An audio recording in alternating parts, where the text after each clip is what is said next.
还明明有着倾城的美貌，却偏偏把自己打扮成丑八怪，并不是他的品味有够独特，而是他被权势滔天的江家看上了。为了让对方知难而退，他故意装扮成这副鬼样来恶心对方。可他万万没想到，江家非但没有改变想法，当面连婚期都直接敲定了。我看8月15是个好日子，婚期就定在这天吧。江老爷子年纪虽老，这心却不老，他一眼看出古家不愿嫁你，奈何大师言定，天定姻缘选中的就是他。今天见面本来说好是相互认识，可结果江家去的只有江老和江市长，一个女眷都没去，甚至新郎江成宇更是连个电话都没打。古董觉得女儿受到了委屈，咱不嫁，回去爸就去退婚。他就这一个宝贝疙瘩闺女，大好年华凭什么要嫁给大8岁的江成宇？还不被江家人尊重？江家厉害如何，能威胁得了他们？大不了公司不要了。古夫人也激动说道：“对，挣钱就是为了让孩子们生活好，现在钱反而成了累赘，大不了不要。”古冉冉感动的红了眼眶，但是他怎么忍心真的让父母放弃多年心血呢？他们可以什么都不要，但弟弟呢？他不能这么自私。这边江氏集团总裁办公室，江成宇正在认真的伏案工作，父亲进门，他只是抬眼看了下，接着他继续办公。江老出声通知道：“8月15你的婚期。”江成宇身子不动，再次抬眸望着父亲。江老喝了口清茶道：“我知道你这么多年的坚持，你妈在天上也不愿意看到你至今不婚。婚期已定，女方是古家人，叫冉冉，是个很特殊的女生，今年20，还是个学生。呵，20啊，送给江苏木吧。”江成宇唇角勾起一抹讥笑，想也不想的随口吐出：“混账！江成宇，这是你媳妇，你说送给你侄子就送的。”江老每次和二儿子说话都要被气得半死不活，他就像是自己的逆子，说话行事风格都和他逆着来。那要不谁定谁娶？江成宇继续道：“江成宇，江老再次被儿子气得吐血，这次由不得你，彩礼已经备好，准备去古家提亲。我警告你，江成宇，就算你死，这个婚你也得结。”江成宇眼神凌冽：“不可能！”江老喉结滚动，看着如此抗拒的江成宇，抛出杀手锏说道：“结婚，我告诉你关于他的一切消息。”这次轮到江成宇意外了，他知道那个他指的是谁。他眯眼，你也在查？江老起身：“8月15是婚期，好好准备。”时光飞快，婚期如约而至。古冉冉的婚纱，听说江家花了大价钱请的南国著名设计师私人定制的一件婚纱，价值1000万，给足了古家的面子。这么名贵的婚纱穿在身上，古冉冉并没有多开心。古夫人进屋，她挥手退去化妆师，屋内就留下母女两人。冉冉，你不该答应的。古冉冉笑着安慰母亲：“我忽然觉得结婚挺好玩的。”古夫人伸手放在女儿的头顶，她眼眸闪过自责，轻轻抚摸着古冉冉的脸：“冉冉，那天江老把你留下到底说了什么？”古冉冉一愣，想到那天江老的话：“冉冉，你知道得罪江家的下场吗？”古冉冉没说话。江老又说：“你心里知道，而且你的眼神告诉我你不怕得罪江家，但是你有为你父母考虑过吗？你弟弟呢？人活一世不能那么自私。”古冉冉双手不自觉地攥紧，许久才开口：“江老，我能知道你为什么选中我吗？”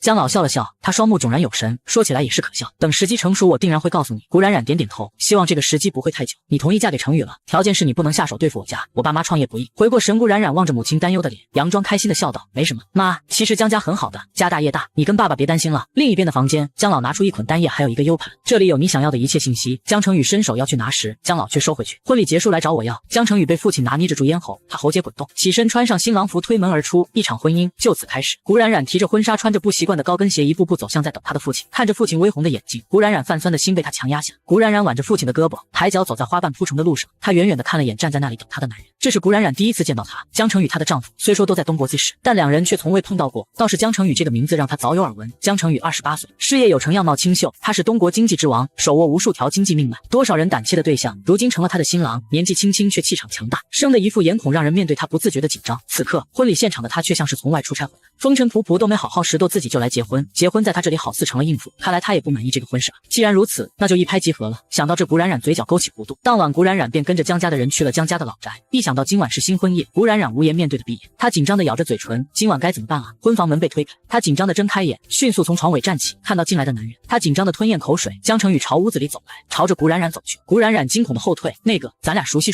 吧，我叫古冉冉，20岁，过了暑假就是大2了，你到底用什么办法说服他的？江成宇眼神充满狠厉的看着眼前的女孩，因为急于要父亲手中的资料，他无暇去多想，匆匆答应下了婚事。但是想和江家联姻的人那么多，眼前这个不出彩的女孩是如何说服那个顽固的老头嫁给他的？古冉冉愣住，我不懂你说的什么意思。江成宇自顾自地说道：“不要贪不属于你的。古冉冉，别以为嫁入江家就高枕无忧万事大吉了，恰恰相反。”古冉冉这次懂了，她怀疑自己为了嫁给他用阴谋诡计说服江老的。为了消除两人之间的误会，古冉冉解释：“江成宇，你也是被逼的吗？其实我也是。”江成宇嘴角扯起一抹讽刺：“今天一天，古家最少接了15项工程，你告诉我你被逼的？”他这语气直接让古冉冉火大，他好心解释，却不被人相信。江成宇，你讽刺我爸卖女求荣，我告诉你，要不是你爸逼我，我爸就算饿死也不会把我嫁给你们家的。好啊，那我就看看古家饿死会不会来江家求我救助。江成宇拿出手机给助理下命令：收购古家。总裁，哪个古家？我岳丈家。江成宇看着古冉冉，他说出这句话，古冉冉新婚夜气的想上去狂狂扁一顿江成宇。他着急的暴露了脾气，江成宇，你算个屁上界帝王，他还不知这女人竟然直接爆粗口。古冉冉穿着傍晚时待客的礼服跑出婚房，他跑出门随手拉着一个佣人问江老呢？他的动作给佣人吓了一跳，卧室吧。他又问那江老卧室在哪？佣人指了一个方向，古冉冉顺着刚才佣人指的方向走去，在江老的门口见到了管家。老爷已经睡下，什么事情还是明天再说吧。这时屋子里传来声音，管家，先让他们去书房。5分钟后，江老披着外套出现在他的书房，沙发上还坐着那对新人。古冉冉都在蹲着脸生气了，江成宇却在打量生气的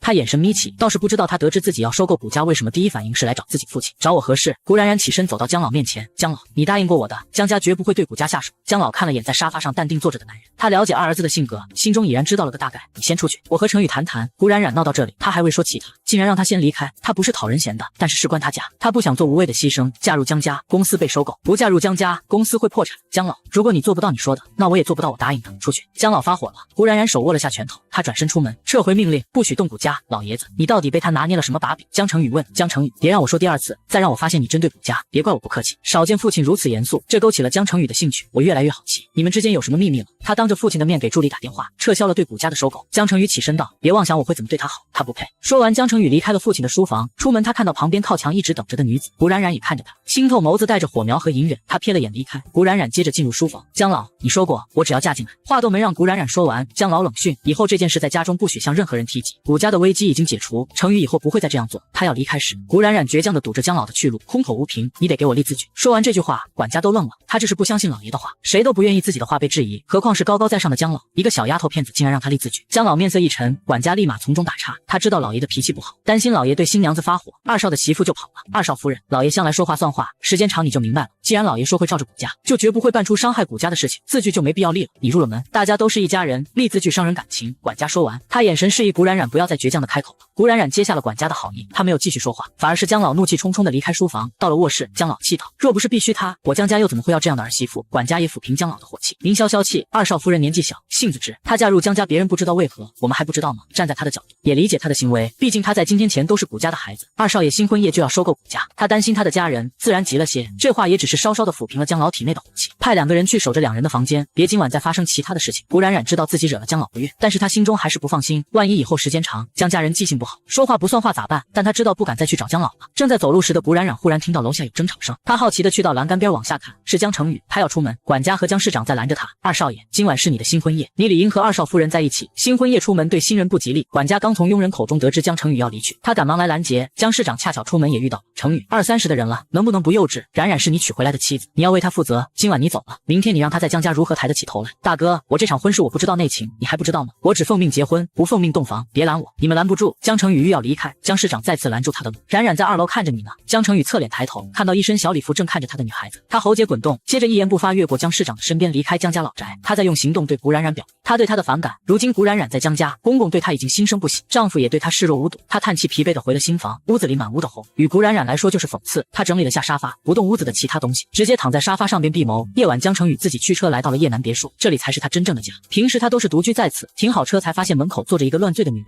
手中还拿着酒瓶，眼神迷离地看着朝他打过来的灯光。他走进到门口，你怎么在这里？高玉儿看到他，欲语泪先流，为什么要娶她？他的眼泪从眼角流向鼻尖，眼眶红彤彤，看起来哭了许久。成宇，你告诉我啊，你喝多了？我没有。成宇，你知道我的心意，我喜欢你了15年，我是你身边待得最久的女人，我以为你要结婚，那个人一定是我，为什么是他？真的就是因为他比我年轻吗？江成宇上台阶，弯腰将他抱起带入了叶南别墅。女人还在哭着说着，你不是那样的人，你告诉我为什么娶她好不好？你一定不爱她，你爱的是我对吗？江成宇将她放在沙发上，醒酒就走吧。高玉儿哭得心碎，我守了你15年，我了解你，能住进你叶南别墅的女人才是你真认可的人。成宇，那个女人是我对不对？可你为什么要娶她？她到底是谁啊？为什么从中插入我们的感情？高玉儿从知道江成宇要结婚开始，父亲怕她大闹婚礼现场，将她锁了起来，天晚才放出来。高玉儿接受不了她爱的男人娶了别人。江成宇看着腿边泣不成声的女人，他问她的话他都无法解释，最后他给高家的人打电话，才把她接走。这一夜江成宇头疼欲裂，他去了书房，拿着从父亲处得来的资料一页页的翻看，他不知道这样对不对，为了资料娶了一个素未谋面不曾相识的女孩，不过是彼此利用罢了。如此想来，他的心没有那么纠结了。翌日清晨，古冉冉起床用餐时，坐在餐桌上，大嫂为爱华心中犯鄙视，他不大不小的声音嘀咕：和雨儿比，差的不是10万8千里，怎么最后选了这样的货色？江市长在一旁咳嗽，给妻子一个提醒：对比不让吗？魏爱华坐在位置上，对对面的古冉冉没有好脸色。以后谁要是给我儿子介绍这样的，我能撞死在他面前。够了，江市长不是傻子，他能听懂妻子的话。魏爱华不就是在说江老和自己给程宇找的这个妻子不好吗？你只是程宇的大嫂，程宇的婚事，你没资格插嘴。江市长清早发了火，江老缓缓道来：吵吵什么呢？睡了一觉，他的心情好多了，没有为昨晚古冉冉的事情而生气。他坐下后看向古冉冉，身边无人。冉冉，程宇呢？去叫他下楼吃饭。古冉冉看着身边空了的位置，他该怎么开口说江程宇不在家呢？管家理解古冉冉的为难，他出言：二少爷昨晚就不在家，许是去公司了吧？什么新婚夜去公司？我不是让你看着的吗？为何昨晚没有人告诉我？都想造反吗？江老听此大怒，魏爱华阴阳怪气道：不喜欢身边躺着的人，可不得躲得远远的。江市长也怒了：你给我闭嘴！新娘子入门第二天，他无声不说话，却被人欺负到如此地步。江市长看不惯妻子的行径，他拉着魏爱华离开餐桌。江老怒拍桌，把江程宇给我叫回来，他无法无天了。古冉冉在楼下餐厅等丈夫回来，然而没等来江程宇，却等来了让古冉冉意外的人——高雨儿的到来。古冉冉不解地看着江老，这是谁？江老面露难看，但是高家和江家的关系，他无法当高雨儿看不见，只好开口：雨儿怎么来了？快请坐。高雨儿进屋，第一眼看的便是坐在江老身边的古冉冉。江家只有这一个生面孔，高雨儿一眼就猜测出她就是江程宇的妻子。她强忍着笑容坐在沙发上：伯伯，我是来找大嫂的，找爱华，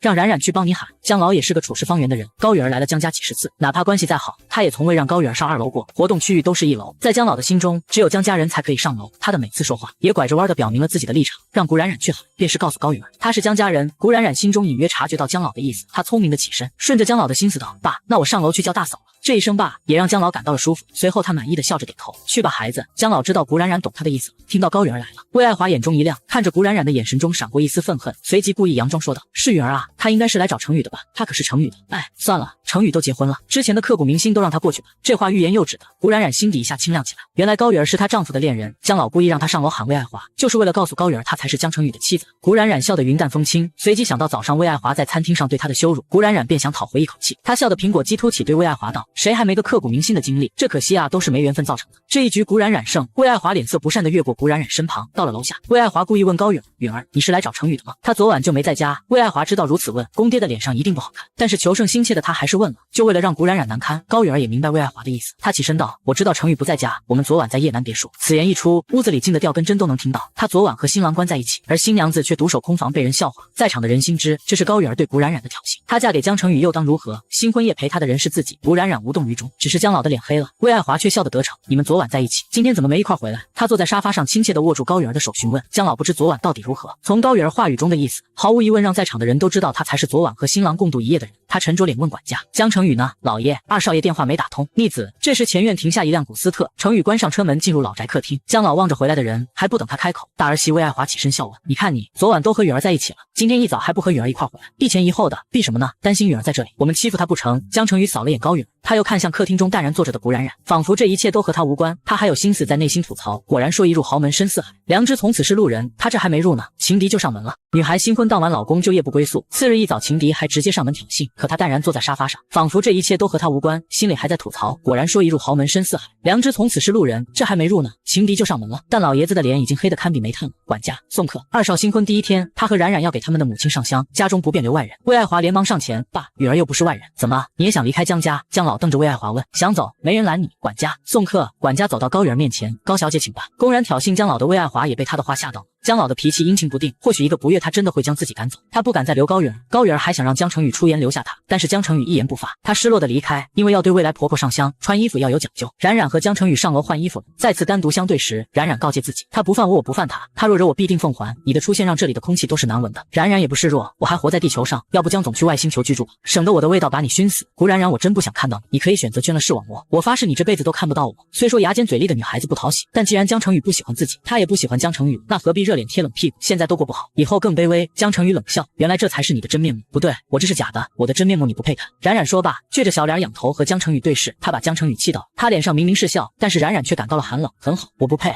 冉冉心里毛躁躁的，但是面子上强装着我不怕。然而江程宇最善捕捉别人心思，冉冉的强装他都看在眼中。江程宇好笑，演技一般。冉冉回怼：能表达主要思想就行，去给婆婆烧香结束。冉冉叫住江程宇：我们谈谈。怎么，你爸这么快就让你来找我了？我爸，我们家怎么了？江程宇疑惑，难道古董没有找古冉冉说材料的事情？江程宇换了主场，你要和我谈什么？只有2件事，第一，回门的时候我们尽量正常些，你别让我爸妈发现我们俩看香艳，让我爸妈担心我。如果我爸妈发现我在你家这2天的经历，我爸妈一定会让我们离婚，这就违背了你父亲的意思。虽然我不知道你父亲用什么威胁的你结婚，但是一旦我这边闹着要离婚，我看你的日子也不好过。第二，搬出去住，我和你大嫂不和，待在这里会加深你们家庭的内部矛盾，当然搬出去住。别说你夜不归宿，就是你去那啥被警察抓，作为老婆，我也会亲自去警局捞你。再者出去住，你不管我，我不管你。你想和高小姐双宿双飞，卿卿我我，没人管得着。如果有必要，我也会帮你们打掩护。这2件事对我们都好，你觉得如何？江成宇上下打量着眼前的妻子，顾冉冉，你凭什么会认为我会答应？因为我的要求对你而言没有一点坏处。他故意抢了主场反问，需要给你时间考虑考虑吗？你个子太矮，不配我和谈条件，拒绝就拒绝，何必人身攻击？江成宇第一次在冉冉面前露出舒心的笑容，好似吵架吵赢了他，让他开心。意识到自己的行为后，江成宇迅速冷了脸，他咳嗽2声，拿着自己的西装外套出门。大夏天的穿外套，热死你！让你说我腿短。身后的小女孩不服气的叫嚣。正走着路的江成宇听到他的话，再次面露笑容。出门时见到堵门的管家，二少爷，老爷有话要对你说，让他憋着。好心情的男人说了一句让人扎心的话。猖狂的男人出了门，他上车时心情还甚是愉悦，看着手中的黑外套，本想穿的他直接丢在了一边。江老得知儿子的原话后，他气得直接后仰，逆子逆子逆子！管家也没辙，二少13岁时就自己出门生活，不在老宅中。父子俩因为某些事情的观点不同而渐行渐远，两人除了有血缘关系，实则是最陌生的父子俩。江老却还是生气，他的儿子怎么成如今这副样子？当年我就不该让他独自住在外边。老爷，当年的事情也不怪你。江成宇回到公司，立马问助理：“谷家有人联系你没？”“没有啊。”“难道总裁你真要收购了你岳丈家？”江成宇疑惑：“奇怪，怎么会没有人联系他呢？”这个时候，谷家不应该借着他的身份来向江家要材料吗？没有材料，那15项工程如何开工？谷家有没有打着我们公司的名号向其他公司进购原材料？助理摇头：“总裁，我知道你想知道的是什么了，这也就是我要对你说的。”说来也奇怪，谷家昨天将新接触的15项单子全数退回了，谷家全部退单了。这件事倒是出乎了江成宇所料，打听清楚原因没？谷家没有对外解释原因，有人暗中去接触，也被古董给拒绝了。江成宇手抵在唇处，谷家到底在玩什么？谷家想做什么还未查探出来。谷家女就来电话了，起初他并不知道那个号码是谷冉冉的，直到听到那一声欢快的大叔，他太阳穴隐忍的跳动。谷冉冉，哎大叔，你爹叫你回家说有事要和你说呢，既然獠牙已露，再收回来就有些虚伪了。加上江成宇嘴欠，对付嘴欠就得嘴毒，于是他给江成宇起了个亲昵的称呼大叔。江成宇隐忍着怒火，谷冉冉，你再给我喊一句大叔大叔大叔！我喊了3句，你咋地？有本事你回来啊！江成宇的喉结滚动，很好，这个女人果然是工于心计，她想激怒自己，然后让自己回家，他偏不回。江成宇强装内心平静，他拿下手机，直接挂了电话。不一会儿，谷冉冉的电话又打来，大叔，生气了？你气什么？你说我腿短，我还没生气呢，我喊你大叔你就生气了，男人吗？小心眼，我叫你大叔你又没亏，毕竟你这年纪出门和我爸应该是称兄道弟的，难不成你要让我给你叫大侄子？那好吧，我勉为其难的给你叫大侄。喂，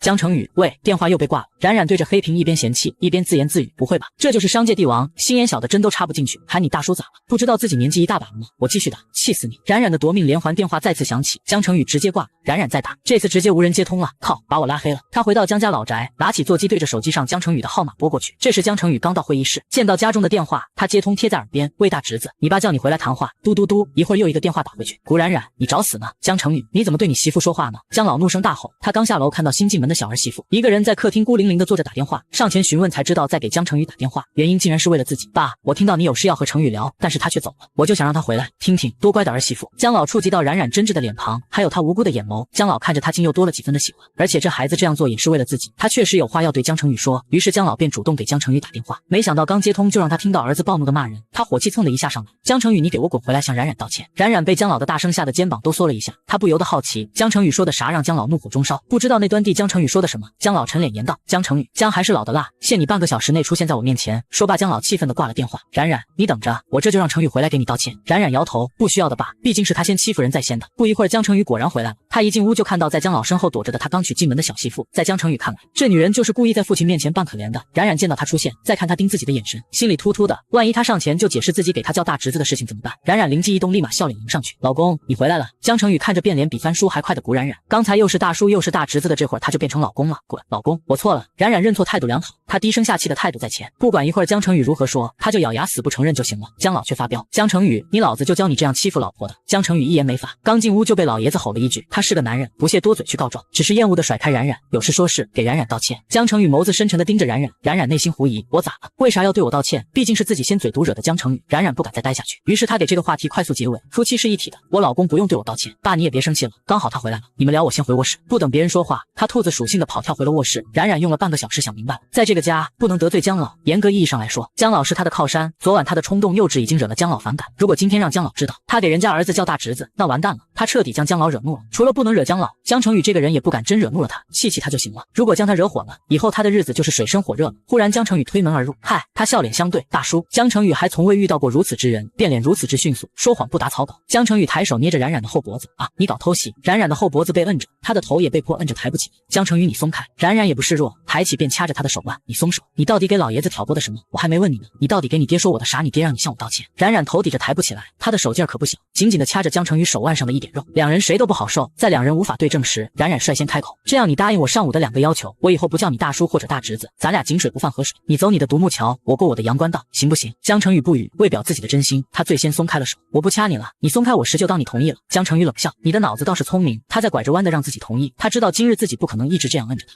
一旦他松手，那么就表明他同意和他达成协议。江成宇没想到被一个20岁的小姑娘给套路，他甩了一下手，松开了冉冉，这也表明了他答应了冉冉的话。冉冉的目的终于达到，他直起了身板，活动了一下脖子，瞥了眼他的手腕，上边的指甲印挺惨的，心里顿时窃喜。回门的日子悄然而至，一大早冉冉就早早的收拾妥当，等着江成宇出现。一见到面，冉冉就忍不住的提醒，记得你答应过我的吼。江成宇没理他，只是将家中准备的礼品全部放在后备箱中，很快便到了古家。冉冉一眼就看到门口处在等着迎接他2人的父母，冉冉忽然紧张起来，他看着身旁的男人，他会不会当面一套背后一套？待车子停稳后，冉冉本是去抓江成宇衣服的，却误打误撞的抓到了他的手。江成宇，你可一定要记得我们的约法3章啊！江成宇眯眼反问道，我就这么不可信？想他快奔3的人，生平第一次被人怀疑。冉冉咬着下唇，我就是怕你忘了。冉冉清清嗓子，他嘴角扬起甜美的笑容，爸爸妈妈，我和成宇回来了。江成宇去后备箱提礼物了，走过来时看到他脸上的笑容，他短暂的愣了一下，他的笑容很甜美很冷，娇气又有些俏皮。江成宇内心被触动，不掺杂尘世的客套和虚假，真诚的对家人展露笑颜，对他而言已是奢望，与他而言轻而易举。客厅里冉冉都在分享在江家生活的好，爸妈，我可算发现了，嫁了人这么自由，我想睡到几点就睡到几点，成宇都不管我的。江成宇在身边无话接，他只是勾起唇角，用笑容来作证冉冉话的真实性。实际上他从未回过婚房留宿，他装得很像，也重回了叽叽喳喳的时候。江成宇作为女婿不能一句话也不说。爸妈，小韩呢？古夫人回答道，他学校还没放假。古小韩是冉冉的弟弟，17岁，在外留学，姐姐结婚的事情家人都瞒着他，我听小冉说小韩一直想回国读大学。冉冉扭头疑惑，他说了。古夫人却道，是如此，但国内高考压力太大，不如国外轻松，我们不想让他回，弟弟想回国考大学，这事儿他怎么不知道？冉冉别看成宇了，在家看在娘家还看，走，跟妈去厨房。古夫人笑着牵女儿，冉冉脸红。客厅剩下翁婿2人，私事无话可说，江成宇便主动问起公事。爸，我听说你连着拒绝了15家公司递上来的项目，是缺资金和材料吗？如果是的话，可以告诉我。古府摆手，并非如此。成宇，你我心知肚明，那15项合同怎么来的？无非是看着江家面子想攀附江家而把我当成媒介，若是我接了，那我就是卖女求荣，费尽心机的将女儿送到江家，就为了我古家的荣华富贵，所以我没接。一则告诉所有人，古家不依靠江氏集团，我们有多大能力就办多大事，从不肖想不属于我们的。2则也是想告诉你们，我们不收江家的好，也请你们不要想歪冉冉，尊重他，平等对待他。江成宇没想到事情竟是如此，古府的这些话让他脸红。原来古家费劲将女儿嫁给他，不是为了荣华富贵，甚至因为把女儿嫁给他，为了女儿在江家的清白，故意要避嫌一些项目。爸，你这么疼爱小冉，你又为什么要答应让冉冉嫁给我？古父好奇，冉冉没有告诉你吗？江成宇摇头。正等古府准备开口时，冉冉就喊他们吃饭了。晚上回到江家老宅，夫妻俩相处的还算客气，可刚进屋就看到了一个本不该出现在这里的人，高雨儿又来了。他难道没看到江老的脸都黑了吗？冉冉和江成宇站并排，他头稍微朝江成宇靠了靠，我很仗义的，你今天帮了我那么大的一个忙，你放心，我也会帮你的。他笑盈盈的去了客厅沙发上。爸，我们回来了。江老佯装打了个哈欠，爸也乏了。冉冉，你是家里的女主人，你待客吧。说到女主人时，高雨儿的脸色变了。江老这是又敲打自己，别妄想和成宇有未来了。冉冉看了眼高雨儿，点头，好的爸，我先送您去休息，不需要，爸自己能走。冉冉在确定江老走后，他转身目光大方的打量高雨儿，长得还行吗？就是脸上的妆容有些浓艳，香水味也浓了些。原来江成宇喜欢这种型号的。他打量的目光于高雨儿而言就是刺芒的针，带着羞辱的扎在他身上。冉冉，成宇不爱你，我知道啊。他指着高雨儿对江成宇说，爸不在了，你领走吧。说完，他大手一挥，开心的转身上台阶。等等，他忽然转身，目光一下子就对上江成宇黝黑的眼眸。江成宇，今天的事儿你帮了我，我帮了你，就算咱俩扯平了啊。说完，他又开心的1步2个台阶的上楼。江成宇一直望着他的背影，高雨儿的视线则一直停留在江成宇的身上。他亲眼目睹那个男人的眼中都是其他女人的影子。高雨儿极度的咬牙，他可怜兮兮的说，成宇，你终于回来了。今日饮酒没？高雨儿见他对自己神情冷淡，误以为他不喜自己为他买醉。没有，如果你不喜欢我喝酒，我发誓以后滴酒不沾。江成宇又看了眼空空的台阶，他转身道，出来聊聊。高雨儿开心的跟上。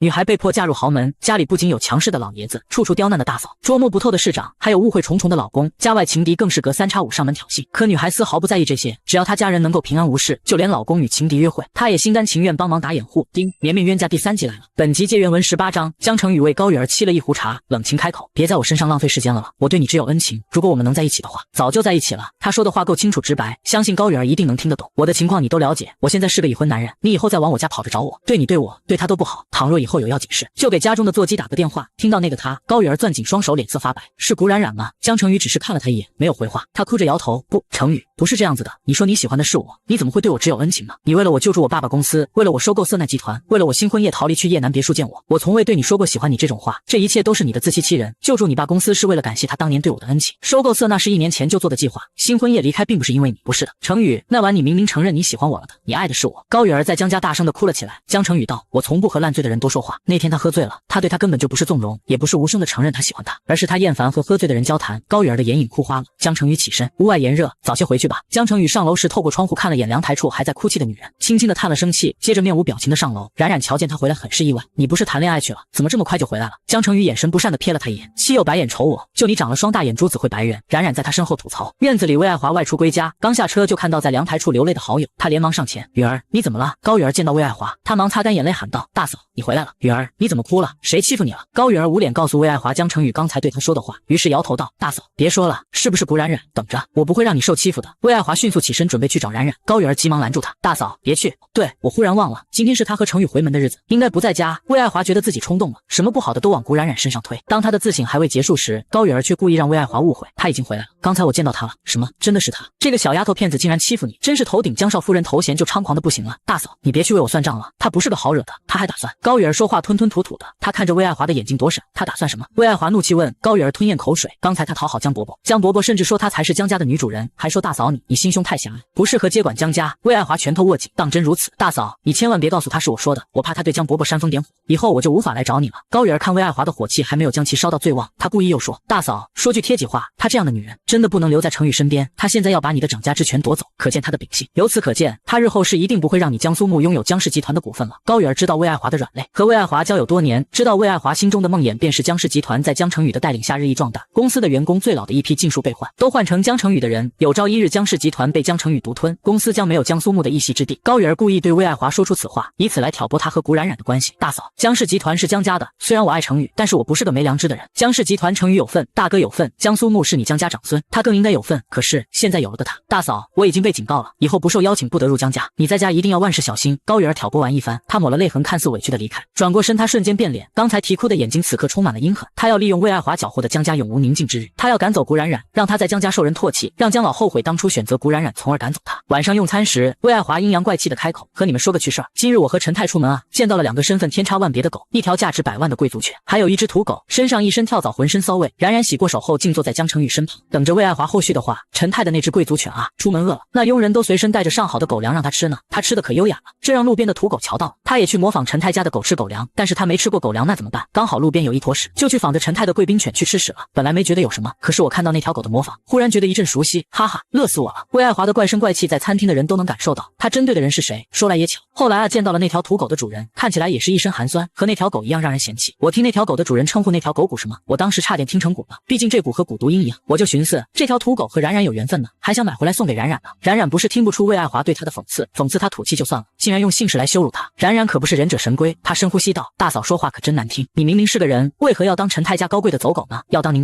当您光荣，我们全家都为出了一条畜生而感到高兴呢。魏爱华猛拍桌子，他指着冉冉恶狠狠地吼，古冉冉你想死。如果说魏爱华的话是让人肚子里憋火，那冉冉的话就是让这火都喷发出来，憋都憋不住。江成宇都被自己娶的小丫头给惊到了，知道这女孩口无遮拦，什么都不怕，但是没想到这女孩真是什么话都敢说，敢当着他们的面辱骂魏爱华为畜生。魏爱华的身边还坐着江市长，他面如灰色。冉冉羞辱他妻子话语确实不好听，但是他也不是聋子，刚才的事情都是他妻子挑拨的。坐下，一家人吵吵闹闹像什么样子？你当大嫂的不会说话就闭嘴。江市长聪明的训斥了自己的妻子。江成宇如果是聪明人的话，他也会为了家庭的和平出言教训2句冉冉，此事就此作罢。可江成宇貌似不想当聪明人，他故意不吭声，他想看看这个敢给他起外号，敢深夜打扰父亲，还敢公然辱骂魏爱华的女孩，还有什么是他能做而没做的？魏爱华落了下风，他恼羞成怒，端着一旁的净手盆，打算用里边的水泼向冉冉。然而冉冉已经料到他后边的动作，于是他快人一步，他起身端着自己的净手盆，将里边的水准确无误的泼了魏爱华一脸，水洒还误伤了一边坐着的江市长。冉冉一脸礼貌的对江市长弯腰，对不起江市长，误伤你了。兄弟俩同款震惊和无语。餐厅中魏爱华发出刺耳的一声尖叫，冉冉拍拍手重新坐回位置上，都是江家的少夫人，除了你老我幼，我地位不比你的低。江老缓缓步入餐厅，一进餐厅就感受到不同寻常的气氛，他在看大儿媳竟然洗过脸没有擦就来用餐，他沉着脸坐在主位上问怎么回事。冉冉看着魏爱华等他告状，反正理亏的不是他，是魏爱华先挑衅他的。魏爱华气得跺脚大叫一声离开了餐厅。江老见事情严重了，他看着冉冉问到底发生了什么。大嫂把自己比喻成陈太家的畜生，我看他有点不清醒，就给他泼了盆水帮助他清醒清醒，刚才的尖叫可能是他在后悔自己把自己当成陈太家的狗了吧。江市长看着冉冉心想，我有苦说不出。江成宇看着新婚小妻子，看来你还有说谎的本事，我就静静的看着你胡诌。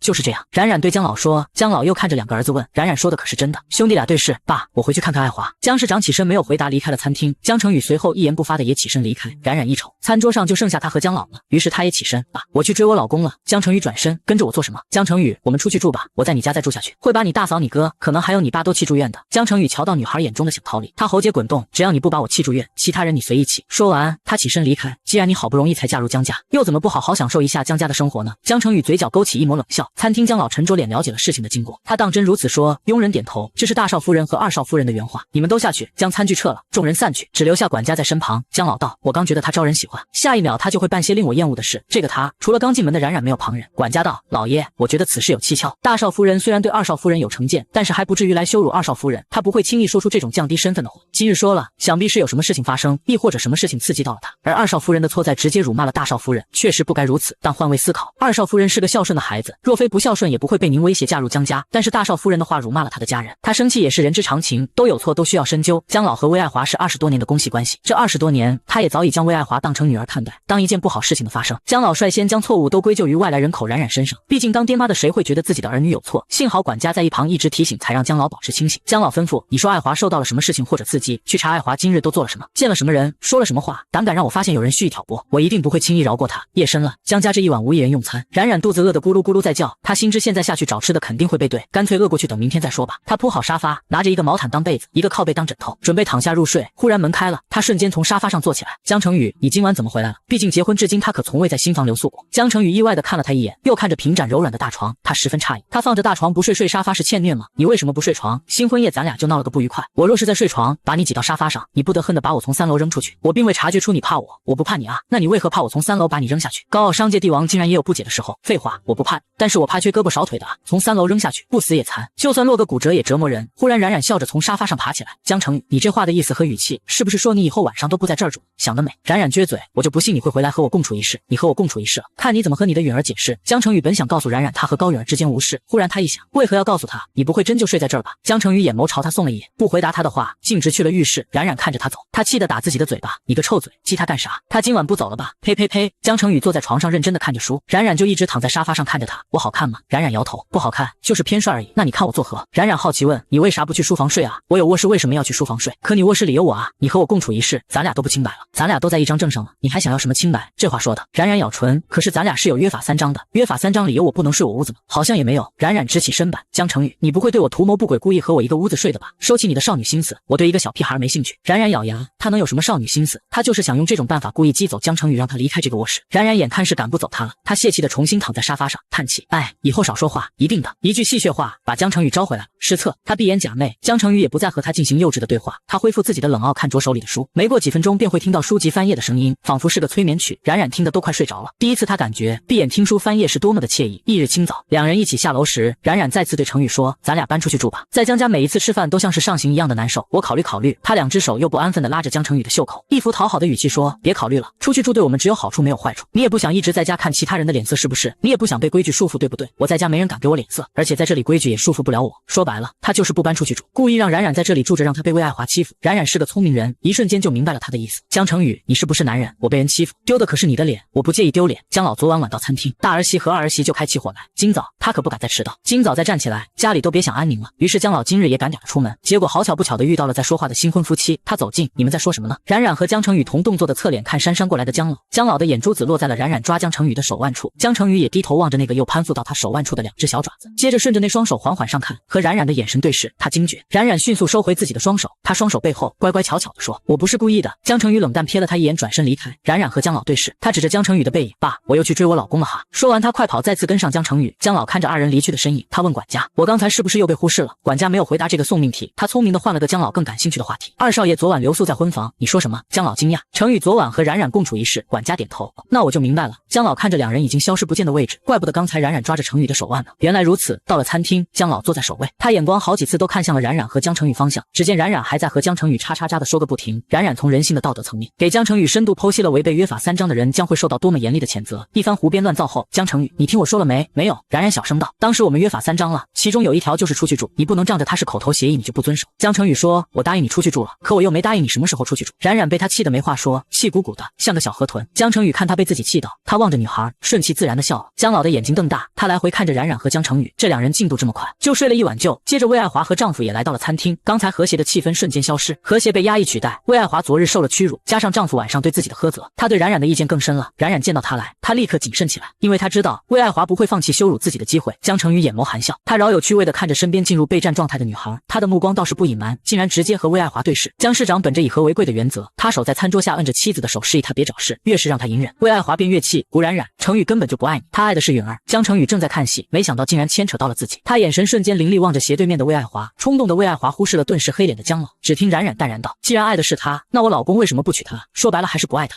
古冉冉，你看看你从头到脚，到处都充斥着廉价二字，你怎么嫁进来的？你心里清楚，你和允儿你们就是一个丑小鸭和白天鹅的对比。冉冉扫了一眼魏爱华，最后眼睛落在魏爱华的手腕上，他看着那条熟悉的手链，我廉价您高贵，哪像您啊，一条手链价值100万。知情的人知道买手链的钱是我老公挣的，可那不知道的人还以为大哥贪污受贿呢。放肆！江老厉声一喝，他被二人气的眼睛都是红血丝。大儿媳已至中年却愚蠢至极，二儿媳年纪轻轻却口无遮拦，一个提了他最厌烦的高允儿，另一个却说出大逆之话。江市长的表情也阴沉着。古冉冉，念你年纪尚幼，这次的事情我不追究。他又看着二弟，看好你个女人。江成宇心有震惊，却面上依旧云淡风轻，他轻假笑道：“大哥也一样。”江老咬牙命令道：“以后餐厅禁止任何人说话，谁说话就给我滚出去。”他话音落下，刚才都说话的4个人同时起身，少有的默契，4人一同离开餐厅。江老气得用拐杖将餐桌上的盘子全部挥到地上，他竟然被气得手都抖了。冉冉自然是跟着江成宇的，今早你也看到了，有我在，你家不会和平的。江成宇舌头舔着后槽牙，真没想到你什么都敢说，所以你还不搬出去住吗？江成宇邪笑，对，反正你气的是他们，不是我。说完，他转身上班去了。冉冉还处在假期中，他目视江成宇从他眼前离开，自己肚子又咕噜噜的叫了。他回到卧室，紧锁屋门，情绪低落的坐在沙发上。冉冉委屈的撅嘴，眼眶泛红。如果自己的爸妈知道自己在江家的经历，他们一定会毫不犹豫就把自己带走的。他的泪珠子从眼眶落下，肚子越饿，他就越委屈。妈妈，我想念你做的红烧狮子头了。江成宇的意思已经够直白了，他是不会离开这里的。冉冉哭了一场，自己脑袋也清醒了。今日8月19号了，距离他开学还有12天，只要开学了他就自由了。这12天就图个安静。于是他在江家几乎不出卧室门，尽量的躲着江老和魏爱华。本以为他会一直这样躲着这二人，可没想到魏爱华竟然羞辱了他的父母。那天古父和古母担心女儿在江家受委屈，平时他和父母是每天都通话的，但是最近冉冉经常听不得他二人的声音，一听声音他就哽咽的说不出话。于是夫妻俩想着来看看女儿。来之前两人买了贵重的礼品上门，初次登门，古母有些局促，她担心自己的言行不当会影响女儿在江家的处境，这被魏爱华看到，她嗤之以鼻。魏爱华以江家女主人的身份接待的二人，她高高在上的姿态斜睨上门的古父和古母，看到他们带来的礼品，她也只是斜眼瞟了下，就让佣人放在一边不管了。古父古母想来看望女儿，魏爱华命佣人上楼去叫她，但冉冉在屋一天都没听到叫声。后来她知道那是魏爱华授意佣人去做表面工作的。古父古母也是几十岁的人了，接触的人纷杂，看到魏爱华的表情，心里就知道了一切。加上佣人口说的女儿不在家，于是两人一口茶没喝就起身告辞。冉冉对这一切都毫不知情。后来看到魏爱华穿着高跟鞋一脚将父母送来的礼品踢倒在地，口中还辱骂礼品时，冉冉站在他身后问：“你说这是谁送的？”魏爱华转身看着手握拳的女孩，他毫不隐瞒：“和你一样廉价的东西，连我家的佣人都看不上的礼品，除了你爸妈，还有谁来送？他们想你了，可惜被我赶走了。”冉冉眼眸猩红，咬牙切齿问：“你说什么？我说你爸妈想你了，来了被我骂了一顿，灰溜溜的滚走。”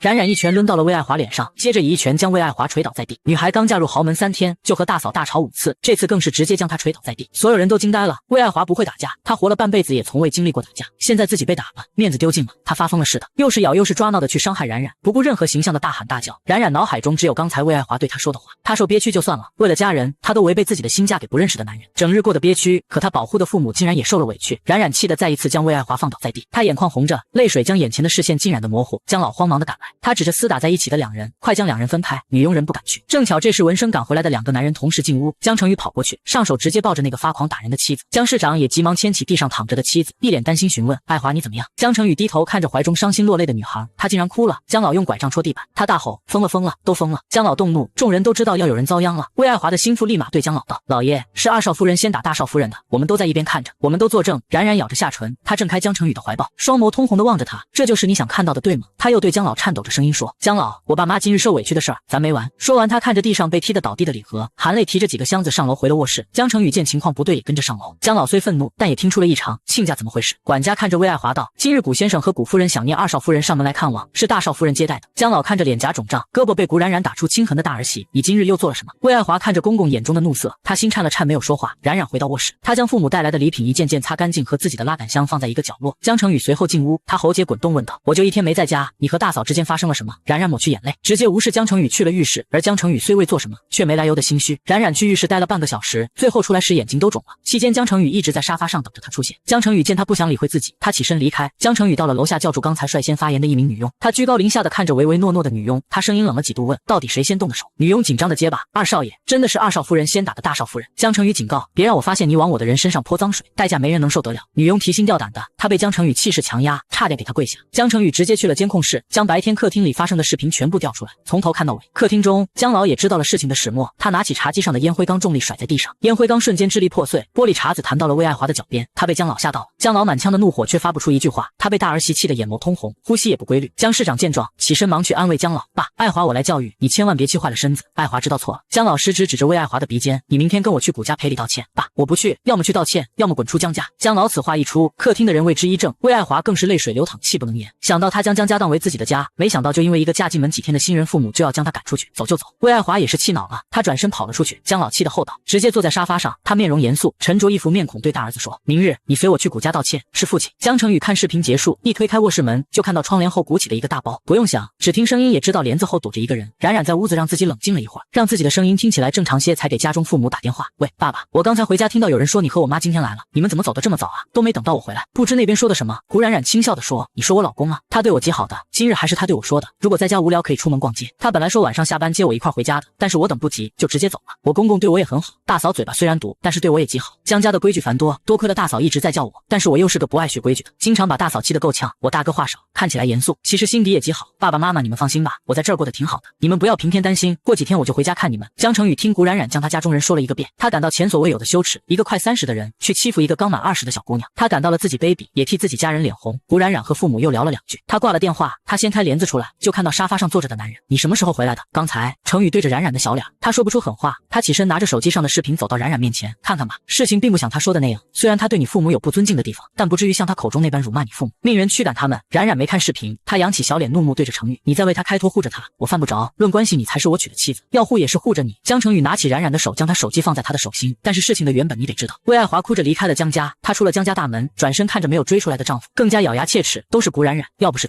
他怎么会被江老斥责，怎么会被赶出家门？冉冉在卧室看完全程视频，他将手机递给成宇，他虽然没有骂我父母，但是他的冷眼和嫌弃我忘不掉，我不后悔和他打架，我认为我做的没错，我没说你做错，维护父母天经地义，但是没有但是。成宇话没说完就被冉冉给打断了，他怒视成宇：“你惹我家人，我连你一块打，不吃！”哈哈，江成宇笑出声，他伸出食指点着冉冉的眉心：“就你，口气不小。”冉冉眼眸认真：“我说真的，我是得有多闲才去惹你娘家？”他的话令江成宇心情愉悦，他一个大男人被他的小妻子警告，或许以后还有可能被小妻子殴打，想想便觉得搞笑。江成宇看冉冉现在没有多大的火气了，想必知道父母并未受什么委屈才火气消了些。他问冉冉：“你为什么有2副面孔？一副牙尖嘴利的面孔，丝毫不受一点委屈，和他和魏爱华和江老直言吵架，甚至和魏爱华打架，但他也会说话轻柔，笑容温暖。”江成宇对他新娶的小妻子抱有极大的好奇心，甚至他更想知道这个女孩是如何嫁给自己的。他这样的性子，如果他不答应，谁也奈何不了他。冉冉回答他：“一幅是留给家人的，另一幅是给陌生人的，你不也是吗？”对他从未有过耐心，看他笑话，故意让他受人欺负，但是对高允儿他倒是痴情和温柔。江成宇误以为冉冉的反问是拿他对合作商和家人的对比，他笑着点头：“没错。”冉冉翻了个白眼，心中吐槽：“爱别人还娶自己，渣男本渣。”江成宇莫名其妙受了个白眼，他一头雾水。魏爱华无处可去，他直接去了高允儿家。高允儿又是一番添油加醋，直到晚上才被江市长强硬接走。但江市长心知妻子生气不愿回家，便陪着他住在酒店中。魏爱华和江市长夫妻恩爱多年，她对丈夫从未有过隐瞒。她将高允儿对他说的话大意告诉了江市长。江市长看着妻子还受伤的脸，他想责备妻子，但更多的却是心疼。他告诉妻子他被高家利用了，警告以后不许和高家有来往。翌日一早，江成宇开口道：“你若是想回娘家的话，我送你过去，不去，去得太早是会被我爸妈怀疑的。”下午时，魏爱华回来了，他这次回来眼神锋锐地盯着冉冉看，冉冉视线正面迎上。江老看到大儿媳回家，他的态度也回暖了，并未提及让大儿媳去谷家道歉的事情。江老私心想到，长子是市长，大儿媳是市长夫人，他去对一家平民还带着半点亲戚的人弯腰道歉，有伤颜面。昨日的话是他那一会儿太冲动了，晚上想了想，他便想将大事化小，小事化了。于是江家的人默许了这件事。冉冉性子倔强，他一直记得这件事。江家又过了2天的平稳日子，魏爱华脸上的伤轻了些。在去用晚餐的路上，他和冉冉再次狭路相逢。古冉冉，我脸上的伤有一日一定会向你讨回来。冉冉语气恬淡，表情漠然。你还欠我爸妈一个道歉，让他们等下辈子吧。爸的意思很明显了，不会为这件事让我自降身价的去对他们道歉，他们受气也只是受了。古冉冉，在江家你要好好摆正你的位置。好，我会好好摆正的，你且看着好了。摆正位置是吧？冉冉笑了一下。近日知道家中事情频出，出，兄弟俩不言而喻，接下班了就早早的回家。江成宇这2日中午不在家吃饭时，他的心跳的七上八下，他满心想的是万一冉冉在江家又闹起来了可怎么办？他经常吃午饭时看手机，看到家中来电，他的心跳比平时更剧烈。江市长也是如此，早上出门时，他还特意叮嘱魏爱华，万不能再和冉冉起争执。魏爱华前2日都做得极好，但是当知道江老的心事偏向他时，他便骄傲起来，甚至想再次欺辱冉冉。他最后才走到餐厅。开餐之际，只见几人都在洗手，冉冉却拿起筷子，不等江老发言，他直接吃了起来。江成宇在一旁坐着，心跳加速，他都不知道冉冉何时能对自己的心率影响如此之大。趁此机会，魏爱华率先挑事：古冉冉，你到底懂不懂规矩？吃饭前要洗手，你没爹妈教吗？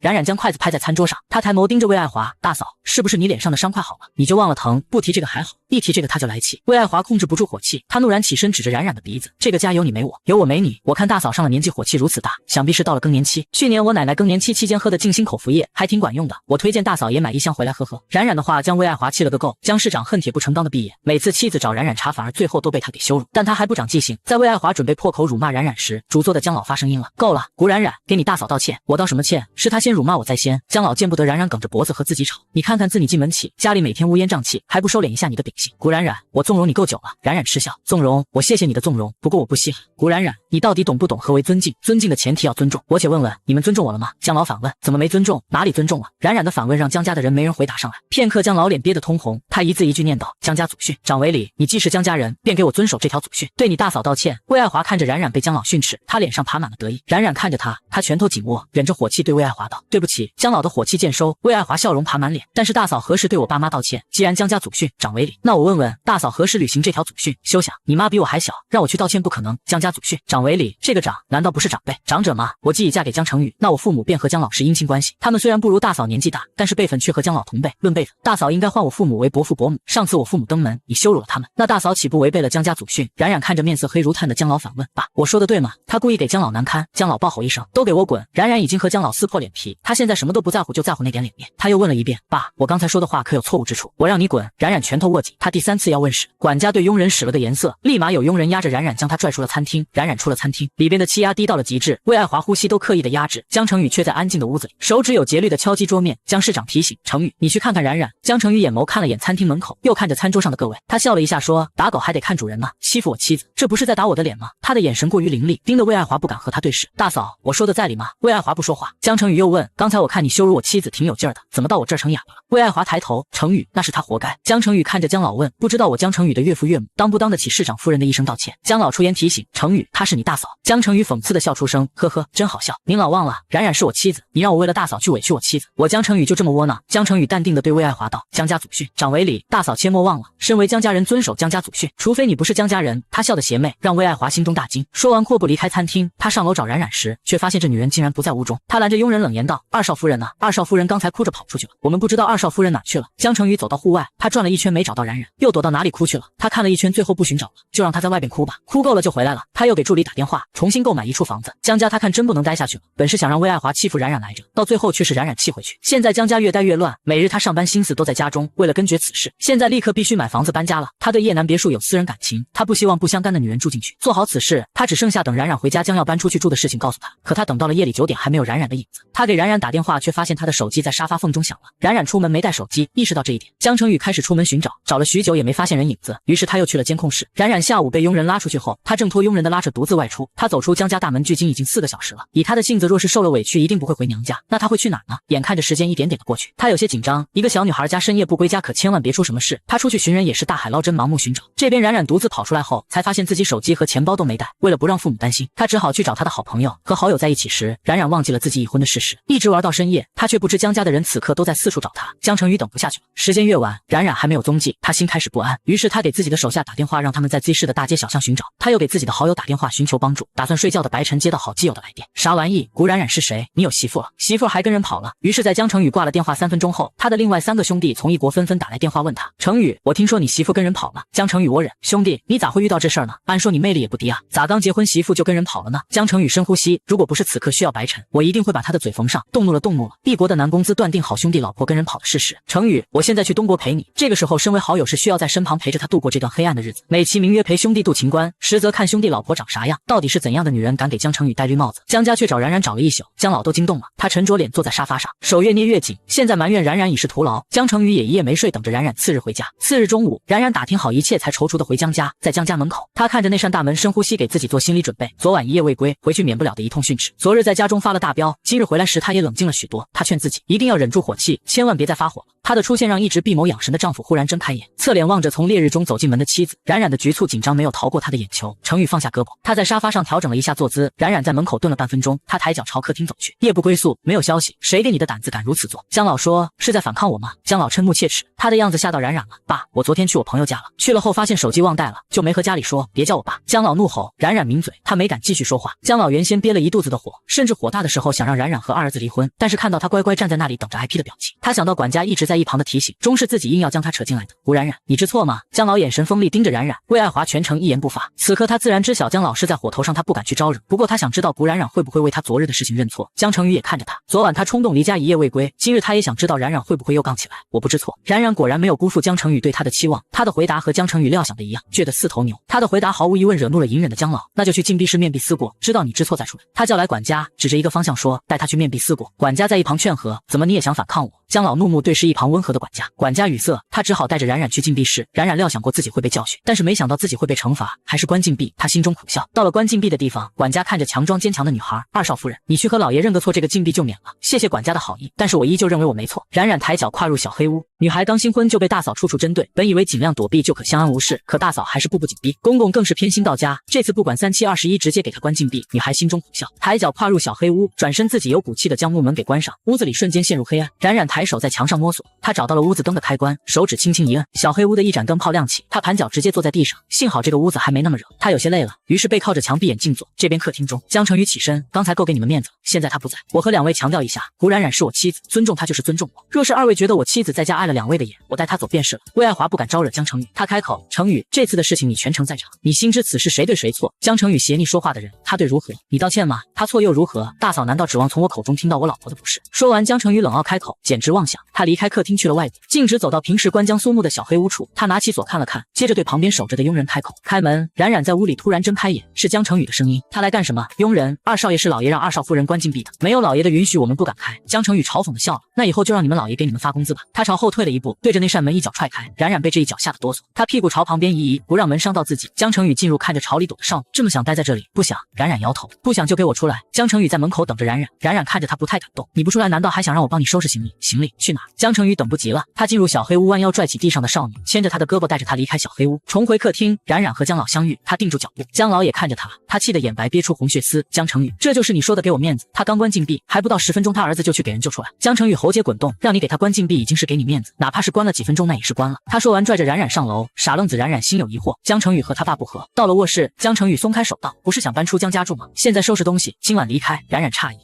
你答应我了，为了所有人的性命考虑，得让你早点离开，早说嘛，你早说不就没这些破事了。他努嘴嘟囔，他则快速的去收拾东西，本身都不多，不一会儿的功夫他都收拾好了。这时江成宇的电话打进来，是好友南公子打来的，他接通，兄弟，你那跟人跑的老婆抓到没？江成宇看了眼在沙发上叠毯子的冉冉，要见一面吗？当然啊，兄弟，我回来就是帮你找老婆的。冉冉听到他要出去，他软声问，你要出去吗？他将电话挂了，对冉冉说，你先收拾，我出去收拾一个人，晚上回来接你。哦好，我等着你。冉冉刚被救出，江成宇又答应带他出去住了，他自然得乖乖巧巧的听他的话，甚至对他友好起来的江成宇看起来竟然那么的顺眼。在玉都豪庭顶层，江成宇进门时，4位好友已等候多时，众人对江成宇一顿调侃，一番打闹后5人坐下饮酒，大家都十分好奇江成宇为啥突然结婚。江成宇说道，老爷子以一份与默默去向有关的资料相逼，谈及新婚妻子，江成宇无语道，我打算带着他搬出去住，江家已经被他闹得天翻地覆鸡犬不宁了，老爷子快被他气吐血了，大嫂和他打过架，大哥吃过他的枪子，家人都得罪了一个遍。好友好奇道，那你呢？随即江成宇想到那个女孩给他叫大叔大侄子的事情，他冷哼一声，拿起酒杯再次一饮而尽。我懒得搭理他，因此没被他气过。大家又是一阵哄笑，4人一起给江成宇灌酒，你一杯我一杯，大家各一杯。半个小时后，江成宇面颊微微泛红，大家挑眉，差不多了。江家老宅，冉冉在屋子东西都收拾好了，他在等江成宇回来。这一等等到了下午吃晚饭的时候，餐桌上大家都到了，就差冉冉了。管家让佣人去叫二少夫人下楼用餐。冉冉看了眼门口方向，又看了眼客厅，最后考虑再三，还是去餐厅。他刚出现，都能感觉到周围佣人平息的小动作，看来大家和他一样紧张啊。冉冉乐观的想，自己在江家能混到这地步也是自己的本事了，这一切也都托了魏爱华的福。他不是怕事的，来了事他也不怯。冉冉小眼神瞄了眼威严的江老，他规规矩矩的坐下，不敢发言。许是江老将他关小黑屋为魏爱华出了气，也或许是魏爱华得知冉冉要和江成宇搬出去住，他今晚没有主动找茬，人都到齐了就吃吃饭吧。姜老开口，众人才拿起筷子吃。餐桌上有10几道菜，但是冉冉却只动面前2碟的，一是不饿，二是尽量缩小自己，千万别被魏爱华挑刺了。眼看要离开了，他今日着实无心和魏爱华干架。饭吃到一半，前厅来人了，接着听到了几声陌生的声音：“江伯在家吗？”一声清亮的叫声入了众人耳朵，陆陆续续的还听到其他几人的声音。姜老放下筷子起身，面带淡淡喜悦道：“是滋娃他们了。”他急忙出去接几个人子娃，还有人取这个名字。冉冉十分惊讶，他看了眼魏爱华，只见他也看着冉冉，冉冉被他看得心跳加快。来了，又要吵架了，看什么？还不赶紧出去！语气虽不友好，但也算对冉冉的一个提醒。南宫姿、白晨、珍惜、颜真玉都是程宇的朋友。哦，冉冉赶紧放下筷子，一点也不稳重的小跑出去。姜市长意外的看了眼妻子，看我干什么？以为我还要和他吵架？那我也得有个周末好吗？我今天没力气和他吵，他也年纪一把了，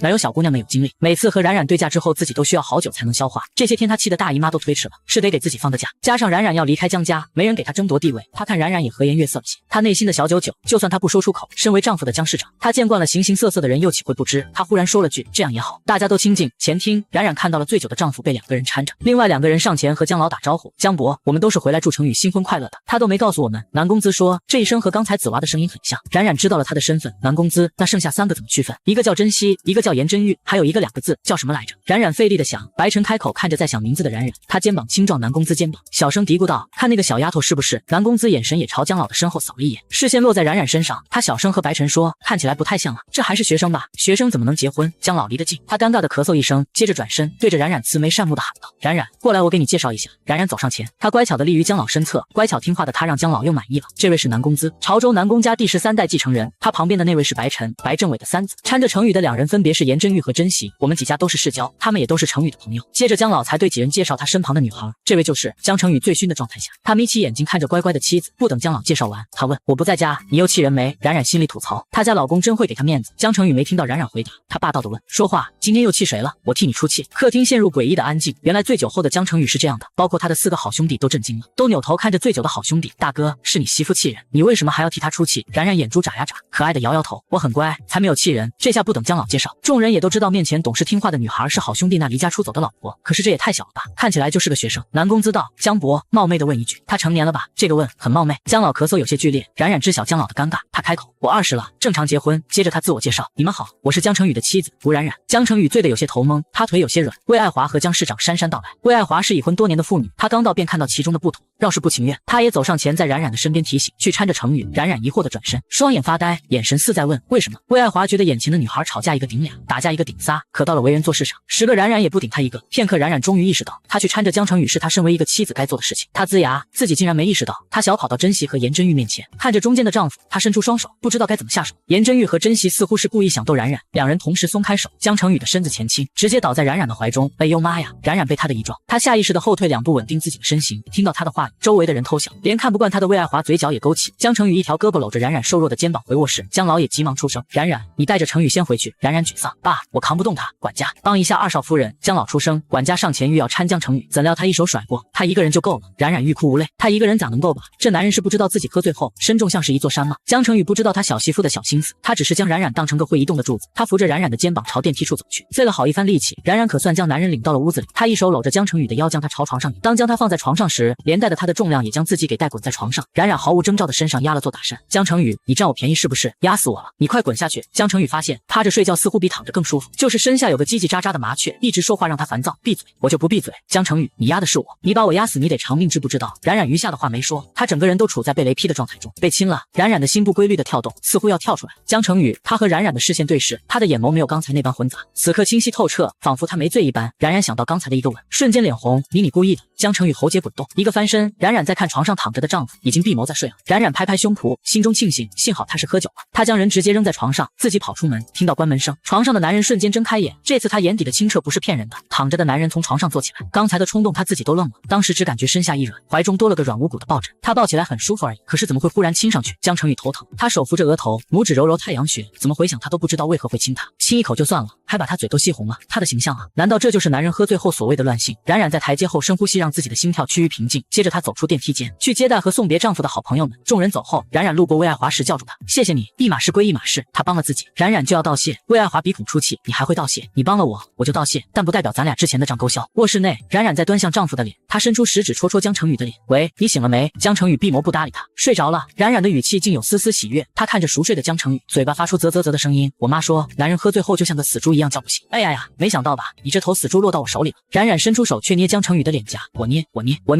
冉冉将江成宇的脸当成橡皮泥一样上下捏，左右捏，他越玩越开心，让你之前欺负我，姑娘报仇3日不晚。在他确定江成宇睡着觉不醒后，他更放肆了，他捏着江成宇的鼻子不让他呼吸，等几秒后，他又立马松手，被窝中的男人手握拳捏紧。如果不是为了刚才一吻的尴尬，他故意在装睡，否则他现在一定能捏碎发妻。冉冉还叫嚣，你不是厉害吗？有本事你现在起床给我打一架。玩够了丈夫的脸，冉冉单手撑着下巴开始欣赏他的脸，仔细一看还挺帅的嘛。他手不安生的又去戳江成宇的脸颊，可你帅归帅，我可不爱你。他的这句话为装睡的江成宇提了个醒，他必须尽快查明这个女孩为何会嫁给自己。冉冉自言自语，江成宇，你别给我猖狂，早晚有一天我会比你更强，站在你头上。装睡中的男人嗤之以鼻，就凭你10辈子也不可能。冉冉又道，我就看不惯你家那套做派，时不时的拿收购我家企业来威胁我。你爸刚威胁我嫁给你，新婚夜你就威胁我和你说实话，我说了呀，可你不信。江成宇知道了些什么？他继续装睡，看这个女孩能给他吐露多少秘密。幸好你睡着了，我才敢巴拉巴拉的和你说这么多。你等着吧，我早晚有一天会干掉你，然后也用收购你的企业来威胁你。威胁你什么好呢？冉冉仰脸幻想。对啊，威胁你什么好呢？江成宇喉结滚动，他心道，娶了个爱做梦的姑娘。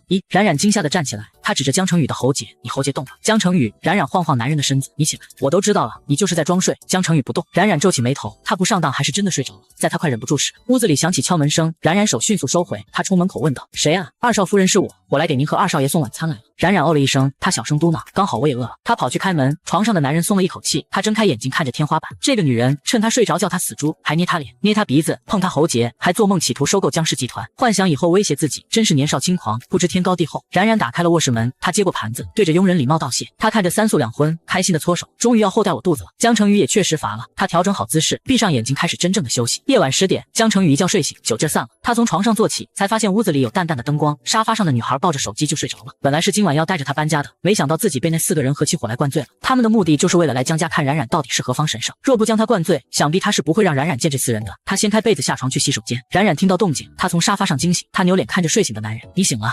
冉冉怕他腿软的跌倒，他从沙发上起身走到江成宇的身边，你还把我当你柱子？你去哪我带着你去。江成宇收回自己的手，不需要，万一你倒了咋办？别逞强了，又不是没把我当柱子过。去哪？江成宇这次没有收回他的手，而是他领路去了卫生间。到了后，他站在马桶前不动，冉冉抬头看着他也一动不动。你是真不懂还是装不懂？江成宇问。冉冉迷瞪的眨眨眼，忽然他看到马桶，一下子明白了，对不起。说完他冲出卫生间，将卫生间的门哐的一声大力关上。江成宇扭头看着他逃跑的背影，好心情的笑了。在门外不一会儿，冉冉听到浴室中传来的水声，他耳朵贴在门上问江成宇，你在洗澡吗？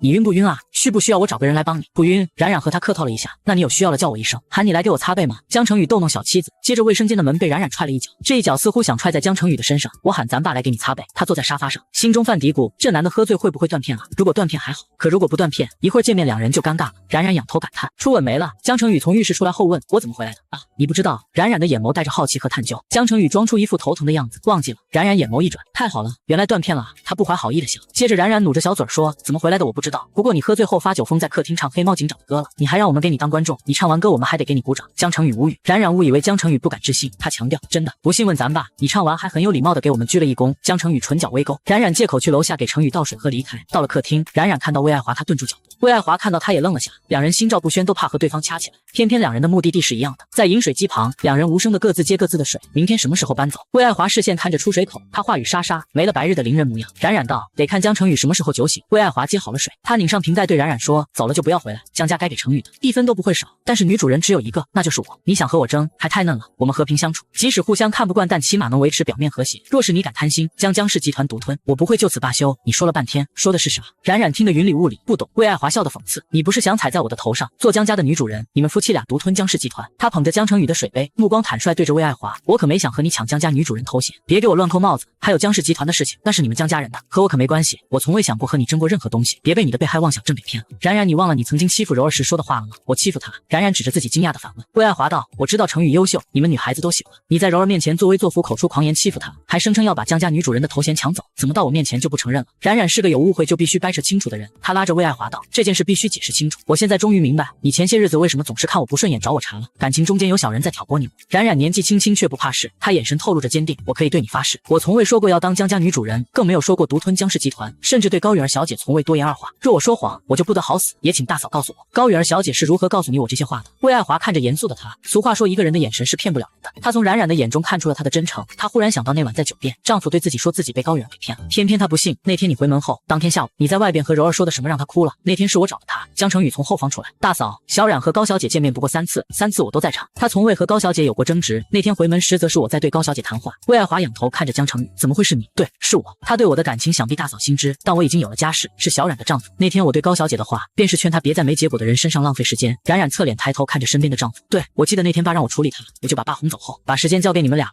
魏爱华不敢相信，江成宇道，我为何要对你说谎？刚才你们的谈话我也听了许多，也知道大嫂一直以来最忧心什么。今晚我可以很明确的告诉你，江家的女主人这个虚名，我的妻子不会要。江氏集团属于苏木的那一部分，我绝不会动。知道江成宇和高雨儿没有关系后，冉冉的震惊程度不亚于魏爱华。他戳戳江成宇的腰，你不喜欢高小姐啊？江成宇反问冉冉，你觉得我心有所属的话还会娶旁人吗？他就是那个旁人。冉冉思考了一下，他又看着成宇的眼神，他摇头。若是江成宇有心爱的人，他绝不会娶自己。早说啊！我之前心里还骂过你，心直口快。不过脑子的冉冉稀里糊涂的，不知道怎么把心里话给说出来了。说完后，他惊愕。成宇笑问，骂我什么？明明他在笑，冉冉心里却毛毛的。他曾经误会高雨儿和江成宇是一对情人，心里唾骂过江成宇，狗男人，有女朋友还和自己结婚，窝囊男人。原来江成宇和高雨儿是清白的关系。冉冉和成宇视线对视，他心慌的立马撇开脸，接着他对着魏爱华道，你应该回去回想一下这一切，是不是小人作祟？成宇牵着冉冉的手问，水接好了吗？好了。冉冉乖巧开口，他举起手中的水瓶让成宇看，回去休息吧。成宇带着冉冉从魏爱华的面前走过，独留魏爱华独自在客厅反思。到了卧室，江成宇抓着那个问题不放，心里偷偷骂过我什么？冉冉咬舌尖，他对着江成宇笑笑，你还是别知道了吧，我担心你掐死我。成宇皮笑肉不笑，不说实话，明天不搬家，狗男人。还有呢，窝囊废。冉冉说完，他咬着下唇，低着头，一副认错的模样。继续，还骂我的什么？冉冉摇头，不敢说了，我脑袋就这么大小，骂人的词语掌握的有限。没了。成宇嗤笑，我看你脑袋也不小嘛，和你的一般大。和冉冉谈话不能过多，一多他就要被气出火气。成宇伸手拿走冉冉手中的水杯，他离开他的面前，坐到沙发上。为什么骂我？源于误会，我当时也不知道你和高小姐没关系啊，而且我更没想到那女人这么的嘴欠。之前误以为她是你女朋友，我嫁给你拆散了你俩，对她还心存愧疚。现在，呵呵，妥妥一个白莲花。就她这个级别，借刀杀我。冉冉说起来便来气，不知不觉的说了多了。说完，他才留意到成宇在看自己，你干嘛又看我？你是属麻雀的吗？叽叽喳喳的话不少。冉冉回道，你是小学没毕业吗？12生肖都不知道。成宇无语，好吧，他闭嘴。另一间卧室，魏爱华回到屋中，她晃醒睡得昏沉的丈夫，老公，你上次对我说我被柔儿骗了，为什么这样说？江市长拿起床边的眼镜戴上，这么久了你还没想透，高雨儿喜欢咱家成宇，成宇又娶了冉冉，那冉冉不就是他的情敌了？江家有禁令，不欢迎他，他来不了，只能利用你给冉冉使绊子，将我们家闹得不平静，让大家都不喜冉冉，好给他机会趁虚而入。你不是爱看八卦小报吗？这些信息都看不透。魏爱华又问，那你为何笃定冉冉不想当江家女主人？她嫁给成宇还是被逼的？知道那天为何冉冉会和你出手相对吗？每个人都有软肋，冉冉的软肋是她父母，当初咱爸就是用他家人要挟她嫁给成宇的，要不然那小姑娘人家大好青春，为什么嫁给一面都没见过的成宇呢？她连嫁都不想嫁，又哪来的心思想去给你抢江家女主人？这不过就是一个虚无的头衔，还是你太重面子才会入了高雨儿的套？她是被逼嫁给成宇的。魏爱华眼眸轻微晃动，她好像将眼前的云雾给拨开，看到了前方的真相。江市长说完，他重新躺下，冉冉这姑娘啊，当我们闺女都可以了，竟然成了成宇的妻子。你设身处地的想想，古家二老舍得让冉冉嫁吗？我还听说古家为了冉冉，他家现在的合作都缩减了许多，只和老友人合作。为什么？就是为了告诉我们江家，古家嫁女不是卖女求荣。爱华，我们年纪都不小了，凡事得学会思考，长的脑子就是让用的，不是被人算计的。魏爱华泄了气般颓废坐在床边，仔细一想，高雨儿对他的话几乎全是拉拢他，然后挑拨他的心，让他对冉冉充满敌意。魏爱华也想到了，冉冉一直想搬出去住，就为了不想和江家有关系，这样的人又如何有心思和他争那什么虚名呢？错了，他错了。魏爱华想到半夜，热水变温，最后转凉，他也没有睡觉。次日早上的餐桌格外的平静，江老边用湿毛巾擦手边问江成宇，准备今天走？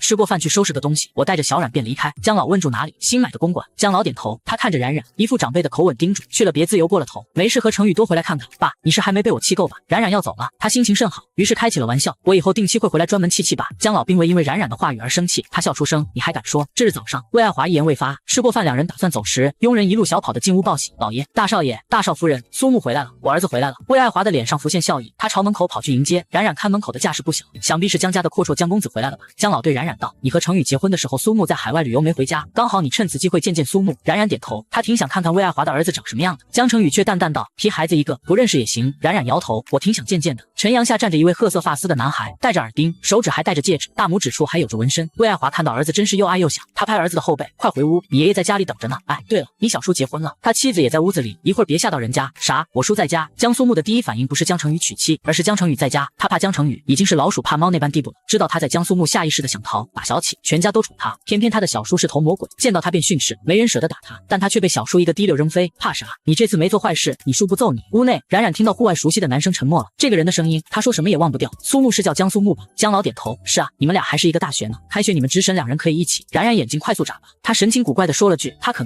能不太想和我一起吧。江苏木觉得哪等女人能让他那伤亡级别的叔叔青睐，他着实好奇，着急瞧瞧，于是他快步进屋，沙发上齐齐的坐着三人，为首的江老依旧是那般的威严，一旁的江成宇永远是江苏木最怕的存在。还有那个，嗨，江苏木，我就是你的小婶婶古冉冉。冉冉抬手和江苏木打招呼。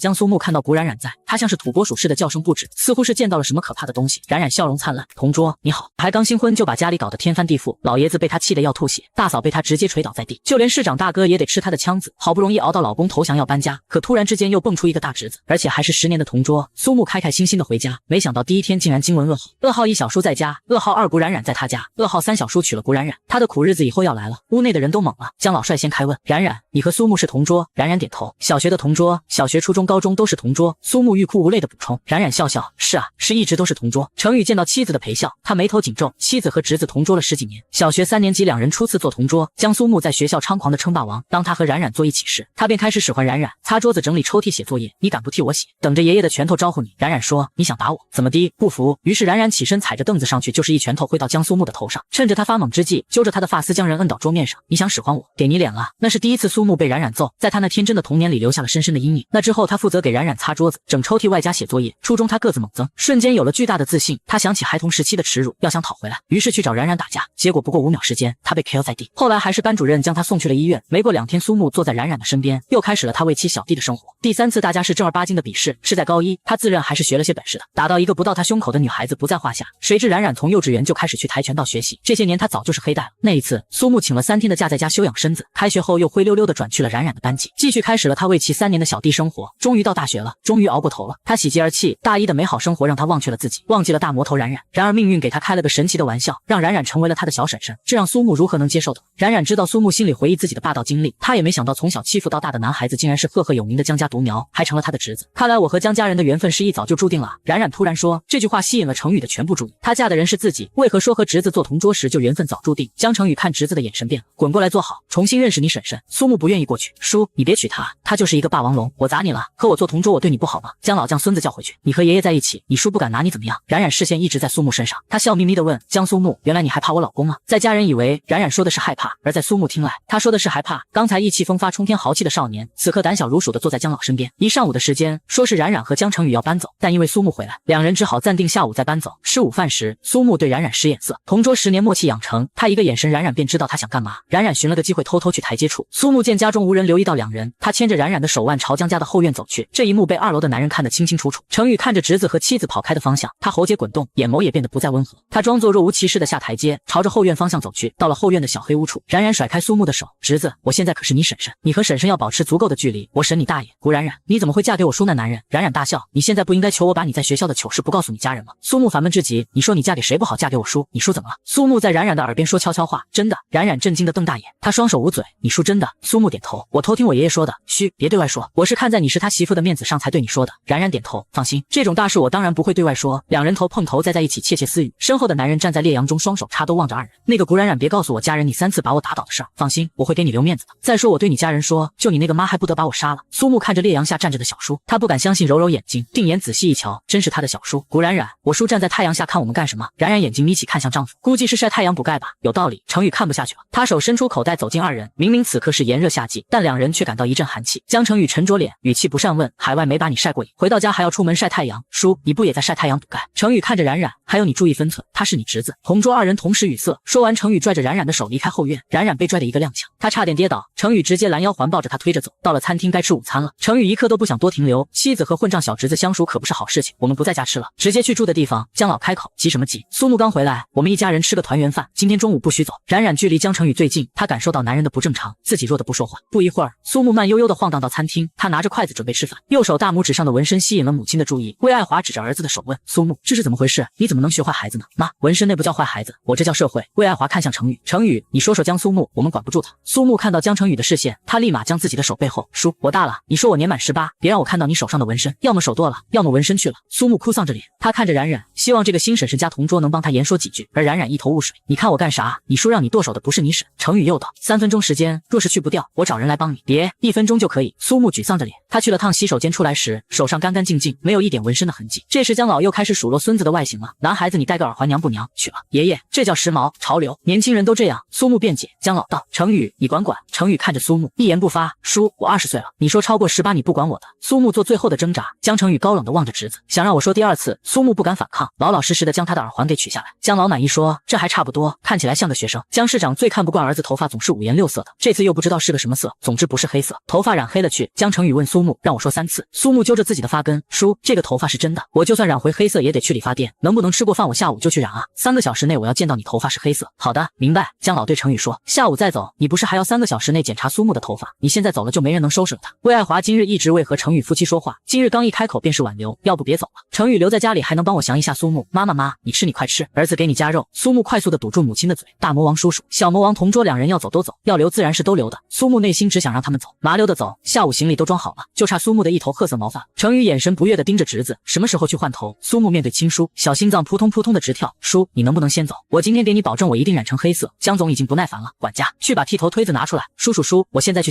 苏木在小叔面前秒锁，他本来晚上约了几位好友，打算去炫耀他的新发色，结果刚回家见到他叔，这下完了。更可气的是，他叔身边的女人一直在憋着笑，这有什么好笑的？冉冉从见到苏木出现开始，脸上的笑容就从未消失过，只要一见到苏木，她对丈夫认怂的画面，那个喜感让她忍不住的笑，窃笑的她在程宇的眼中却成了少女见到心上人时的欣喜。苏木和冉冉对视，她咬牙，只有嘴唇在对动，和冉冉唇语道：笑什么笑，还不赶紧帮小爷解围，多年同桌不是白做的。冉冉立马秒懂他的意思，冉冉摇头，不可能。苏木眉毛戏剧的扬起，眼神透露着警告，别犯抽。冉冉对他挑眉，一副得意，谁抽谁还不一定呢。两人的隔空交流已然让沙发上的男人窝火了。江成宇扭脸看着新婚妻子，眼神带着压迫感。见到苏木很开心，冉冉正聊得起劲儿，忽然被丈夫一问，她未听清，下意识的啊了一声，这一个啊被男人误当为肯定，这让男人心中的火彻底烧起来。一旁的魏爱华都感受到了小叔子的不悦，偏偏他那没脑子的儿子和不讨喜的弟媳两人却没感受到，甚至二人还在程宇的火上浇了一箱油。只见苏木这只褐毛走到两人面前，他一把牵起冉冉的手腕，你跟我过来。说完，他当着他叔的面将他叔的媳妇给拉走了。冉冉还乐呵呵的跟着苏木走了。二人消失后的客厅陷入一天沉静，客厅安静的落下一根针都能听清。江成宇喉结滚动，大嫂，苏木今年20了吧？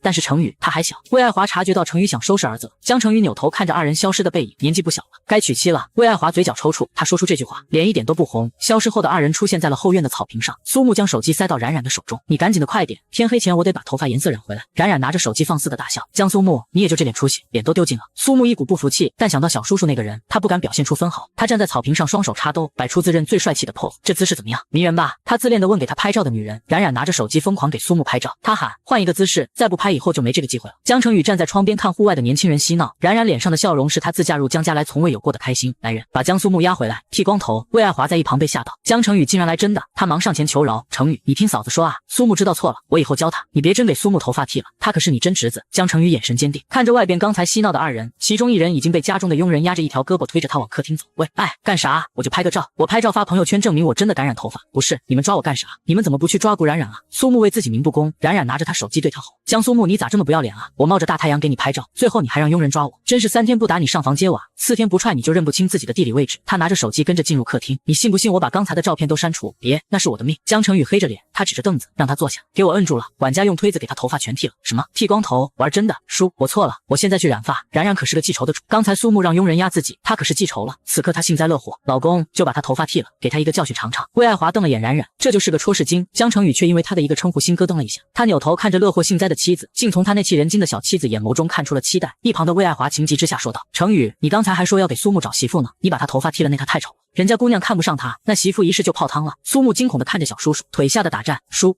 什么娶媳妇？冉冉兴趣瞬间高涨，他兴奋地跑到程宇身旁，伸手拽着他的衣袖。江成宇，江苏木媳妇是谁？快说！程宇皱眉，老婆对自己的称谓可是时时都在变化。你叫我什么？江总。程宇，老公。哎呀，你快说呀，看我认识不认识？极大的好奇心让冉冉都忽略了自己对江成宇撒娇的事情。程宇总算听到一个顺耳的称呼了，他面孔少了几分严肃。还没定，你身为婶婶可要多为他婚事操个心，这是必须的，职责所在嘛。冉冉斜望那个无法动弹的男人坏笑。苏木，你放心吼，当婶婶的自当要操心侄子的终身大事，我会给你找个温柔贤惠、知书达理的媳妇。魏爱华眼看事情发展已非他能控制，他立刻寻来一名佣人，快去找老爷来救救苏木。客厅，江成宇已经拿着推子打算开始了，头发问题解决了，他才可以尽快带着妻子离开此地。等等，江成宇，你干什么呢？老者一声吼，江成宇的手停下，爷爷，救我爷爷！苏木看到救星，两眼泪汪汪。苏木庆幸他家爷爷还健在，在江家还有说话的权利，不会放任他叔一手遮天。但苏木不知，江成宇若是铁了心做一件事，哪怕是天王老子都拦不住，何况只是他老子。一旁江总那能说会道的小媳妇开开口了。他对突然出现打岔的公爹解释：“爸，我老公在给苏木做造型呢。”剃光头等于做造型。江成宇眸子灰暗的望了眼身边的小媳妇，亏他能说出来。江老出现，他挥手赶走了限制孙子行动的佣人，苏木得以解放。解放后的苏木呲溜一下，一溜烟的就吓跑了。江老看着并排的夫妻俩，又看了眼江成宇手中的剃头发的推子：“你们俩，爸，你做造型吗？商界帝王亲自上手，免费搭。”冉冉俏皮问道。江老哼一声，他脸蹲着，指着自己的头顶：“给我剃光头吗？”某人的小媳妇嘴巴又控制不住了，反正把头发都掉得差不多了，还不如直接整个光头，洗头还方便。屋子里的众人都傻眼了，难道冉冉不知道自己在作死吗？江成宇知道，他放下推子，牵着小媳妇的手立马躲走。在冉冉还懵懵的时候，接着客厅便传来噼里啪啦的声响，冉冉已经被她老公牵着手躲到卧室了。江成宇，爸因为我的话生气了吗？你真敢说？全家冉冉是第一个嘴欠说江老头秃的人。冉冉小表情皱在一起，忠言逆耳。我话虽然不好听，但我实诚。怎么，你还想让我夸你？冉冉撇嘴，夸一句也行，蹬鼻子上脸没关系，反正我们今天要走了。走出江家大门，外边就是天高海阔，我就是自由的小小鸟。我们搬走和你刚才对爸说的话有什么关系？冉冉嘿嘿笑道。当然有了，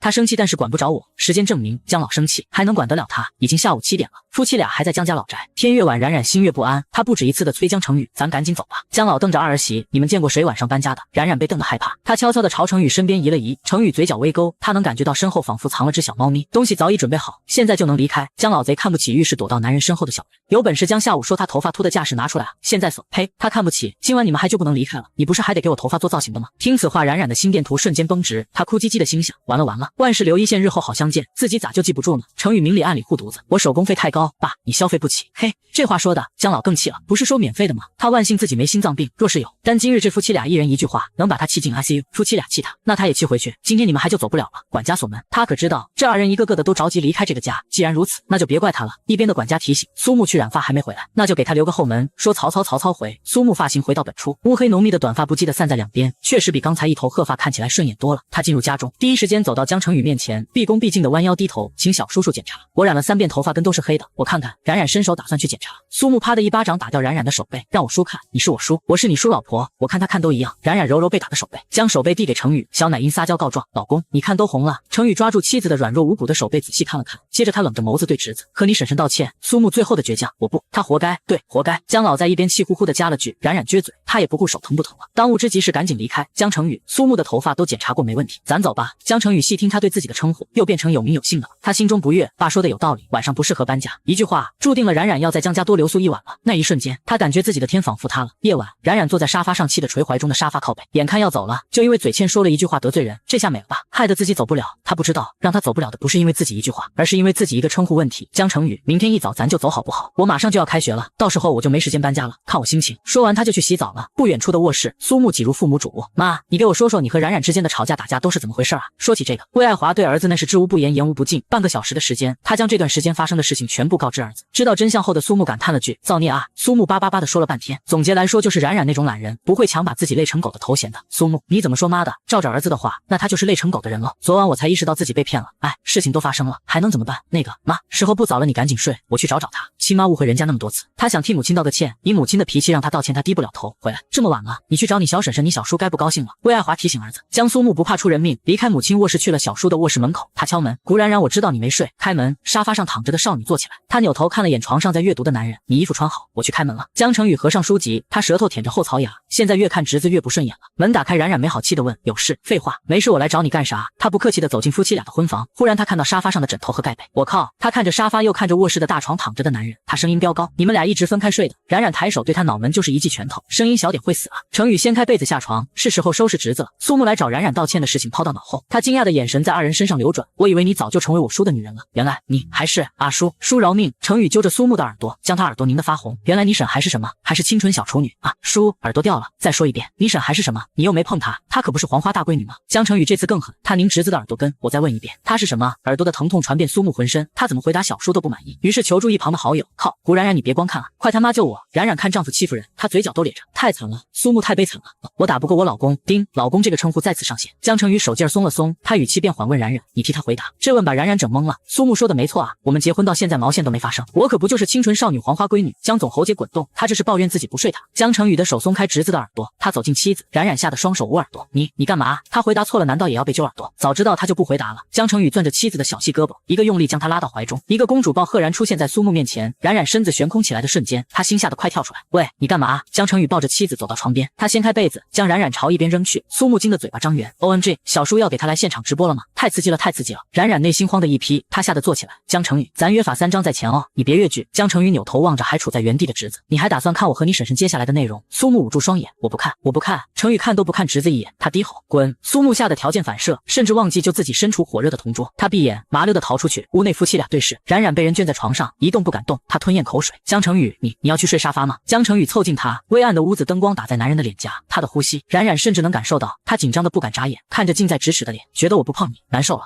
新婚妻子竟然和自己的侄子同桌10年，而且两人还当着他的面举止亲密，这下可直接打翻了霸总的醋坛子。冉冉紧张的不敢眨眼，觉得我不碰你，难受了。冉冉无语，我难受个鬼。江成宇眼眸下移，看了眼发育良好的小姑娘，此处有800字，不让放出来，国主替你们看了哈。成宇威胁冉冉过来睡觉，不听话明天还留在这里，小人。冉冉控诉。江成宇挑眉，当惯了君子，当个小人感受一下也不错。他伸手拍拍自己左边的空位，明天走雨流，看你今晚表现。冉冉气鼓鼓的，太过分了。他站在原地思考了3分钟，最后没骨气的光脚走到床边，话我先说前边，不和你睡觉我一点都不难受。成宇看着妻子，眼中情愫不明，最后为了明天的自由，冉冉还是妥协。婚床冉冉这是第1次睡，也是婚后她首次和丈夫同床共枕，天知道她有多紧张。但结婚至今她第1次躺在这么舒服的大床，不一会儿她的呼吸均匀传来，月色已浓，窗外树影婆娑安宁静谧。室内成宇在冉冉睡着后又将台灯打开了一盏，他欣赏身边睡着的妻子，随即想到刚才那一吻，那是自己打着巧合的幌子故意给自己的福利，那种唇齿香味让他久不忘怀。翌日冉冉从床上醒来，她舒服的在床上伸懒腰，好久没这么舒服的睡过。她朝右侧翻身一滚，直接将自己滚到男人的怀中。她看着面前的一堵人墙，眼睛眨巴眨巴再眨巴。成宇道：眼睛不舒服还是不认得我了？闭眼。江成宇意外，自恋的男人闭眼，等着他期待的事情发生。冉冉安静了3秒，人呲溜一下从床上滚下去，像昨天江苏木逃跑的速度一般逃向卫浴。卫生间门啪叽关上，床上的男人眼睛缓缓睁开，脸上露出邪魅的笑容。原来让他闭眼不是为了给他晨间吻，是自己要逃走啊。他起床去到卫浴门口，快些洗漱，今日早点搬家。冉冉看着镜子中的自己，脸色红到耳朵根，他拍拍自己的脸，对镜中自己说道：古冉冉，你怎么能被他美色给骗了？长得帅了不起啊，好像真的了不起。呜呜，10分钟后他还在浴室踌躇，他实在不好意思出去面对成宇。成宇敲门，好了没？为了减少意外发生，你洗漱好我们直接走，不在家吃早餐，我带你去餐厅吃。好了。他打开水龙头，清水洗了下脸，便打开屋门。成宇见他脸上还滴着水珠，他走进卫浴，抽出一张擦脸巾，抬手为他擦去脸颊的水珠。冉冉受宠若惊，他内心狂吼，完了，江成宇一定是被小怪兽吃了，这个人一定是假的，这人这2日的变化太大，让他措手不及，无法应对。这还是之前捉弄他的丈夫吗？成宇看着妻子干净净的小脸，满意道：这次才好看。他牵着冉冉的手，走吧。当夫妻俩快走到门口时，江老的一声吼再次让2人顿住脚步。江苏木，你给我滚过来！接着冉冉和成宇的面前便感觉有一道黑影移动，紧接着黑影躲在了欲要离开的夫妻俩身后。冉冉人还处于傻愣状态，江成宇面色已黑，聪明如他，一件事便能断定今日许氏又离不开了。接着客厅中出现了江老，他提着自己的拐杖追着要去殴打孙子，脱孙子服。他那双不灵活的双腿原来还可以这般灵活。冉冉觉得迎面跑来的江老气势汹汹，来打他后方的江苏木，她担心误伤，于是寻求丈夫的庇佑。她小步子靠近丈夫，软声喊：老公。就是这软软的一声，再次叫入男人的心坎。成宇喉结滚动，他将妻子往后拉了拉，护着她。终于江老累得大喘气，指着成宇身后的孙子：你让开，我打死这孽孙。成宇牵着冉冉的手，带着他让出位置，让父亲揍侄子。江老倒不会真一棍子打在孙子身上，他也就做事吓唬孙子。他平复了一下火气，才对众人解释发生的事情。江苏木清早去找他要钱，他听了数额觉得太多了，于是不给。结果这逆孙用他最爱的青瓷瓶做威胁，若是不给就砸瓶子。江老看着自己的宝贝瓶子，瓶子放下，我给你1亿。江苏木得寸进尺，爷爷，1亿不够了，我要2亿。这可把江老气得够呛，他收拾不了孙子，青瓷瓶又在他的手中，江老只能短暂妥协。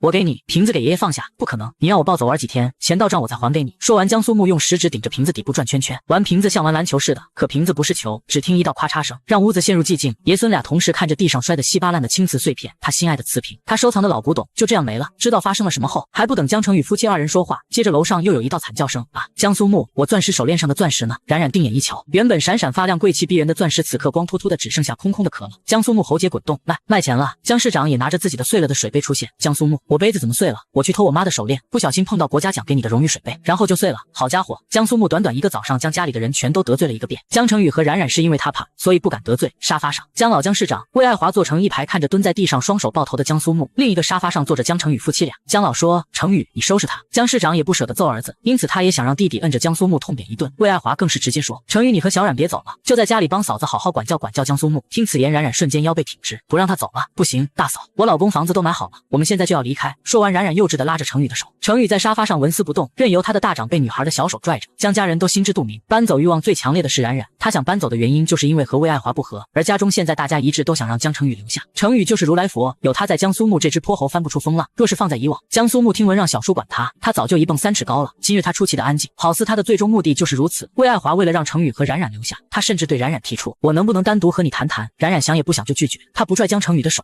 盖儿坐在他身边，抱着他胳膊，不行，有话你明说，万一有误会，我老公还能替我解释。程宇今日嘴角的笑容颇多，他对自己的新称呼很是满意。魏爱华知晓这是他的反讽，他也确实做错了，你和程宇留在家里吧，帮我好好管教江苏木。之前的事情是大嫂做的不对，我对你道歉，以后我们和气相处。他话音落下，整个客厅都陷入安静，冉冉完全傻在原地。魏爱华那么高傲一个人对自己道歉，程宇心中的权衡已过，大嫂，我岳父岳母那件事呢？幸而有丈夫的提醒，冉冉眼底渐渐缓神，她眸子坚定地看着魏爱华，等她一个答复。魏爱华吞咽口水，我会亲自登门道歉。魏爱华也是为母亲，她为了儿子愿意低下颜面去对弟媳以及他的家人道歉。江苏木打碎青瓷瓶也好，偷他的钻石也罢，还是误伤丈夫的水杯，这些都是小事。大事是江苏木缺钱了，他身为江家独苗，家中的吃穿用度自然少不了他每个月的零花钱也是几十万几百万的给，买车买房也是走公司的账，根本花不了他的钱。可他还是缺钱了。魏爱华心中有了个可怕的想法，儿子沉迷赌博欠下了高利贷，还不起只能出此下策。一想到这，魏爱华吓得胆颤，必须有个人要管江苏木。在江家除了江程宇，剩下的谁也奈何不了他。魏爱华愿意为了儿子的未来委身挽留夫妻二人，他也愿意为了自己曾经的过错服下面子去道歉，他退不如此。冉冉若是再拒绝，就显得他不近人情了。他不知道该如何抉择。冉冉水雾眼眸看着丈夫，想让他给自己一个主意。程宇趁机诱导妻子，你和大嫂之间的矛盾已经解开，以后应该也不会吵架，而且大嫂愿意去对爸妈道歉，干脆我们不走了。冉冉眉头微皱，她捏着江程宇的手，可是我还想离开，家里有同龄人陪你玩，也有佣人照顾你一日三餐，出行有司机也方便。若是搬出去，我出差的话，家里就只有你一个人，而且搬出去住，爸妈就会担心你在江家过得不好，会问东问西，胡乱猜测。江老过了许久也沉声道，如果你不想和我们住在前院，后院有个空阁楼，你和程宇可以搬进去。都在劝说他留下来，冉冉坚定想走的心动摇了。江程宇以退为进来留下妻子，我们可以在这里住上几个月，住腻了我们就搬出去如何？这样决定的话倒也可以。冉冉点头，随即他又不放心问，你这次说话算话吗？程宇没有因为他的质问而生气，反而笑得温柔回答，算话。这次当着爸和大哥大嫂的面，我承诺你，若是你想走，我立马带着你离开。3次搬家均无果，冉冉彻底放弃了，或许命中注定不让他走吧。他也老老实实的将自己的行李打包放回了卧室，坐下叹气时，江苏木进入，古冉冉，感谢我吧，我冒着生命危险把你留了下来。冉冉眯眼，他这话怎么没听懂呢？江苏木，你别告诉我白天是你故意做的，就为了不让我搬家。对啊，你以为呢？我狮子大开口的去问我爷爷要2亿，把我妈价值100万的钻石手链钻石给扣了，难不成我缺钱啊？苏木越说他的脸越黑，古冉冉手握拳，他咬牙说道，江苏木，你再说一遍。苏木没眼力劲儿，他为了表示自己的仗义说道，我为了你故意打坏我爷爷的花瓶，你看我为了留下你付出了多少，你留在这里，如果我叔欺负你了，我好歹还能保护你。咚的一拳，苏木的脸感觉麻了，冉冉实在忍不住了，他一拳捶在苏木的嘴角，你大爷的，我 TM 谢谢你全家，就因为一个为他好，问都不问他想法就自作主张的让他留下。冉冉现在火已经顺着发根往外冒。苏木见他表情不对，再看他的手，好家伙，自己危在旦夕了。江市长书房，程宇玉要回去帮助冉冉收拾屋子，魏爱华忽然拦下他，将他带去了丈夫书房，里边还有江老。江老和江市长面部阴郁，魏爱华双眼满含担忧，程宇，我们开个小家庭会议。江程宇视线扫了一圈，发现没有古冉冉的背影，他皱眉，要么大嫂离场，要么我离开，要么是他们江家3人开会，要么他们夫妻俩同时离开。魏爱华敏锐地感受到程宇没有看到冉冉而心生不悦，他解释，不是大嫂没请冉冉，是因为她还是个小孩，和江苏木一样，我们的话不能让2个孩子知道，而且这是关苏木一辈子的事情，请你理解一下大嫂阿尔心。魏爱华言辞委婉，语气为善，让他拒绝不了，他最终放弃了让妻子参加的想法。那小妮子，如果真谈论江苏木什么事，保不准他会去告密。一想到最后他们还是留下了，江程宇的嘴角微微上扬，他太软了，如果搬出去，这个软的娃娃以后晚上就不能拥抱。再者，程宇也想让冉冉和自己的家人好好相处，在家中将问题解决了再带他搬出去最好，而唯一一个他不愿留下的理由就是自己的侄子。不过相较之下，江苏木这个小虾米他倒不在意。江程宇的心情不错，他参加这次家庭会议时态度也和善了不少。魏爱华将自己心中担心的事情说了出来，苏木外出旅游了个把月，他回来就要钱偷钻石的，我真担心他在海外欠了一股的债，刚才我找银行打印了他的流水清单，发现他在澳门和拉斯维加斯都待过。说着，魏爱华将手中的银行账单拿出来让3个男人看。程宇接过魏爱华递过来的清单，随意扫了几眼便放下。江老和江市长却看得沉默。最高支出500万，零碎小交易最低的也是30万起步，这些全部加起来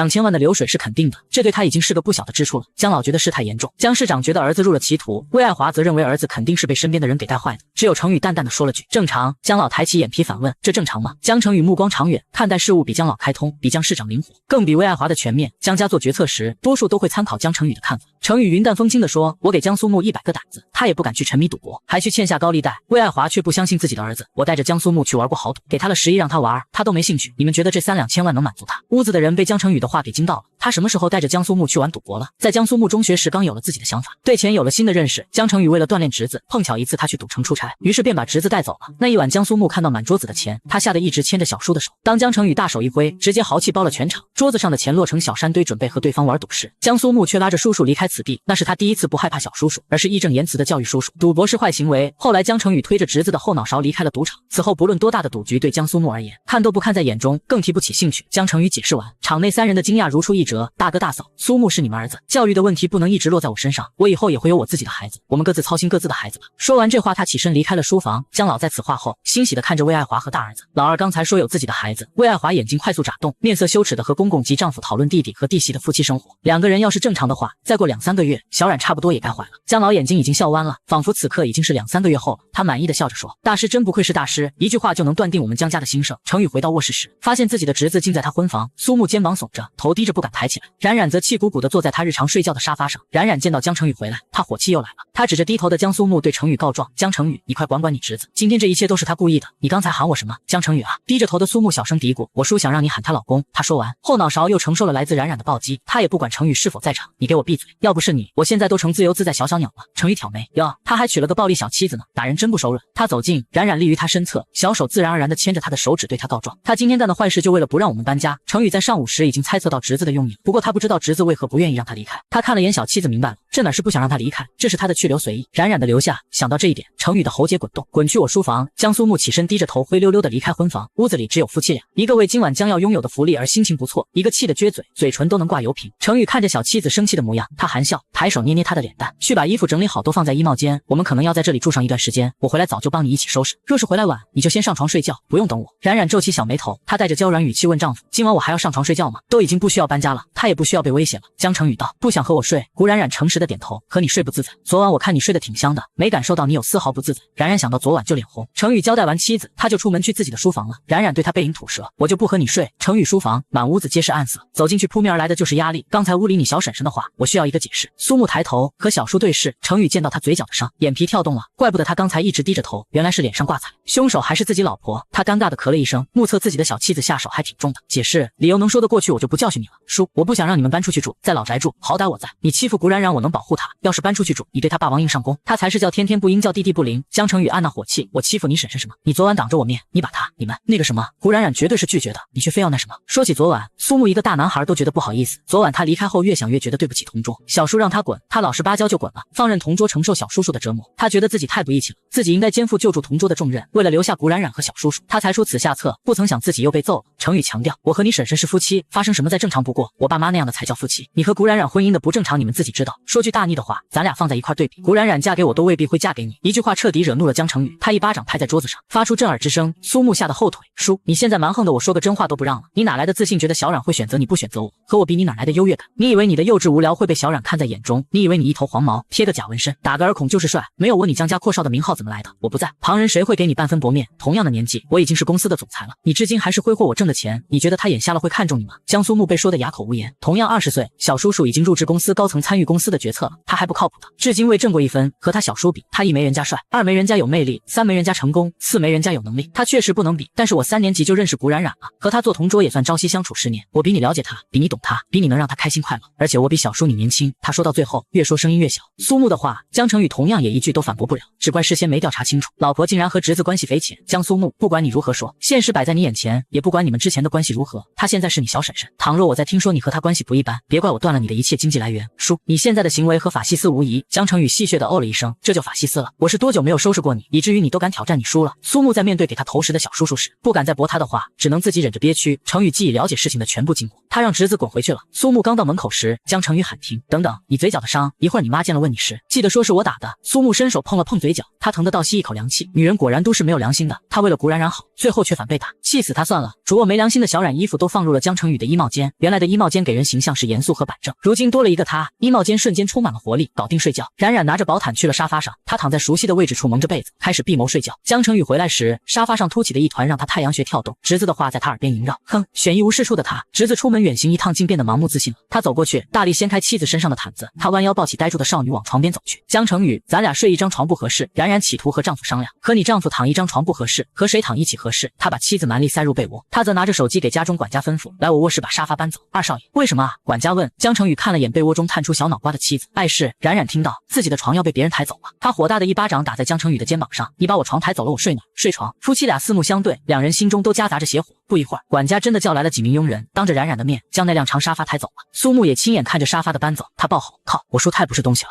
生气了，突然开窍的霸总生气了，大侄子竟然为了留下自己的小娇妻把全家耍得团团转，还为了他第一次挑战自己的权威，这可把霸总气坏了。江成宇教训完苏木，立马叫来管家把沙发搬走。冉冉委屈的眼睛都红了。成宇意识到自己刚才冲动，他耐下性子和冉冉沟通，既然是夫妻，有些事情你需要尽早适应。冉冉撇着嘴，能不能适应点别的？我不想适应和你睡觉。不能，你不仅要适应和我同床共枕，还要适应和我一起生活。古冉冉，一辈子那么长，你既已经嫁给我，就要和我融为一体。有些事情即使现在不发生，未来早晚也会发生。我给你时间适应，不要想躲避，距离太近。他说话的热气都打在冉冉的鼻翼，他心脏不安的跳动。江成宇，我们有过约定，你不管我，我不管你。你如果真的那方面忍不住，我给你找啊！你打我！话没说完，迎头就是一个暴击。冉冉双手捂着脑门，看着栖身过来的男人，双眸皆是控诉。我不是机不可败的人，现在我宣布，之前的约定作废。江成宇又凑近了一步，冉冉此刻面红如血，浑身紧绷着一动不敢动。江成宇故意撩拨他，离江苏木远一点，别忘了你是他婶婶。我。冉冉嘴唇撅了一下，刚巧碰到了男人的。江成宇终于诱惑小妻子吻上了自己，他不给小妻子害羞时间，主动吻上她的娇软唇瓣。冉冉紧张的甚至忘记推开面前的男人。咚咚咚，卧室传来敲门声，冉冉立马清醒，推开面前的男人，小冉，你睡了没？冉冉此刻感激死魏爱华的及时到来，他若不来，今晚将演变成什么也不得而知。他不敢正眼和成宇对视，急忙跑着去开门。大嫂，你找我什么事儿？冉冉喊大嫂时，都带着深深的感谢。魏爱华想到明日自己要去古家登门道歉，为表诚意，他想找冉冉了解一下古家夫妇的爱好。小冉，你爸妈喜欢什么啊？或者有什么禁忌？冉冉见他态度真诚倒有些意外，我爸妈没有禁忌，大嫂能去做客，他们就很开心了。要不明天你和成宇陪我和你大哥一起去吧。冉冉听到江成宇这三个字，他面红尴尬。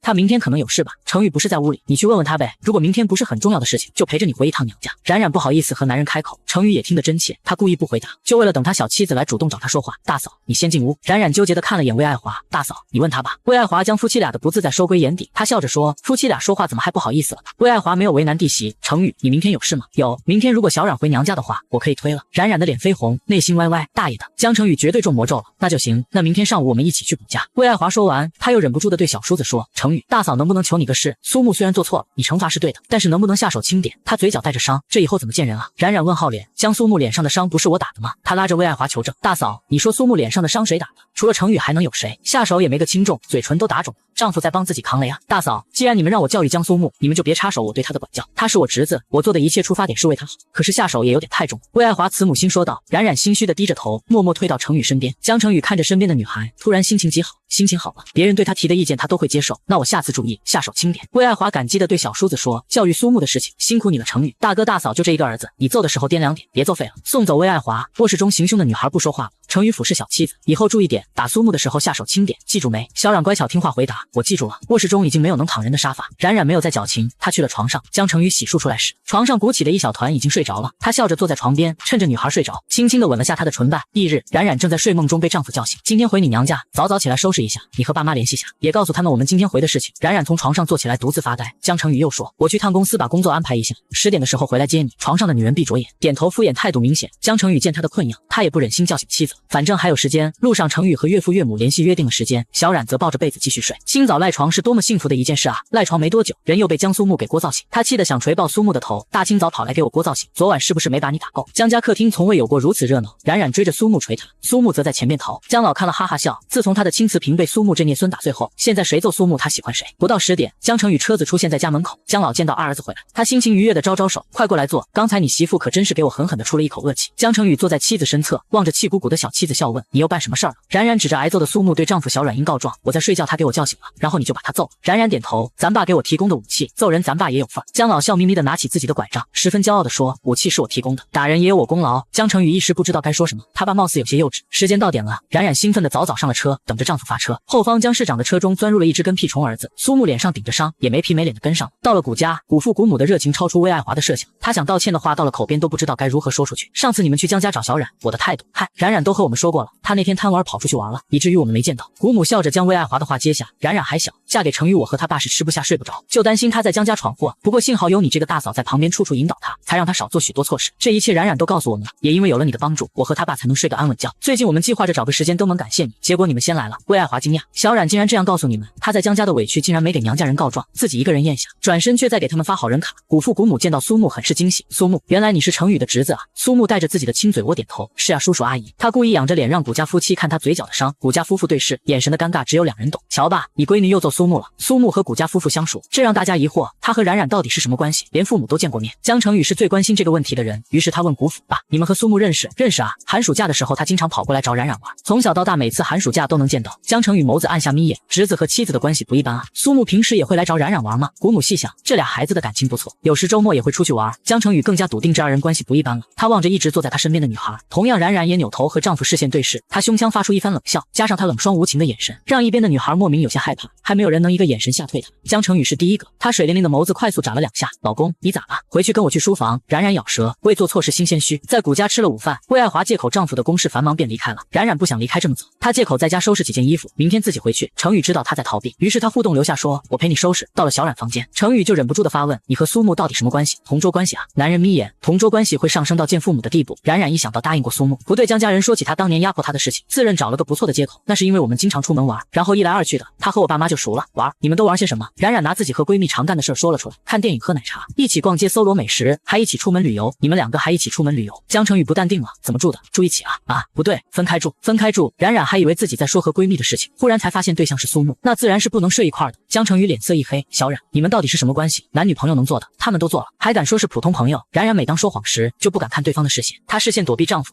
就真的普通朋友。程宇在妻子这里是什么都问不出来了，他将目标打在侄子身上，5分钟收拾时间，我在楼下等你。程宇冷着脸给妻子下了命令，他语气不善带着刺。他离开后，冉冉的心才归于平静，吓死我了。回家的路上，程宇一直黑着脸，冉冉也不敢说话。到家后，江成宇就对沙发上躺着逍遥快活的侄子吩咐：“滚去我书房。”叔，我又咋了？书房内，苏木规规矩矩地站在程宇面前，等着他批判：“你和冉冉到底什么关系？”苏木内心歪歪，我是他小弟，这话说出去太丢面了，千万不能让小叔知道。就同桌朋友关系啊，很好，又是这样应付自己。程宇眯眼，你们是不是有过一段情？啥玩意？苏木惊得目瞪口呆，他和冉冉有一段情？靠，他欠命啊！喜欢霸王龙，自己这次仗义救了冉冉，可没说仗义就是爱情啊，也可以是兄弟情。叔，谁说的？程宇炸话，他答道：“你觉得这件事除了他，还有谁会告诉我？”苏木内心，冉冉真有你的，拒绝我叔就拒绝，凭什么拉我当你前男友？怪不得小叔刚才回家一身怒气，原来是求爱不得啊！啧，也不知道冉冉有啥本事能得我小叔青睐。苏木的内心世界丰富多彩。江成宇又道：“回答我。”苏木自作聪明的想，算了，再救他一次吧。啊，对，我和他确实有过一段感情。苏木大方承认这段情，可他刚回答完这句话，他就感到周身的气压骤降。他弱弱抬眸，看了眼在椅子上坐着的男人，眼神似能射出寒刃。苏木吓得想跪在地上求小叔饶他一命。椅子上的男人运筹帷幄惯了，忽然得知妻子和侄子竟然是前任关系，这件事一下子冲破了他的掌控范围内，自己娶回来的竟然和他唯一的侄子有感情纠葛。怪不得从苏木回来，他就一直开心的在笑，怪不得他们刚相见就一起跑出去嬉笑，怪不得苏木使尽力气也要留下冉冉在江家老宅，原来两人竟然是这种关系。他呼出一口气，滚！苏木立马跑，妈呀，小叔太恐怖了。这时冉冉打开他卧室的门，看着担惊受怕的苏木，小声喊他：“这儿！”苏木闻声立马朝冉冉出去，你奶奶个腿！为什么你说谎不提前和我商量就告诉我说啊？冉冉将他拉入卧室，上午你叔逼我的急，来不及商量。江苏木，你们刚才说的什么啊？我叔对峙。卧室门忽然打开，程宇见到在他婚房独处的二人，再看二人相拉的手，他拳头握紧。苏木见势不对，话不说完立马逃窜。依照现在的关系，他是冉冉的前男友，而冉冉又是他小叔叔的媳妇，那他不就是小叔叔的情敌了吗？更可怕的是，小叔叔是他最害怕的人。完蛋了，他不止一次的骂冉冉不靠谱。江成宇黑着脸，关门声都异常的大，吓得冉冉一哆嗦。冉冉，你当初为什么答应嫁给我？这是婚后二人第二次讨论这个话题，第一次不欢而散，第二次江成宇需要一个明确的答案。冉冉想到和江老的约定，他摇摇头，倔强的不说。他答应你的什么，我可以同样做到，并且做得比他还好。婚姻事关我们两人一辈子，我希望你能把你知道的都告诉我。冉冉咬着舌尖，做人不能言而无信，我答应过爸不能告诉你，我不能中途背弃他。你应该还听说过一句话，做人要识时务者。江家现在的形势，听我的话得到的好处要比他能给你的多。冉冉面对忽然认真起来的丈夫，她觉得江成宇这些日子变化仿佛是过山车忽上忽下，让她捉摸不透。程宇又问一遍，他用什么威胁你的？你知道？冉冉震惊，程宇靠猜，你家公司现在是江成宇自己猜到的，不是他说出来的。冉冉没了罪恶感，他点头，你爸去我家对我提亲，非要我嫁给你，如果我不嫁，就要像当初盛极一时的魏家一样。我没办法，我下边还有弟弟在外留学，而且古氏集团是我爸妈20多年的心血，我就答应了。真相与成宇所猜无二，他魏延二话转身离开家。他对蛮横的江老火大，自己娶了侄子的女朋友，他偏偏对这个女孩身上的味道上瘾，还萌生出和他凑合过日子的想法。现实太可笑了，他对婚姻大事从不上心，娶了就娶了。冉冉这个女孩他不厌恶，长得也合他胃口。既然如此，那就试着处一下过日子。如果早3天他知道苏木和妻子是一对情人，他一定不会像现在这样纠结。可现在他无法把冉冉送到侄子处。当初一语成谶，父亲让他娶冉冉时，他听到年纪后竟说送给苏木。现在他一想到自己的娇小老婆和侄子发生亲密的事情，手中的高脚杯愣是被他徒手捏断。不知不觉他在叶南别墅待了一下午。冉冉在家，他拿着手机在屋子踱步。江成宇今晚到底回不回来了？连个信儿都没有，一直到12点，困得睁不开眼。他给江成宇打了个电话，你今晚还回来不回来啊？我等你都等得困死了，你不回来我就锁门睡觉了。他语气带着软糯，还夹杂乏意，和他通话时还带着微微的撒娇。成宇从沙发上坐起，你一直在等我啊？不等你我等谁啊？为什么等我？冉冉困得快没了意识，他小声浓语，如果你没回来我就把门锁上。老公，你赶紧回来吧，我好困，睡着了，你回来把门锁上，我不等你了。接着电话那边什么都听不到了。江成宇看着旁边散落的玻璃碎渣，听着手机那端的无声通话，他犹豫了3秒，起身拿着车钥匙往家回。他到家时已经凌晨1点了，他的婚房屋门果然未上锁，床上的女人趴在床边，一边的手机还显示在通话中。江成宇挂掉他手机的通话，坐在他身边。冉冉翻身，眼皮微抬，看到他回来了，安心的又翻了个身。老公，赶紧睡觉。江成宇见到他说完这句话又睡着了，他心中一时错综复杂。翌日，冉冉睡醒，床边已经没有人了。冉冉呆呆的挠头，昨晚他几点回来的？他困得都失忆了。走出房间，就听到苏木的一声吼，我小叔是个变态，我不去。我钢铁男人从未受过如此屈辱。魏爱华眼神为难，可是你叔都帮你找好老师了。苏木在屋子跳起来，他找让他媳妇学去，我不去。今天我就是死在家里，我都不会去学。冉冉一脸懵，狗子咬你尾巴了。一大早嗷嗷的叫个不停。苏木见到罪魁祸首，他指着冉冉，就是你做的好事，这下美了吧？我叔开始收拾我了。冉冉表情疑惑，我砸你了？魏爱华一旁解释，早上成宇出门前对我说他给苏木报了个兴趣班，了解后才知道那是个学跳舞的。妈，说清楚一点，那叫跳拉丁舞。冉冉上下打量1.8米的苏木去跳拉丁舞，他没忍住笑了起来。苏木指着没良心的女人，你还笑？要不是因为你，我至于吗？冉冉无辜，与他何干？苏木将他拽走，到了外边的草坪上，他才说昨日发生的事情。你告诉我叔，我是你前男友，我眼瞎啊，看上你做前男友，说出去谁信？真的，我叔真这样对我说，然后我就承认了咱俩有一段情。冉冉细想昨日事情，他摇头，甚至发誓，我发誓我如果说过这样的话，我一辈子当你小弟。靠，这种毒誓你都敢发？那你昨天对我叔说的什么？冉冉仔细回忆，把事情从头到尾说了一遍。苏木愣头青，他同样疑惑的挠挠头，对啊，这听起来也没猫腻啊。冉冉点头，可不是吗？听起来完全没问题。可你叔为什么会突然这样对你说？片上苏木长哦一声，我懂了，我叔故意炸我，他觉得咱俩有奸情。滚犊子，我眼瞎看上你，我也觉得我眼不瞎啊，怎么会看上你？我叔怎么想的？两人找到症结所在后，一瞬间就戳穿了谎言。苏木寄希望于冉冉，看在我伺候你10年的份上，帮我和我叔解释一下误会，让我的拉丁舞免了吧。冉冉眼珠子转动，他一肚子坏水，这个再说吧。下午苏木被管家强制送到了拉丁舞社，冉冉正愁无趣呢，他跟过去看苏木学习，一个教室20位同学，19个女的一个男的，别人下腰轻而易举，到了苏木，冉冉站在教室外都能听到里边的吼叫，疼疼，腰折了，骨头断了，疼啊！里边的苏木疼得浑身出汗，外边的冉冉哈哈大笑。下午江成宇下班归家，江家老宅的屋檐下并肩坐着一对璧人，这在江成宇的眼中仿佛是讽刺。只见冉冉和苏木两人坐一块避太阳，二人手中都拿着一个冰激凌在吃。苏木察觉不到杀气，他对古冉冉说，我请你吃冰激凌了，你事儿得帮我办成啊，他要是不听我的咋办？你现在是他喜欢的女人，稍微使点美人计，我叔对你言听计从。冉冉嘴角抽搐，江成宇喜欢他，这是他今年听到最大的笑话。我叔如果对你没意思，他绝不会娶你，你就没想过他也是被你爷爷威胁和我结婚的？苏木大言说道。这个世界上能威胁我叔的人还没出生呢。冉冉撇嘴，显然不信苏木的话，他继续吃了口自己的冰激凌，我答应帮你说，但是不对你保证能做到。成，两人坐下，一则协议达成。接着程宇阴沉着脸下车，两人同动作的仰头看下车的男人，坐在这里干什么？冉冉道，等你下班。苏木说，陪他等你下班。程宇弯腰拽起地上坐的女孩，夺走她手中的冰激凌，直接扔到垃圾桶中。他刚才可是听到两人的谈话，这个冰激凌是侄子为他买的。江成宇吃醋，冰激凌遭殃。冉冉生气，将苏木锁回到卧室。冉冉蹲着小脸，眼中燃烧着一簇小火苗。江成宇，你陪我冰激凌。程宇拿着手机给助理的电话拨过去，买一个冰激凌送过来。助理经总裁要吃冰激凌，他斗胆问了一句，总裁您要什么口味的？江成宇皱眉，冰激凌还分口味？他瞥了眼还在生他气的妻子，冰激凌都有那些口味，全买了送过来。冉冉鼓嘴看着丈夫，你为啥扔了我冰激凌又愿意给我买新的呢？那个冰激凌我看着碍眼。程宇走近一步，伸手点点妻子的脑袋瓜，对他再次强调，离苏木远一点，你是他婶婶。知道了，知道你还吃他给你买的冰激凌。程宇可算是问到点子上了。冉冉傻乎乎软声道，以前我也经常吃他买的冰激凌啊，你还敢和我提以前？江成宇捏着他的脸颊，谁是你老公？你。冉冉上手拍打自己脸上的手掌，江成宇，你家暴我。程宇喉结滚动，手渐渐松了。他指着藏起来的小妻子警告：不许花其他男人的钱。说完，掏出一张银行卡放在茶几上，这是给你的零花钱，1个月500万，不够再问我要。若是我再发现你花其他男人的钱，我饶不了你。小冉怕咧咧的点头，不过他并未动桌子上的那个银行卡。不一会儿，助理送来了一箱冰激凌。冉冉见到里边的10几种口味，瞬间喜上眉梢，扔一个冰激凌换一箱冰激凌，值了。他立马取出一个吃了起来。江成宇见到已经吃起来的妻子，嘴角都是奶油，抽出桌子上的纸巾在他嘴角擦拭，像个孩子似的，吃的哪儿都是。冉冉眼神凶巴巴的瞪了他一眼，不要你管我。程宇没回他，总归妻子嘴中吃的是自己买的冰激凌，他看着顺眼多了。一旁的助理早已被眼前的一幕震惊到了，总裁娶了个小孩当夫人，他良心吗？总裁亲自给夫人擦嘴，他洁癖吗？总裁被夫人嚷嚷也不敢还嘴，他脾气呢？天啊，雷来一刀劈死他吧！冉冉和丈夫赌气，她一边吃着冰激凌，一边抱着箱子起身离开。离开客厅的冉冉化身分享小达人，她抱着冰激凌到处在分，就连平时不吃冰的姜老都拗不过冉冉的热情。分了一圈后，家中的佣人都人手一个，江成宇却没有。回到卧室，他问我的呢？你的我替你吃了。冉冉吃过一份觉得不过瘾，于是果断地将丈夫的冰激凌给吃了，美其名曰男人吃冰激凌太娘。程宇望着小娇妻喉结滚动，那我吃什么？你不吃呗？冉冉牙齿咬着自己的嘴唇，心虚虚的。程宇走近她，我买的不吃一口不就太亏了？说完，他低头擒住女孩的唇瓣。刚过门的小妻子和自己侄子同桌10年，男女朋友之间能做的事情也都做了遍，而且还早就见过家长，这让突然心动的霸总如何接受？于是他折磨1米8的侄子天天去跳舞，就连侄子买的冰淇淋都得跟着遭殃。冉冉惊愕，吃他一个冰激凌，他亲自己干什么？江成宇此刻沉醉的忘却了他曾是侄子的前女友。忽然冉冉口袋中的手机响了，铃声彻底叫醒二人。冉冉无神的眼睛瞬间恢复清醒，他拿起手机看到来电人是好友苏小沫，他走到窗户边稳定自己的呼吸。电话那头苏小沫激动地说：冉冉，有大喜事。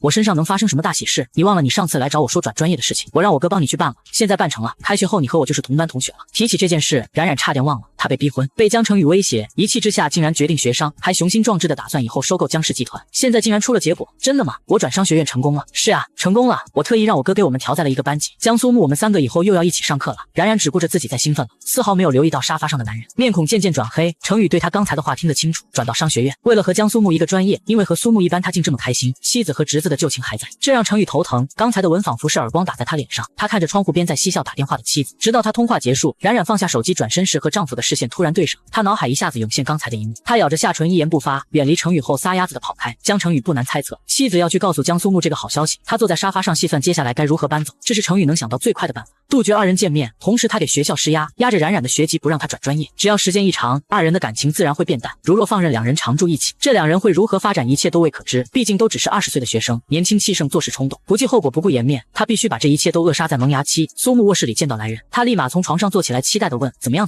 成了吗？成了。冉冉欣喜的鼓掌。苏木双手握拳抬起做加油状，漂亮，拉丁舞真不是人学的，一天下来我腰都扭不了。冉冉忽地顿住，那个江苏木，我成了，你没成。苏木黑人问号脸，什么玩意？我转专业了，商学院大2、3班。苏木微笑脸，我躲不开你了是吗？冉冉抿不住的笑意，他走过去拍拍苏木的肩膀，我会继续罩着你，毕竟是当你婶婶的。我呸！胡冉冉，你得寸进尺，我伺候你10年，你还让我伺候你3年。冉冉扬眉坏笑，10年都过来了，3年还怕啥？喜讯告知后，冉冉对苏木的反应十分满意，他哼着小曲回了卧室。程宇已洗漱完毕，正要出门时见到哼曲的他面色一沉，很开心啊。回答完，他拿着睡衣去了浴室，他的好心情持续到晚上。睡前他还抱着手机给苏小沫发语音，你不知道江苏木知道我要和他一班后，整个人都傻了。程宇在他身旁坐着，他看到冉冉发完语音后瞬间索然无味，接着冉冉又发了个语音，江苏木觉得他逃不掉，哈哈哈。笑声过后，他手机忽然被夺走，冉冉看着空空的手心，江成宇，你干嘛？夺我冰激凌还要夺我手机？程宇将手机放在背后，他忍着心中的醋火，尽量让自己语气温柔，搬家吗？不搬。他正火大呢，现在和他说搬家，自然不搬。程宇望着身边女孩，思虑良久，说出自己酝酿已久的话语：叶南别墅住不住？曾经他说过，能住进叶南别墅的女人才是他认可的人，可被邀请的人想也不想就拒绝，不住。程宇眼眸此刻带着寒气。冉冉不知道叶南别墅对江成宇意味着什么，更不知道叶南别墅是他从小独自长大的地方，他只是觉得这个名字有些耳熟，好像曾经听过一般。程宇呼吸加粗，他拿身边女孩无奈，起身下床离开。冉冉不管丈夫的去向，她趴在床边拿起刚才被夺走的手机继续和小沫聊天。一夜程宇没有出现，翌日去吃饭时，魏爱华问他，小冉，程宇呢？我也不知道呀，清早起来就不见人影。冉冉坐在餐桌上准备用餐，同样没有出现在餐桌上的还有苏木，他一大早就没影了。大嫂，江苏木呢？逃了，因为不想学习拉丁舞，全家求人无望，他只好半夜打包行李逃离江家。9月开学日，冉冉准备好自己的物品，背着书包就出门。餐厅里苏木也被抓回来了，听说他离开的第2天，江成宇就根据消费记录找到了他的位置，他命人将苏木押到舞蹈社让他学习。这些日子，苏木的骨头像是被打断又重新接上的一样疼，冉冉看不下去。他有一次对江成宇说情，怎料男人冷傲回他了一句，再多一句嘴，你跟他一起学跳舞。冉冉吓得再也不多嘴了。终于开学了，这意味着苏木白天是安全的，可江成宇变态的将他的的拉丁舞课程从白班换成了夜班。得知这件事后，苏木对人世间生无可恋，仿佛他分分钟就要剃头出家当和尚。开学这天，冉冉带着自己的证明去了教务处开始转专业，苏小沫亲自陪着冉冉去办理手续。苏木也见到了苏小沫，三人一见面，苏小沫和冉冉就开始坏笑。白天鹅练得如何了？苏木咬牙切齿。苏小沫，胡冉冉，我 TM 上辈子欠你俩的。冉冉要转专业，苏木要转班逃离魔鬼，可最后到了教务处，老师却告诉二人，你们两个一个不能转专业，一个不能转班。三人几番询问才搞明白，原来是江成宇作为学校最大股东，亲自找校领导吃饭时特别交代的，也表明了江苏木的身份。校长惊讶的敬酒的杯子都没端稳，回来后校长立马根据江成宇的话对江苏木和古冉冉的学籍做了调整。苏木开始觉得不好了，他看向冉冉，正准备问他是不是小叔叔做的手脚时，他发现冉冉稚嫩的小脸上带眉紧皱。冉冉问教务处的老师，我的转院证明是不是也是江成宇半路拦下的？教务处的老师点头，他们也很疑惑，江苏木是江成宇的侄子就算了，禁止转班转专业他们理解，但是古冉冉一个普通的学生，他又为何多此一举的管理呢？不知道冉冉的身份，因此对他并未有过多的尊敬。冉冉用力将自己手中的资料拍在桌子上，转身离开了教务处。他一大早兴致勃勃地来到学校，期待新生开学，见到老友兴奋不已。到了后发现一切都是假的，美梦被江成宇给打碎了。他自然要去江氏集团找江成宇理论，实在不行和他打一架也解气。苏小沫没有追上冉冉，拉着江苏木要跟上他，跟什么跟？他去找我叔算账了，真怕他的火爆脾气和我叔打起来，也不知道他俩谁能厉害一点。苏木在后吊儿郎当地说。在二人离去后，教务处的老师们议论纷纷，估计江家少爷和校花谈恋爱，被江总知道，他认为冉冉配不上江苏木，于是棒打鸳鸯，不让这二人在一个班读书。另一个老师疑惑了，真的吗？校花是谁？说话的老师将手机拿过来递给问话的老师看，只见网页榜首的图片不是古冉冉是谁？她不是特别惊艳的那种，但是十分耐看的人。古冉冉荣获榜1，男女的投票比例持衡，她是实至名归的榜1。看过她的图片和票数后，周围的老师说，我说的这同学长得挺漂亮的，原来是和江少爷谈恋爱了，可惜啊，没福气。江家看不上她，众人议论纷纷。冉冉已经坐出租车到了江氏集团楼下，她一进门就横冲直撞的跑去前台问江成宇办公室在几楼？女士，你有预约吗？没有。那很抱歉女士，您没有预约不能见总裁。冉冉拿出手机，我现在预约。响铃3声后，江成宇的声音响起，喂，有事？冉冉咬牙，老公，我要见你需要预约，现在咱俩约个时间呗。我在楼下大堂。江成宇抬起手腕看了眼手表上的时间，今日是他开学的日子，看来他已经都知道了。我在忙，有事晚会上回家说。回家？老公，你细数你几天不着家了？回家我能逮到你的人吗？江成宇沉着眼眸，我答应你今晚回家。不行，我现在就要见到你。冉冉霸气的在大厅对着手机冲江成宇吼。说完他挂了电话。经过一番周折，总裁办公室的门哗啦一下子被脚踢开了，接着就是刺耳的一声，江成宇，你几个意思？我转个专业碍你什么事了？管天管地你还想管我身上？你算哪门子监护人？你是我爹还是我妈？偌大公司不够你忙的，你闲得去插手我的事？你神经不神经？办公室外工作的众人也傻眼了，这个女孩骂他们总裁，是觉得世间没有留恋的想早死吗？办公室内江成宇黑着脸，骂够了吗？没有，你不想听骂啊，我就骂了。你是不是闲得手痒啊？我去商学院碍你什么事了？花你钱还是用你人脉了？我嫁给你，我连自己想学的专业都不能学吗？要是这样，咱俩的日子就没法过了。江成宇喉结滚动，即使他现在正火滔天，他却强忍着。冉冉的脾气控制不住，嘴巴像个机关枪似的，哒哒哒的冲江成宇开枪。您老一把年纪，能不能别搞霸权主义？你有钱有权，你就想插手我的一切，你能不能别这么霸道？成宇闭眼。果然，刚才他还是把某小然想得太善良了。继续骂，我看你还能说出什么？我就不骂了，我气死你！冉冉呛回去，那该我说了，如果你转专业是因为真的热爱这个专业，我支持你，愿意给你一切帮助。但你若是为了和苏木谈恋爱，在我眼皮子底下眉来眼去，我警告你，转专业是小，转校也有可能。若是你和江苏木再过分，我带着你移民，嫁给我就要守妇道。你和我是夫妻，别管你和江苏木以前有什么，那都是以前。现在你户口本上配偶的名字写的是我。冉冉被说的一愣一愣的，你说我不守妇道，我和江苏木谈恋爱，你脑子是屎个浪吧才会说出这些话？成宇愣住了，冉冉飙了，我要是和江苏木谈恋爱，我还会嫁给你。车荒，你能不能找个像样的借口？劣质的如同你这个人。成宇没有女孩这般冲动，他耐着性子忍着说，你和江苏木出去看电影、喝奶茶、逛街旅游，难道你们不是情侣？苏木见过你父母，难道你们没有许过一生？苏木亲口承认你们有一段感情，难道这是假的？说我虚假？古冉冉，你何时真过？一边和苏木藕断丝连，在我眼皮子底下和他嬉笑打闹，一边又吊着我，半夜给我打电话喊我回家，给我撒娇喊老公。女人是不是都和你这般虚伪，口不对心？再次冉冉蒙圈了。江成宇，你认为我和江苏木是前任男女朋友吗？难道不是吗？所以你不让我转院，不让江苏木转班，就是因为不想让我们旧情复燃。江成宇看着冉冉的眼神变得深邃，你们会旧情复燃吗？我复燃你个头啊，都没点燃怎么复燃？你的脑子是如何管理这么大的集团的？还商界帝王？我呸！绝号，江苏木是我小跟班，我怎么可能会和自己的小弟产生感情？疯了，真的是。冉冉手拍额头，他无语泪奔，搞了半天误会在这里，他就只能暂时先对不起江苏木了。成宇听了冉冉的话皱眉，侄子是小弟小跟班，他们之间的关系到底如何？冉冉冷静下来，他开始按照时间顺序给江成宇捋从小学到高中一件一件。江成宇眼皮微压，如果真是如此，那他一开始就误会了。苏木为何打碎爸的古董，摘了他妈的钻石，冒着被打的风险也要把你留下？他自作聪明，以为你晚上会对我禽兽，毕竟10年的友情在，他不会对我的人身安危置之不理。在家起码我呼救，他能救我。成宇喉结滚动，他为何会承认你们有一段情？那是因为他的胡乱猜测，他以为你对我有那方面的意思。我对你没意思，我拒绝你是拿他当的挡箭牌。江苏木以为是这样，他就承认了，丝毫不知道这是你给他挖的坑。江成宇生平第一次误会，竟然还这样大。他终于解开了误会，江成宇的心心中阴霾尽扫，露出了艳阳天。冉冉也没想到竟然是误会，他气得小暴脾气，直接上手捶了一圈江成宇，让你有话不对我说出口，自己胡乱猜测，误会了吧？你气死我了！江成宇受了妻子一个暴击，他未言二话，走到办公桌前，拿起桌上的手机给学校的领导打电话，交代把他转去上2、3班。冉冉看着秒变的男人，他眨眨眼，甚是意外。校长又问了句：“江总，江少爷要闹着转班怎么办？”他的赵九哪儿都不许去，就在3班继续伺候他婶婶。校长冒昧地问：“他的婶婶是？”“我夫人谷冉冉。”说完他挂了电话，留下办公室惊掉下巴的校长，以及在他身旁惊得嘴巴合不拢的冉冉。你干嘛承认我和你的关系？我对你道歉，误会你的事情是我错了。冉冉看到江成宇认错态度良好，让他生不起气来。那你也不能对校长说我和你的夫妻关系，我会被学校议论死的。而且我刚当上学校的校花，我不想当有夫之妇的校花。江成宇眯眼上下打量小妻子，模样确实娇俏，长得是挺漂亮的，竟没想到自己娶了个校花做老婆。当我老婆不好吗？我不想让别人知道我结婚那么早，否则我在学校就是个猴子，被人偷窥，背地里被人议论指点。大学生涯我想过得平静一点。江成宇和小妻子对视，只见小妻子的眼眸中含着倔强，恐怕他若是不答应，下一秒这女孩都能给自己再吵一下。于是江总再次妥协。校长再次接到江成宇的电话，谷冉冉是我妻子，这件事绝密。挂了电话，江成宇问面前的小女人，这次满意了？冉冉眼睛瞥到一边，点点头，还行吧。江成宇被妻子的小傲娇给可爱到，他看着冉冉的侧脸笑得爽朗。冉冉轻瞄了他一眼，发现他在看自己笑，他内心有些紧张。你笑什么？笑你胆子大。迄今为止你可是第一人跑到我办公室冲我大骂的人，谁让你做错了？我怎么不骂别人？再说骂自己老公又不犯法。江成宇点头，确实，夫妻间谁还没吵架的时候？冉冉事情解决了，他在公司和江成宇共处一室，浑身不自在。他像个小火车头似的冲到办公室门口，头也不回的对江成宇说：“我走了，再见。”有了江成宇的吩咐，冉冉在学校办理转专业的手续很快。江苏木也兴致勃勃的去转专业，最后老实礼貌的回复：“江少爷，江总依旧不同意您转班呢，凭什么？他都能了。”江苏木拉着他求妙招：“你怎么把我叔说服的？我去办公室骂了你叔一顿，你能不能给我支点是活人办的招啊？我真的骂了你叔好几句，最后他才同意我转专业的。你去试试吧，万事在于尝试。或许你骂他一顿，以后你就再也不怕他了。也或许来年我和小莫去你坟头烧香。谷冉冉，你给我出这损招，你丫的心就不疼吗？不疼，还挺舒服的。”离开的路上，江苏木一路哀嚎，身边的两女笑得开怀。江成宇从和冉冉误会解除后，他终于不用良心受到自己的谴责了。他一开始就是自己的老婆，和苏木没有半毛关系。他心情极好，甚至想亲自去接妻子放学。见冉冉没有回复信息，很快江成宇的电话给他打过来：“我刚才给你发的微信你看了吗？”“啊，我刚才在忙，没有看到。那个你有事儿吗？”冉冉听着他的声音，耳畔响起刚刚苏小沫和苏木斩钉截铁的话：“江成宇看上你了。”他在接电话时带着女孩子的娇羞：“几点放学我去接你？”“不用了，我和小沫一块出去玩。”江成宇笑道：“我第一次当司机你却拒绝我，那你就提前适应被拒绝吗？以后慢慢习惯。”偷听的苏小沫和苏木给冉冉竖了个大拇指，牛逼姐妹，一点都不害怕对方是江成宇。江成宇心情不错，没有强迫他。既然有约，他遗憾的挂了电话。冉冉咬着唇瓣，觉得有点可惜，心里不太对劲儿。江苏木，你叔有几天不在家住了？你知道他住哪儿吗？叶南别墅啊。江苏木想也不想的就回答。冉冉对这4个字有些熟悉，忽然他想起江成宇打算带他搬走时，问了他一句：“叶南别墅搬不搬？”江苏木接着说：“那是我叔的私宅，没人能进去过，除非是对我叔很重要的人，那里才是我叔的家。他从13岁的时候就自己搬出去住了，就在叶南别墅。”毫不夸张的说，江家老宅是借宿的地方，我叔真正的家是叶南别墅。冉冉快速的眨眼，叶南别墅是江成宇真正的家，那日应该不是他耳鸣听错了吧？为了证实自己的猜测，晚上成宇回到家，江成宇，我问你个事儿，又不叫老公了，你不是说我虚伪吗？冉冉嘟嘴娇怨，那是误会，以后你可以继续叫老公。冉冉包着嘴巴，那晚你说带我搬去叶南别墅，是我幻听了还是你真说了？江成宇看着他，怎么忽然想起这个了？冉冉眼珠子转转，我就是听江苏木说了，我好奇。江成宇喉结滚动，你不是没答应我吗？冉冉震惊，原来他那晚说的真的是叶南别墅，叫老公。江成宇微微弯腰，凑近冉冉的面庞，对我撒娇，我就告诉你，这什么怪癖呀呀呀！此处有800字，不让放出来了，博主帮你们看了。在2人衣衫凌乱之时，门口传来敲门声，门口江苏木喊：“谷冉冉，你出来一下。”江成宇低头看了眼小妻子，因为害羞，他脸都红到耳朵根了。他给冉冉盖好被子，打开屋门，见到侄子，二话不说一脚踹在苏木的身上。“啊，叔！”苏木疼痛的发出一声惨叫，“滚我书房！若是你没要紧事，今晚我饶不了你。”苏木捂着自己的胯骨和疼的后腿。小叔，我找谷冉冉，你婶婶睡了，有话对我说。苏木不敢拒绝，他跟着江成宇到了他书房，说他王者风范命令侄子，我就是想告诉谷冉冉，学校校花榜单大赛有人在黑他。江成宇眯眼，谁了？第2名高倩冰，他和谷冉冉的票数差了3000票，他就算再穷追猛赶也追不上，但是他竟然在学校的论坛上说谷冉冉被人包养，把他送去整容了。江成宇听罢继而问，还有什么事吗？叔，那个拉丁舞班，咱误会都解除了，你看你能不能放我一马？成宇大手一挥，明天就不需要去了。苏木感激地看着小叔叔，不过江成宇有另一条规定，一条晚上8点以后不许去找我和你婶婶，有任何急事都不能找。苏木规规矩矩的点头，如果今晚没有苏木的突然打岔，以他对自己老婆的了解，或许今晚稀里糊涂的该发生的事情都发生了。第2条，在家在校都护着你小婶婶。江苏木诚实的说，如果谷冉冉护我怎么办？要知道他的段位，真要是打起来，一般人不是他的对手。江成宇抬眸瞪着侄子，明天去跆拳道馆报道。不啊，叔，我答应你，保护谷冉冉。江成宇又提了第3个条件，他是你长辈，以后按照辈分称呼。江苏木抿唇，在学校他不让我叫他婶婶，学校除外。江成宇也意识到小妻子不愿意在学校公开和他的关系，不过他又强调了一件事，他现在是校花，身边的异性会越越来越多，你知道该怎么做吗？苏木兴奋地拍手，他食指指着江成宇，一副我懂的样子。放心吧叔，这事儿包在我身上。江成宇满意的点头。回去吧。苏木回了个滑稽的敬礼手势，麻溜的没影了。江成宇在书房内回忆刚才卧室的一刻，他嘴角带着淡笑重回主卧。床上蜷成一团的某小冉听到声音，眼睛瞬间闭上，身子紧绷着。江成宇站在床边不动，他打量装睡的小妻子，笑意浓浓开口：原来你在害羞。被窝中的冉冉脸更红了。接着江成宇笑声又加大，他起身离开了床边。片刻浴室的水流声响起，冉冉才睁开眼，他长出一口气，心情变好的男人归家时间也规律了。第二天到了学校，冉冉就知道了自己被高倩冰黑的事情，他还没发力收拾人呢。下午高倩冰的各种黑料就霸占了学校贴吧的首页，整容的是他，在夜店认大哥的也是他，一大堆视频加图片，一下子高倩冰的名气直接跌入了谷底。冉冉正和苏小沫坐在教室的最后一排看高倩冰的视频，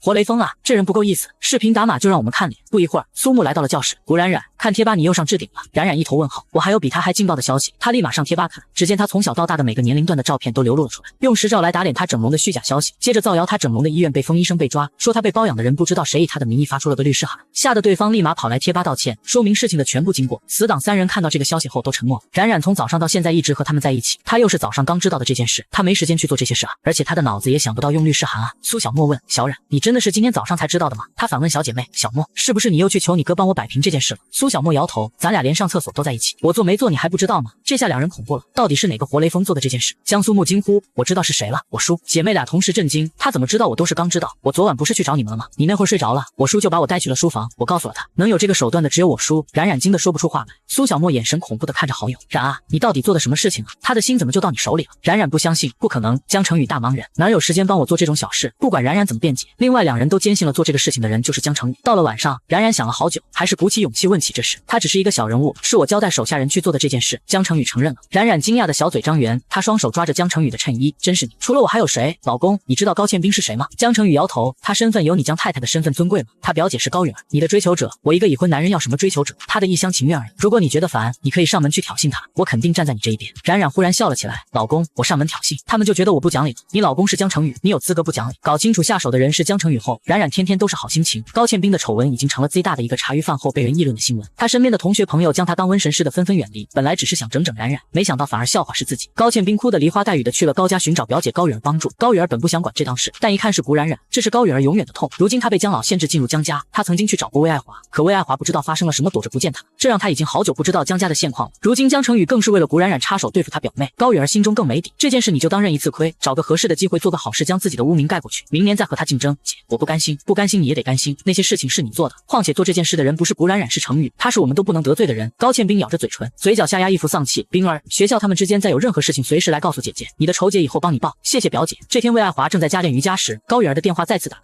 魏爱华再次找理由拒绝。大嫂，你最近怎么了？处处躲着我，你有什么可躲避的？要躲避也是你躲避我，毕竟小鬼才会害怕的躲避。这次彻底将高允儿弄懵了，魏爱华对自己的敌意这么大，这中间到底有什么差错？大嫂，我们之间是不是有什么误会，或者被什么人挑拨了呀？魏爱华在瑜伽垫上又伸展了一个大腰，被人挑拨一次是我愚蠢，但不会有人挑拨我第二次，我也不会给任何人这个机会。你是个聪明人，若不然我曾经也不会被你利用。今日的意思你应该明白了，有些人天生就不是我们江家人，即使努力了15年，心眼使尽也始终不会是江家人，因为有些人的心太脏了。小冉的心灵很纯粹很干净，只是脾气不好些，但太巧了，我就喜欢上他这种小炮仗脾气了。魏爱华挂了高允儿的电话，让高允儿知道了他的态度，断了高允儿从他下手的心。晚上魏爱华还警告儿子，姓高的想和你套近乎，你趁早给我远离，不听话我让你叔断了你的一切。晓得了晓得了，你说的不就是高允儿吗？我早就烦死他了，之前咱家就你一个人觉得他是好人，还想让他嫁给我叔，我爷爷这个老糊涂都知道那不是个善茬，就你两眼闭着交朋友。江老在一旁坐着，嘴巴不乐意的撅起来，我怎么老糊涂了？我老糊涂我能给你叔指这么好的婚事，你还好意思说？你都不知道你给自己找的是什么儿媳妇。苏木指着吃葡萄的冉冉教育亲爷爷，爷爷，看人真的不能看表面，他就是无公害的外表下藏着一个恶魔因子的心，披着甜美可人的外衣，遮挡他是暴躁狂的真相。这是苏木用自己的10年青春总结出来的。冉冉慢慢的听苏木对自己的控诉，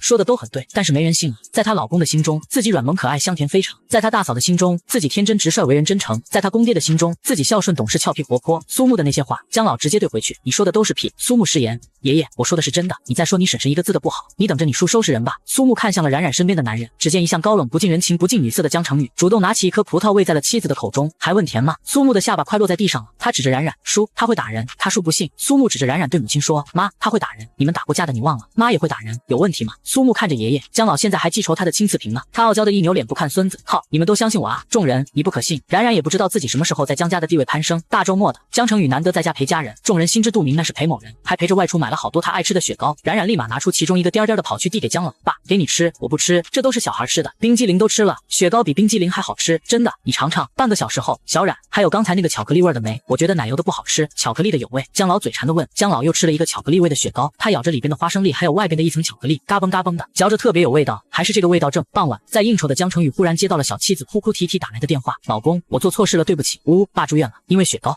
还刚嫁入豪门就3天2头闯祸，这次更是直接把老爷子送进了医院。程宇赶到医院时，就看到走廊上小妻子和侄子坐在一起，他眼眶红红的，睫毛上还带着泪花。见到程宇出现，泪哗啦一下子全流了出来。老公，她见到程宇一肚子的解释，但是却说不出口，看着丈夫哇哇的哭，她担心江程宇埋怨她生她气。程宇喉结滚动，他看着在他面前哭声不止的小妻子，哄是哄不好了。苏木陪着你婶婶，我进去看看你爷爷。程宇把妻子交给侄子。江市长见到他来，立马起身。程宇，你不是在忙吗？怎么过来了？这里大哥一个人就可以安排。程宇看了眼面色惨白在睡觉还没醒来的父亲，他怎么样了？医生打的止痛针睡着了。程宇又问小冉哭是怎么回事？魏爱华叹了声气，中午你们买的雪糕回去后，爸就吃上瘾了，多吃了几块雪糕，晚上肚子疼的吃不下饭，干呕上吐下泻，然后差点晕倒。冉冉在旁边吓到他了。经医生检查，得知是因为吃雪糕才引起的急性肠胃炎。冉冉将责任都揽在自己的身上。江成宇皱眉，爸吃了多少？冉冉说他吃了3块，我记得好像确实是3块，因为爸还想吃的时候，冉冉不让他吃了，担心他身体受不住。晚上还是冉冉先发现爸面色不对，吵着让爸去医院，他嘴硬的不来医院，结果不到半个小时差点晕了。程宇，你别生冉冉气，刚才我和你哥都在忙活咱爸，也没出去安慰冉冉。程宇喉结滚动没有说话。外边走廊上冉冉心在半空悬着，苏木给他递纸巾，别哭了，我爷的事儿不怪你，他7老8十的老头子了，自己管不住嘴，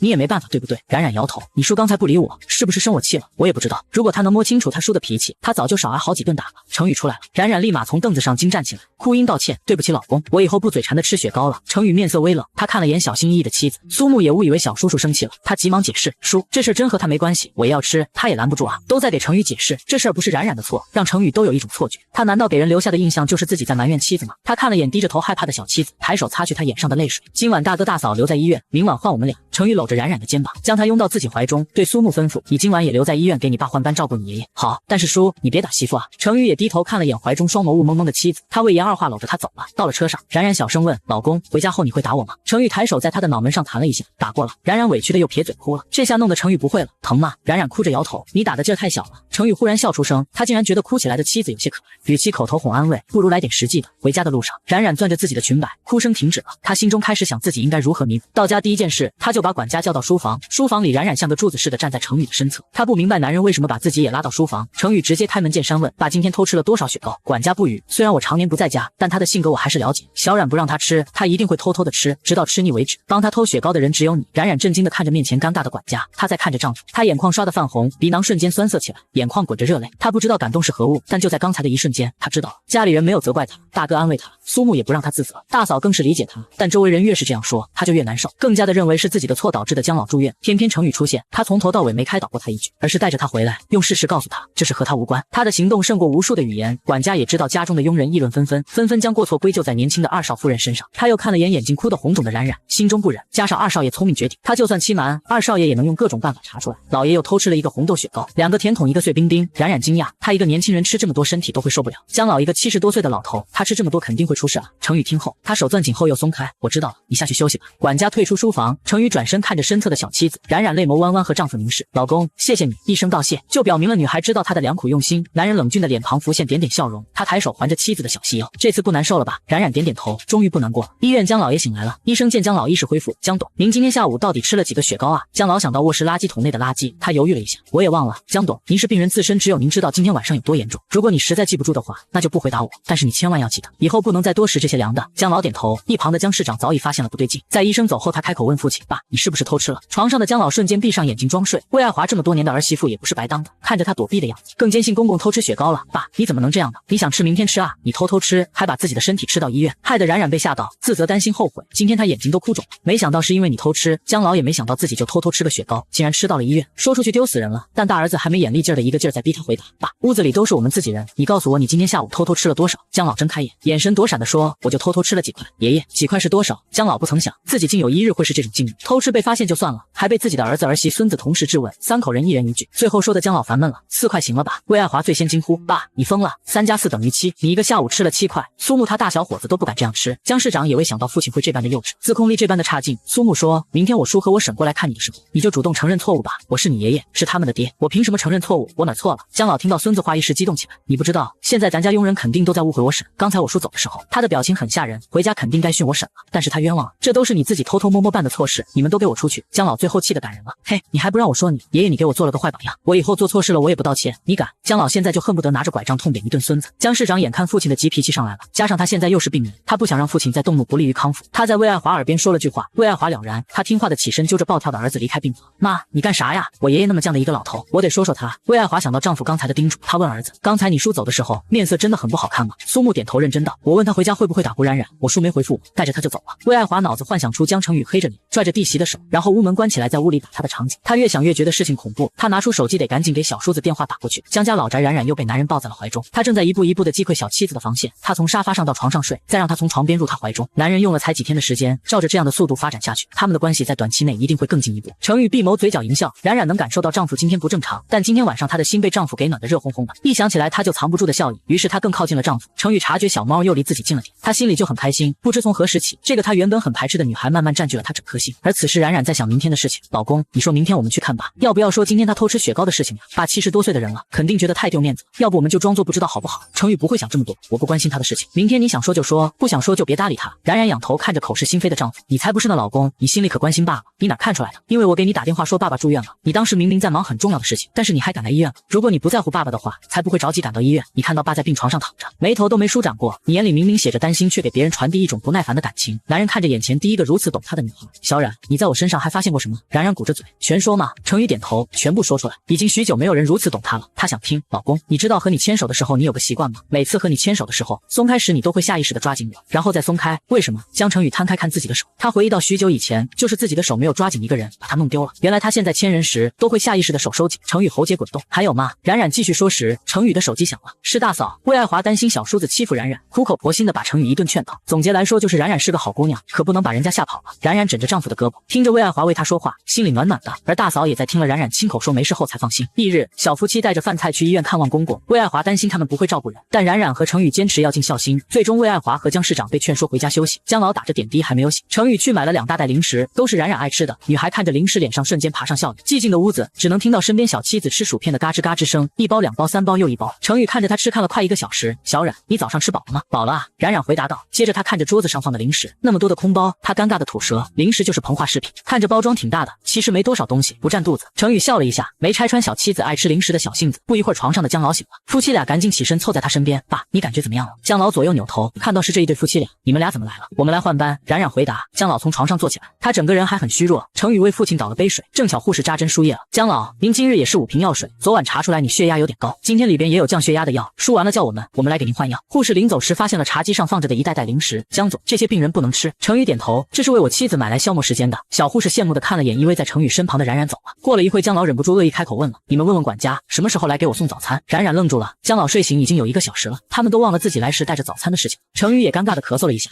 爸爸，那个我和程宇我们来的时候其实给你带了早餐，当时你在睡觉，我们把它放在角落就忘了，然后就忘到了现在，果然他们俩还是不靠谱。姜老听了火大，这俩孩子是来伺候人的吗？病人吃饭的事情都能忘了。程宇起身走到一旁的小餐桌上，将饭盒提过来，他的嘴胡说八道，爸，刚才这个粥啊有点烫嘴，现在刚好温热，你喝起来不需要浪费力气去吹，那我是不是还得谢谢你给我把粥从热放凉啊？嗨，都是自家人，不需要感谢。冉冉厚着脸皮说道，他这番模样反而让姜老失笑。冉冉为了表示自己刚才忘记让姜老吃早餐的失误，他主动的端起碗筷坐在床边说，爸，我来喂你，你敢喂我不敢喝，没事儿，没毒，你放心吃吧。冉冉舀起一勺米粥，他看着冒着热气也不知道吹一下，直接递在了姜老的嘴边。姜老犹豫的张开了嘴，烫烧嘴。姜老刚喝进去一口，舌头像是热锅的蚂蚁在口腔内动来动去，米粥烫得他泪都出来了。冉冉看着公公难受的模样，瞬间慌神，那怎么办啊爸？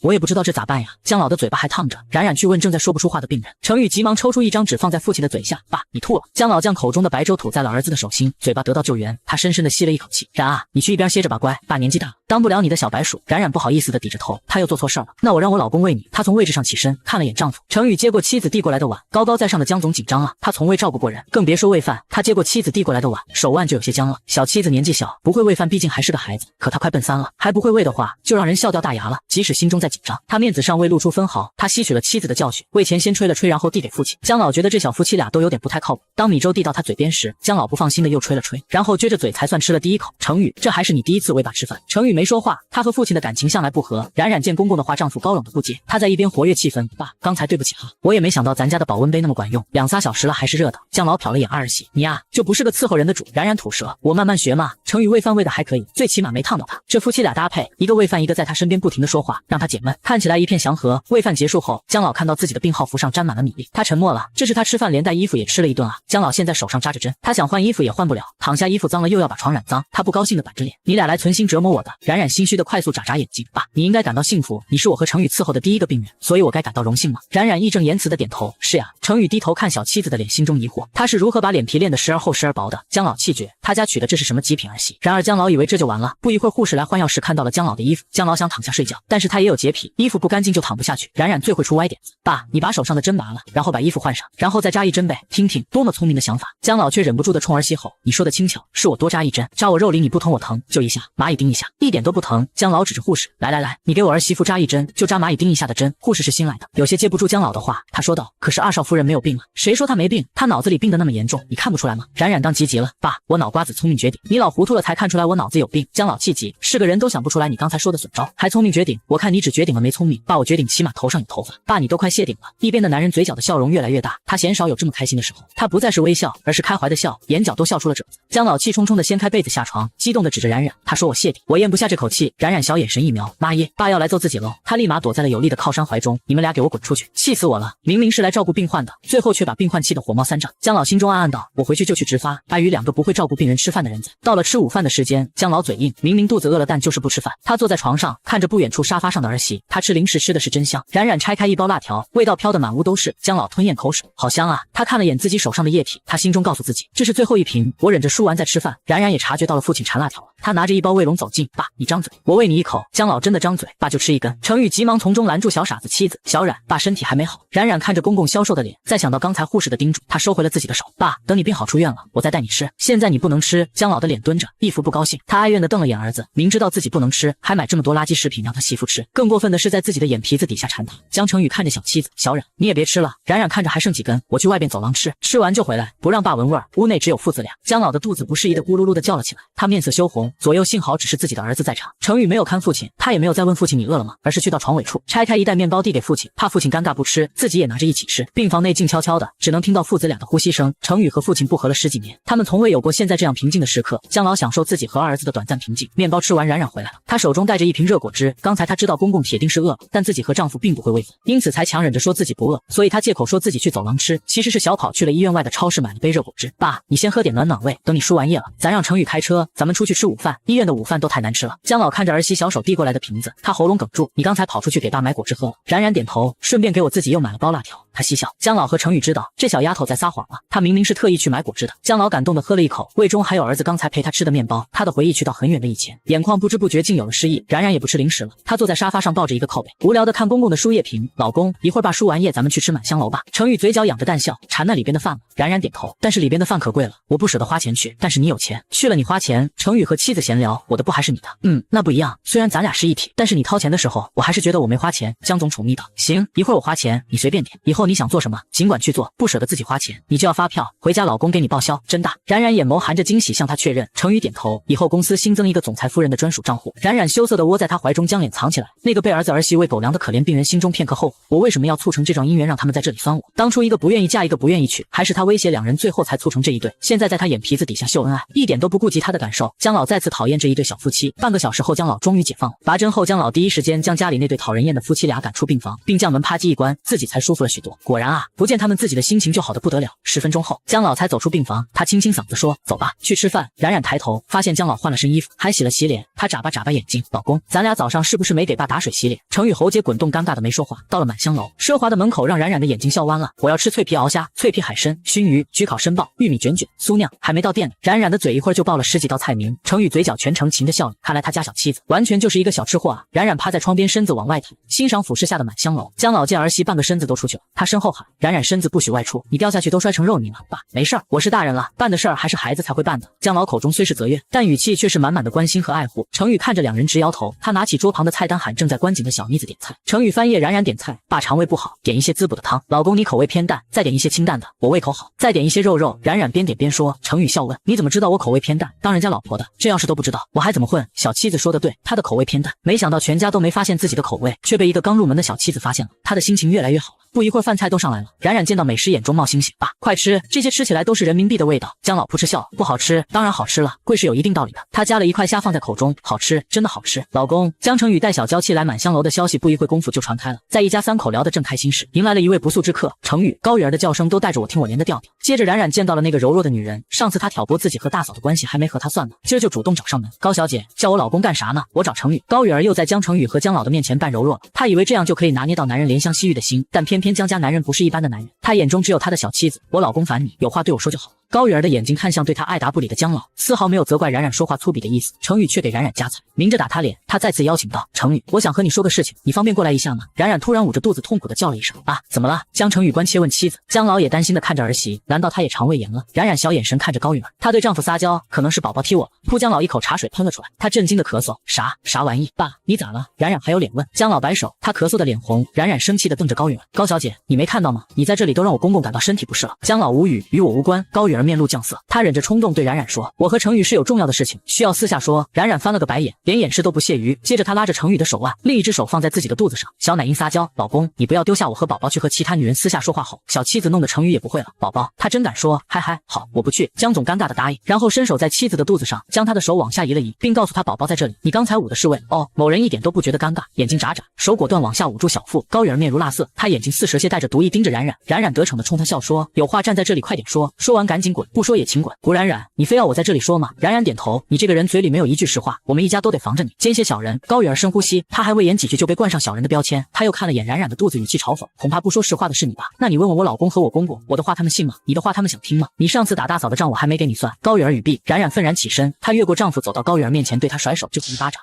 爽了！小娇妻直接把丈夫的情敌给打，高玉儿被打懵了。江成宇短暂的愣了一下，江老彻底惊呆了，谁都没想到冉冉会上手打他耳刮子。高玉儿瞬间感到脸颊火辣辣的，她上前一步，想和冉冉厮打起来，甚至想用力将她从3楼推下去。程宇起身拦住了要打妻子的高玉儿，他一个用力将高玉儿推撞到屏风上。高玉儿瞬间委屈，她指着冉冉哭诉：他是魔鬼。程宇，你不能被他的外表欺骗。冉冉走出丈夫身后，她再次站在高玉儿面前，一言不发，扬手又是一巴掌。你不提大嫂，我还想顾及一下你的脸面，但你不要脸的主动提起来，那就怪不得我了。第一巴掌是替大嫂打的，你故意挑拨我和大嫂的关系，让我家那段时间误会横生，不得安宁。第二巴掌是为我打的，没有原因，我就是想打你。谁让你眼神总长在我老公身上，看你不爽，还不得打你2下出气。我老公可是说过，江太太有资格不讲理。说这句话的男人丝毫没有为妻子不讲理而感到生气，反而脸上始终挂着淡笑。古冉冉，是你抢了原本属于我的一切。高玉儿咬牙切齿，江老发话了，是你贪图了不属于你的。我们江家宁可让程宇孤身一辈子，也绝不会让你进入我们江家门。江伯为什么？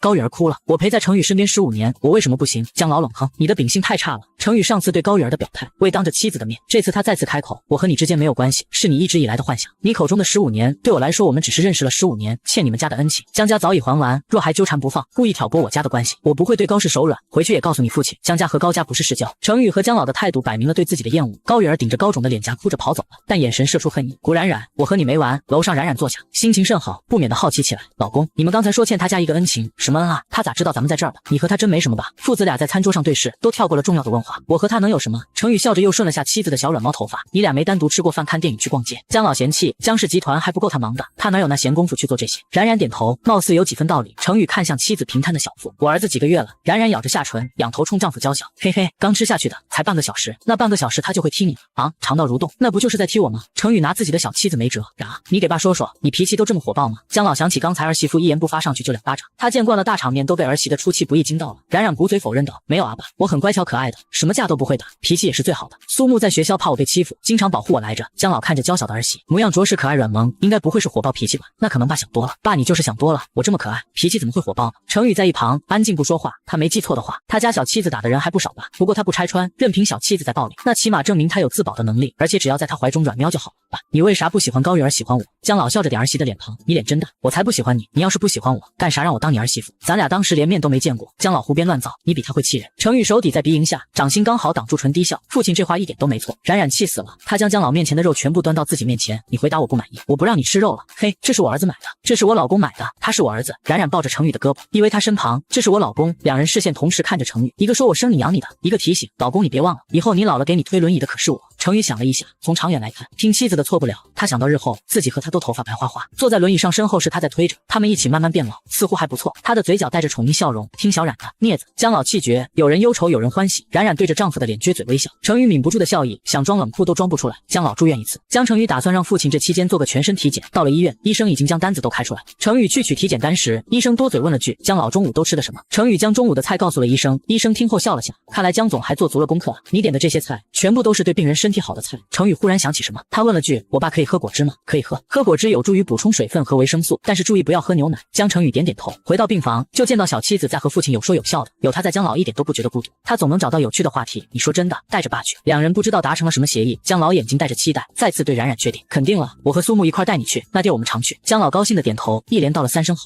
咦，老公你来了，医生怎么说的？我们要先去做哪一项？冉冉见到门口的丈夫问道。程宇拿着体检单说，一个个的来。一下午时间，小夫妻都在陪江老做检查。他们再次回到病房后，程宇去医生办公室了解父亲身体情况，冉冉在病房对江老道，爸，我老公其实挺孝顺的。江老心中也感慨，这是第一次自己生病，二儿子在身边陪着。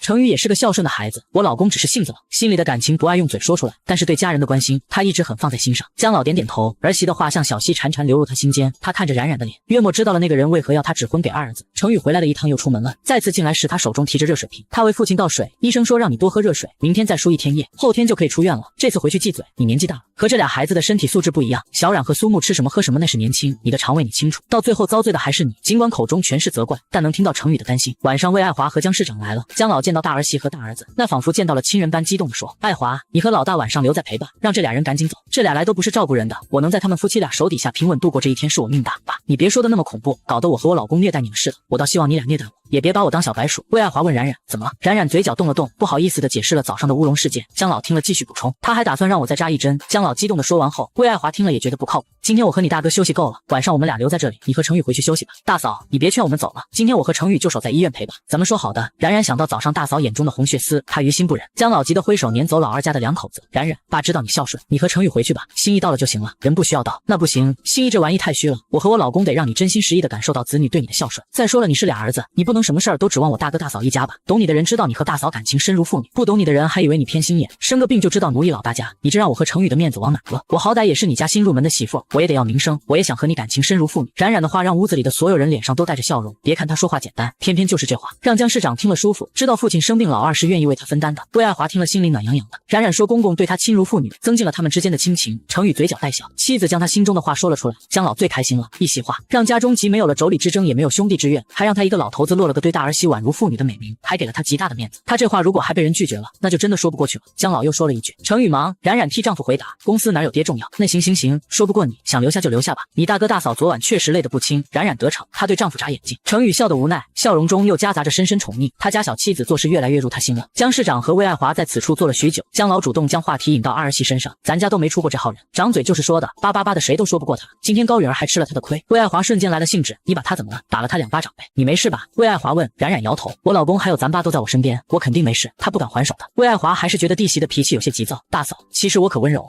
我不信，你别不信呀，我老公总说我是他猫。程宇笑着消遣妻子，野猫挠人最疼。老公，冉冉说不过去就撒娇。病房内其乐融融，欢声笑语一片。时间不早了，最后病房内只留下了3个人。冉冉看着公公意犹未尽的眼神，爸，别看了，再看我大嫂也不会回来。我没说让你大嫂回来，她是第一次和儿子相处这么长时间，觉得哪都别扭。冉冉心细，发现了丈夫和公公之间的微妙情绪，她吞咽口水，黑石般的眼珠子转来转去，心中一个鬼主意形成。爸，老公，等我片刻。干什么？程宇问完，他家小妻子都跑没影了。等他回来时，冉冉手中拿了一副扑克牌，还有若干零食以及啤酒，给谁买的？江程宇严肃质问。给我老公买的，只不过顺带给自己也烧了2罐。程宇瞬间又没了脾气，打牌吧，长夜漫漫不找点乐趣做怎么行？他将买来的零食放在病床上，又在床的两边拉去2个凳子让自己和丈夫坐。老公快过来，我们玩斗地主还是抽王八？要不玩捉小鬼？”病房里程宇在洗牌，耳边听着两人的唠叨，他内心前所未有的平静。生活或许就是如此，平静的日子里，说些闲话，聊些日常。半个小时后，冉冉的脸上4个纸条，姜老的脸上3个纸条，程宇的脸依旧是那张俊颜。他手握牌，淡定自若，一副云淡风轻，仿佛一切尽在掌握的姿态。一局都没输过，败了的两人还在议论上局局势，都在懊悔冉冉的牌打得没水平，自诩曾经是王者的姜老，好好的一组牌也被儿子打散了。这时护士进门了，小护士见到屋内人竟是这番模样，一时有些无措。姜总，我来给姜老测血压。不一会儿，血压就测好了。护士看着数值，怎么比中午的还高呢？姜老怒指儿子和儿媳，我这是被这俩人给气高的。护士看了眼并排站立的程宇和冉冉，姜总、姜太太，病人恢复期间，最好还是让病人的心情稳定，有助于病情稳定。程宇点点头，送走了小护士。冉冉看着病床上傲娇的公公，她又看着丈夫，老公，我觉得我还是和咱爸一伙吧，这样我有赢得可能。姜总怎么就懂小娇妻的意思了呢？难道他断定自己会为了让父亲心情好而故意输牌？1小时后，小护士又来测了下血压，结果发现比原来还高。冉冉着急问，都让我爸赢牌了，怎么血压还高？太激动也会导致血压上升。夫妻俩都无语了，输不对赢也不行。零食吃完了，啤酒喝完了，冉冉撒手不玩了。姜老还想继续，但家里2个孩子都不陪他，加上时候不早了，于是便让姜老早些休息。程宇坐在沙发上拿着手机看助理给他发的文件，冉冉则躺在沙发上玩手机。快睡觉时，冉冉突然痛苦地喊了声老公，肚子疼，宝宝又踢你了。冉冉红着脸摇头，她从沙发上起身，糟糕，大姨妈到访，她什么都没带。冉冉去了外边的护士站，不一会儿她手拿着卫生巾重新回到病房。程宇看到那个东西，他什么都明白了。3分钟后，冉冉走出来，重新躺在沙发上给自己的身体蜷成一团。程宇看她眉头紧皱，脸色苍白，心中狐疑，难道失血会让她这么虚弱？小冉，冉冉摆手，老公别喊我，我在丽姐。姜总喉结滚动，肚子疼。冉冉点头，他双手摁住小腹，我感觉我肚子要掉出去了，坠着疼，我呼吸都疼。他说话有气无力，和刚才精神小姑娘判若两人。程宇见他模样难受，他伸手摸摸妻子的额头，一层细汗，这是疼出来的。冉冉每次姨妈期间都不注意吃香喝辣啃冰块，以至于每个月她必定会有2天疼得下不来床。但是她没想到自己竟然在医院开始疼了。此刻她委屈的小奶音哭诉，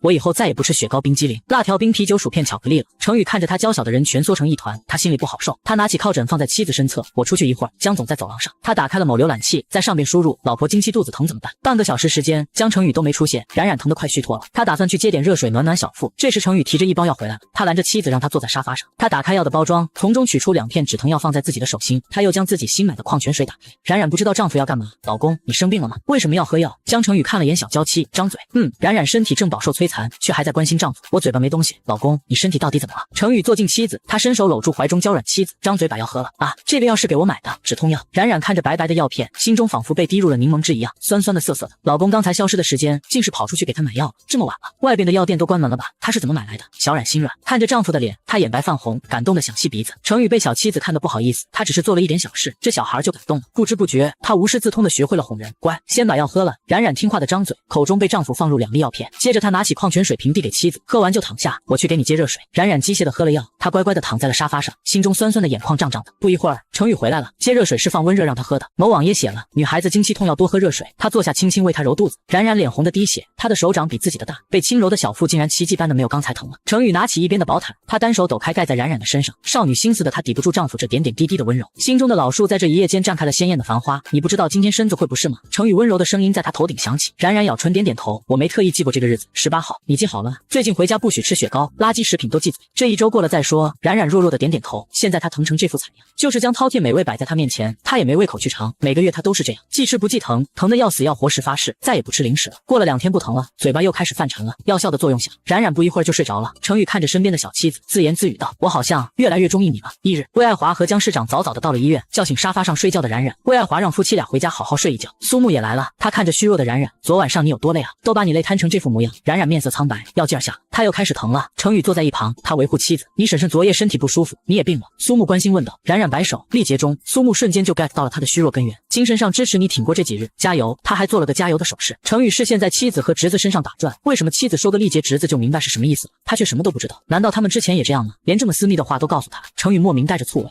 吃醋了，小娇妻又让霸总吃醋。程宇看似无意，实则有心的问小妻子，小冉，你和江苏木平时什么话都聊吗？冉冉点头，疼痛让他说话都不想说。程宇自认心胸宽广道，之前如何就算了，现在你毕竟当婶婶的，有些过于私密的话题只能告诉丈夫，不能告诉别人知道吗？特别是苏木，你们之间差着辈分。冉冉没回答丈夫的话，她哭音撒娇。娇，老公，你吃醋了？我没吃醋，以后私密的事情只能告诉我，再亲密的异性都不要告诉，知道吗？特别是江苏木。知道了。冉冉努嘴小声嘟囔，明明吃醋了还不承认，要面子的男人。程宇听到妻子的唠叨，他装作没听到。昨晚没休息好，冉冉躺在床上不一会儿就睡着了。程宇昨日耽误了一天的公事，今日是必须去公司加班了。午时，冉冉睡醒，床边没了男人的影子。冉冉下楼，直接问佣人：“你们谁见我老公了？”佣人回答：“二少爷在您睡着后就去了公司，临走前叮嘱我们不要去打扰你睡觉。”冉冉手挠挠后脖梗，觉得有点心疼，怎么不睡一觉再去呢？昨晚都没好好休息。管家瞄准了冉冉的心疼，故意又说了句：“二少爷临走时也没用餐啊。”冉冉更心疼了，他吃饭都没什么心情。这个，还有那个毛豆、牛肉、虾仁汤，统统用保温盒装起来，自己的老公还得自己腾。冉冉到公司正值午时，电梯间挤满了人。他看了眼旁边的总裁专用电梯，心中嘀咕：“我用应该没事吧？”他心中出现了个小人制止他的想法：“冉啊，你别作死，只不过和江成宇这2天的关系变好，可不代表你就可以用人家的私人电梯。”冉冉心中回应小人：“现在人很多，如果就这样一趟一趟等，还要被挤着上，那得到啥时候？”腹中小人问：“那你想被教训吗？”想了半天，他还是小碎步像螃蟹似的慢慢的移动到了总裁的专属电梯口。他按了下上楼键，几秒钟的时间，电梯门开了，冉冉快速的钻进去。他自作聪明的想：没关系，一会儿程宇问我怎么来的，我就说我挤电梯来的，反正他也不知道我坐他电梯了。殊不知，总裁专属电梯的监控已经在男人的显示屏上了。男人见到电梯中出现的小女人，他嘴角的笑容弧度微扬。总裁，你看什么呢？心情这么好？助理问。看猫。他挥手打发走了助理，嘴角不自觉的上扬，一会儿不见就来黏自己啊。他另一只手将电梯中的监控放大，看那个小妮子的所有微表情。电梯中，冉冉看着数字一直在跳，他郁闷的问自己，一会儿我该怎么对我老公解释我来的意思？他会不会自恋的以为没他我吃不下饭吧？江成宇在干嘛呢？我连个电话都不打，就突然来，会不会不太好？万一他没在办公室呢？万一他在开会呢？万一他办公室有课呢？好烦哟！来送个饭，我怎么这么纠结？办公室的男人将电梯中的声音调到最大，他嘴角的笑意已经不是他能用手挡住的。他那可爱的小软猫妻子找过来了，来给他送饭，还在想东想西。江总心情已经不能用好来形容了。就算此刻有人对他说一句江氏集团破产了，他或许也会回以微笑。破了就破了。叮的一声，古冉冉看了眼楼层，他知道到了。他走出电梯，看着周围人对他投来的目光，冉冉定在原地，咋都看我干啥？太太！突然有人喊冉冉了一句，冉冉立马对对方做了个小声的手势，嘘，这会儿可千万别惊动程宇，要不然他就知道自己是坐专梯上来的。总裁办的人都下意识的呼吸声都很细微，大家看到冉冉手中提的东西后，纷纷猜测太太是来给总裁送惊喜了。秘书们个个都点头，配合他给大爸送惊喜。冉冉笑着蹦跶到了丈夫的办公室门口，她手弯曲轻轻敲门，进。男人的声音还夹杂着愉悦。冉冉将门推开，她露出一张小脸，嗨，老公怎么来了？睡饱吗？程宇起身迎接她。冉冉进到屋内，她关上了门。屋外的一群秘书炸开了锅。我觉得太太这次好温柔。对，我也觉得，上次太太出现骂总裁，我都害怕听多了会被砍头，这次不会是来道歉的吧？我看太太语气有点讨好总裁的意思，有可能。门外议论纷纷。冉冉坐在沙发上，她拿出饭盒放在桌子上。老公，管家和我说你没吃饭，让我来给你送饭吃。我觉得既然我都要来给你送饭了，干脆我也到你这儿吃吧。你嫌弃我不？程宇坐在他对面，帮他打开盒饭的盖子。我嫌弃你什么？那你就是不嫌弃我。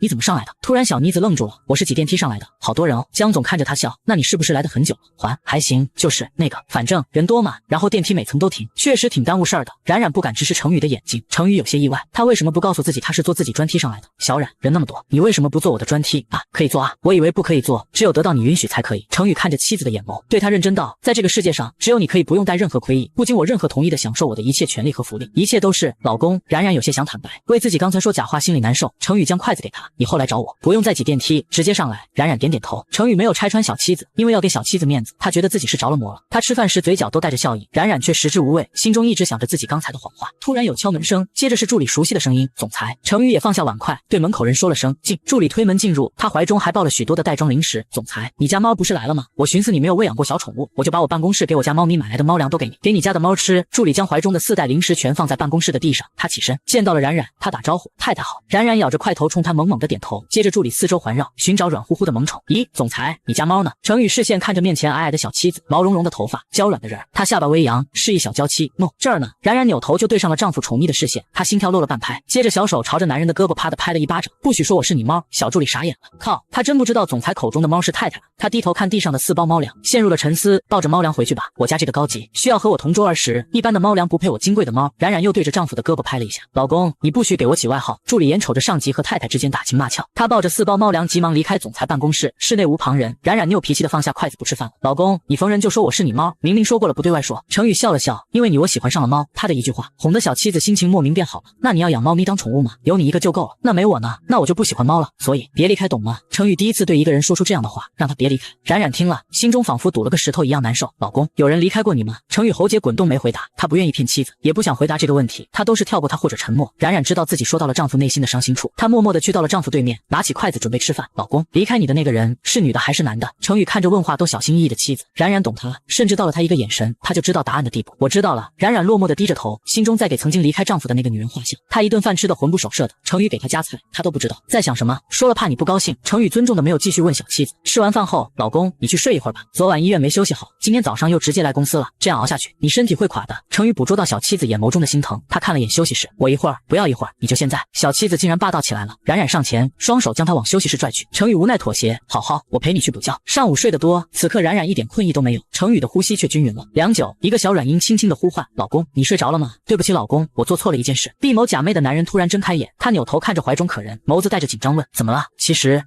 我中午上来的时候没有挤电梯，我偷偷坐的你的专梯。说到最后，他的声音越来越小，冉冉紧绷着身子等待丈夫的批评，岂料男人开口，为什么告诉我真话？冉冉捂着心口说道，因为对你说谎，我心里难受。话音落下，他的头顶传来男人的笑声，他没有责怪小妻子，反而更被他吸引了。乖，没事。不知过了多久，冉冉醒来时都懵了，已经下午4点了。出门时巧遇丈夫在发火，这点数据就来糊弄我，没能力就趁早让位。程宇的面前站着一个中年男人，看起来老实憨厚，此刻他低头仿佛是一个木头人，不敢乱动，更不敢开口。程宇翻了几页的数据，他越看火越大，直接将手中的单页全部扔向那个中年男人的面前，单页在空中瞬间散开，飘得到处都是。程宇冷着一张眼孔，捡起来重新做，明天若还是这样，直接走人。中年男人弯腰道歉，声音还带着涩涩，是总裁。男人弯腰一张一张的捡起来地上的单页，冉冉见了，他同情那个被批评的人，看他的年纪要比丈夫还要大上10几岁，就这样站在丈夫面前被骂，太丢人了。他小跑上前，也弯腰帮助男人捡起来地上的单页。程宇看着一道影子跑过，他定眼一瞧，这不是他家的小妻子吗？谢谢你。男人弯腰道谢。他看着总裁办公室突然多出来的一个女孩，看起来和他孩子一样的年纪，你是？话问出口他就不敢再问了，我是他侄女，你先出去吧。男人转身对江程宇再次鞠躬道歉，然后离开了。等办公室只有夫妻俩时，冉冉察觉身上的那道视线越来越浓烈，刚才浑身充满杀伐的男人和之前对她温柔宠溺的丈夫简直判若两人。刚才她仿佛一瞬间回到了刚结婚的时候，她脾气坏的让她讨厌。程宇心中本就充满火气，刚才又被小妻子摆了一道，他心中的火烧更旺。睡饱了，连我是谁都不认识了。谁知冉冉小嘴开始气人，我不想让那个大叔知道你是我老公。毫无疑问，他的话惹得男人更加不悦。我老公应该是温柔的、脾气好的、说话中听并且尊重人的江程宇，才不是刚才对下属吆五喝六、动作侮辱对方的江程宇。小妻子这是在抱怨他刚才对下属过于严厉了。冉冉不怕程宇，他若是敢欺负自己，大不了和他打一架。我说你是我老公，那别人就知道我古冉冉嫁了个脾气暴躁、不是人的家伙。既然这样，我也让你体验一把被侮辱的感觉。他就故意将自己和江苏木拉一个辈分，对丈夫叫叔叔，拐着玩的提醒他年纪大，老牛吃嫩草，人品不咋地等等。冉冉的话就是一桶桶汽油泼在他心中的火焰上，但偏偏他这个人就是个灭火器，只要站在他面前，他的火就一直在忍着不会爆发。不说旁人，若是江家的任何一个人敢如此对他说话，他都不会给予好果子吃。但说这话的是冉冉，他娶回来的妻子，他的猫，他忍了。你刚才拿着单页扔在人家身上，就知道你不是个好人。我现在在妻子心中又变成坏人了。刚才那个大叔的年纪和咱爸一样大小，你批评就批评，还去扔东西，你想过这个大叔的面子吗？这要是被他子女看到，那不得气得把你吃了。反正谁要是这样对我爸，我肯定会把那个人给撕了。原来小妻子将刚才的大叔境遇套在自己的父亲身上。咱爸是古氏集团的董事长，现在他又是江程宇的岳长，谁还敢给他使绊子？冉冉皱眉着急的跺脚，老公，你怎么就不明白我表达的呢？是你不尊重人，他做事不认真，我高兴聘请他，你是高兴你就可以羞辱他吗？程宇深呼吸，让心中的灭火器再灭灭心中的火焰。小冉，你听我说，他刚才的错误是苏木都不会犯的最低级的错误，要么是他拿着手下人做的数据过来糊弄我，要么是他敷衍工作我才会生气。他是公司的老人，所以我才没有直接让他被辞退，而是给他一个机会改正。至于你刚才说的我扔单页羞辱他，江程宇吞咽口水，我对你承认错误，刚才是我火气太大，没有忍住，以后不会了，可以吗？冉冉还皱着眉头，程宇耐着性子说，小冉，你说的对的地方我会接受改正，但是公司管理上面你还是别插手。江氏集团到如今这个地步，你单靠嘴哄是哄不出这个辉煌的，我有我自己的手段，一些你接受不了的就别看。冉冉语气软了，老公，我还是觉得你刚才太过分了，他既然是公司的老人，那一定懂你的脾气才能到今日这个地步。他能来总裁办公室亲自和总裁对接资料，就说明他在公司至少也是个高管级别，可是他怎么会发生今天这个低级的错误呢？肯定是有什么原因的。有了小妻子的苦心劝说，程宇也想到了刚才下属的异样，他细思淡不忘安慰妻子，你先回家吧，这个事情我会调查，如果他真的有难言的原因，我也会看着处理，行不行？冉冉抿嘴，被丈夫哄着送进了他的专梯，电梯门关上前，冉冉伸手堵住将要合上的门，问道，你今晚回家吃饭吗？今晚我有应酬，回家会晚。程宇到了办公室，将自己的秘书叫到了办公室，调查了刚才物部王总监的事情，得知原来媳妇跟人跑了，妈也中风了，女儿也废了，他最近都是猛的。江程宇捏捏眉心，处理这种事情他确实不擅长。程宇又问，小孩子生气了，该送什么哄他？小孩子，秘书的脑海中瞬间想起总裁家的小太太，得看生了什么气，送礼物也是有讲究的，看不惯我做事风格，和我吵了一顿就走了，那就送一条奢侈品首饰吧。太太的衣着讲究，身上的裙子和包包都是高奢品牌，她本人可能也喜欢这些东西。今日我看到夫人的手腕空空，不如送一条高定手链，可以用作日常佩戴的款式。程宇细想时，罗秘书又说了，太太的生气是对事，并不是对你挑刺，只要总裁送了礼，太太就知道你的心意了，自然而然就不会继续追究这个事情。程宇点头，下午在秘书的陪同下亲自去挑手链，江总都能唤幻想到自己回到家，床上的小妻子会如何的气他。左一口叔叔，右一口大侄子，挑完礼物，程宇才放心的提着礼物离开。车上罗秘书道：“总裁，你对太太真好，几千万的钱说花就花。”江程宇心情不错，小孩子不惯着他来，他那小脾气发起火来，我家都没安生日子过。那个被丈夫吐槽是小孩子的冉冉，正悄咪咪的去冰箱处顺走了一块雪糕，肚子不疼，荤素不忌。晚上程宇应酬完回到家，已经11点多了。床上的可人被昏黄的视线笼罩，一层温柔一层甜美。程宇取出手链戴在妻子的手腕上，睡梦中的女人毫无察觉。次日冉冉睡醒时，发现身边已无人，她怀疑昨晚丈夫露宿在外，待她体内的小火苗冒头时，突然看到她的枕头有了用过的痕迹，火苗瞬间熄灭。她低头趴在丈夫的枕头上闻了闻，心想，看来昨晚老公回来了。闻出什么了没有？倚在门框上的男人双手环抱，一脸笑意的看着床上那个抱着他枕头闻味道的小妻子，闻出来了，我老公昨晚回来了。冉冉放下他的枕头，起身下床，忽然手腕上的异样吸引了他的目光，看到的就是那条他眼馋已久的手链，王普老先生的璀璨之花手链。他双眼冒着星星，激动的直接念出手链的名字。看来他家小妻子真的很喜欢这些东西啊。喜欢吗？某小妮子的头算就子似的点头，喜欢，超级喜欢，可是太贵了，我不舍得买。不是和你说了吗？想要的东西就买，不舍得花钱，老公报销，奢侈品也可以吗？程宇点头。冉冉开心的奔赴到丈夫的怀中，激动的表达自己的欢喜之情。程宇摸摸她的后脑勺，笑得心满意足。冉冉在洗漱时，江程宇说道：“昨日被批评的下属我找到症结了，是什么？”程宇将王瑞的家事告诉了妻子。你有好的办法帮他吗？冉冉刷牙刷到一半，郁闷的皱着眉。我没有，理不断的家务事只有他本人去处理，不过我老公或许可以助他一下。他饶有兴趣的想听听妻子的话。冉冉巴拉巴拉说了自己的想法。程宇微笑的看着自己懂事的小妻子，好，就依你的方法。那以后你出现在公司，自称我侄女还是我太太呢？那肯定自称是你家老婆了。冉冉的手腕上还戴着丈夫送的手链，她觉得自己得有所表示，于是下楼吃饭前，她垫脚快速的在丈夫的脸上亲了一口，接着迅速逃走。室内只留下笑得一脸春心荡漾的男人。江氏集团总裁办公室，昨日被批评的王瑞再次来到总裁的办公室，这次他胆战心惊的递出去了自己新做的数据。在江总检查时，他心在半空悬着。程宇见到数据终于没有出错，家里的事情我听说了，放你1周的假期，能将家事处理好吗？总裁，王瑞看着江程宇，给他放假，这怎么看都觉得像是辞退。江程宇心想，自己果然不能温柔，自己的手下都害怕了。他咳嗽2声，瞬间又恢复到以往冷冰的状态，沉着脸对下属吩咐：1周之内把家里的事情安顿好，公司找个有能力的人暂替你的职位。1周后若是还将家庭的事情带入到工作中，自己打辞职信。是，谢谢总裁。王瑞见到了，这才是正常的江氏集团的掌舵人。他弯腰感谢江总的好意，不需要感谢我，这是我太太的意思。太太？王瑞疑惑，他从未见过太太，并且太太怎么会听说自己的事情？程宇想到家里那只不听话的孩子，昨日你见到的贪玩女孩，并非我侄女，她是我妻子古冉冉啊。王瑞惊讶，那孩子，他还真的以为是大 boss 的侄女呢，原来竟然是传闻中总裁的太太。谢谢总裁，谢谢太太。王瑞道谢离开办公室，正要进入电梯时，罗秘书出现，接到总裁的吩咐，已经给你的卡内赚了10万元的关怀金，王总监，别让总裁失望。王瑞惊讶，总裁放他假，还给他转钱关心他，他心中百感交集，只能道谢表明心意。谢谢。如了冉冉一开始的话，程宇在这件事情上博得了公司所有人的敬佩。何助理中午陪程宇用餐时提到最近公司热议的话题，总裁，大家都觉得身为江氏集团的员工有极深的幸福感和荣誉感，公布下去是太太的意思，不是我的。别这样啊，总裁，现在 Z 市的商圈人都对太太好奇不已，有人在暗中打听太太的事情。谁在打听小冉的事？好几家公司的人都在打听，想下一季的合作和我们签署，估计想博取太太的同情心，让太太给你吹枕边风吧。记下名字，拒绝合作，告诉所有人，若是谁叨扰了他，后果自己承担。是。何助理的内心，结了婚的大 boss 竟然是这样的，想让全世界的人都知道太太的好，但是又不想让全世界的人去扰了太太的清静。冉冉不知道丈夫的心，她还很叛逆，经期未果，她馋了。吃过晚饭后，她散步到了冰箱处，左右观察，上下打量，四周无人，正是偷雪糕的好时机。她偷偷的打开冰箱，小爪子悄咪咪的伸了进去，嗨嗨，身后一道咳嗽声，听到熟悉的声音，古冉冉的小脸垮了。老公程宇看着她手中拿着的脆皮雪糕，眼神示意放回去。冉冉看了眼冰箱，又看看自己的手，撒娇，我就啃一口，放回去。她眼中尽是不容拒绝和无商量的余地。冉冉蔫了，将雪糕重新放回去。看热闹不嫌事大的江苏木挑火道，古冉冉别怂啊，上啊！程宇抬脚一脚踹在江苏木的屁股上，说你审什么？江苏木揉揉屁股，他像个受伤的雏鸟，贴墙慢慢离开暴力小叔叔。冉冉没想到丈夫会揍人，她庆幸，幸好我乖乖听话的把雪糕放了回去，要是不听话屁股也会被踹了，可咋整？上楼洗澡睡觉，程宇喊楼下姑娘，古冉冉听话的上楼。老公，我想去看星星，今日阴天没星星。老公，那我找江苏木有点事儿。男人捏女孩的脸蛋，超过8点，你们不许见面。那我找咱爸有点事，爸睡了。老公，24号以前，若是你偷吃雪糕被我发现，以后家中都不会出现这类零食。冉冉郁闷的叹息，嘴巴嘟囔，爸妈还说你对我好呢，连个雪糕都不让吃，一点都不好。程宇敷衍小妻子，他承认了妻子的话，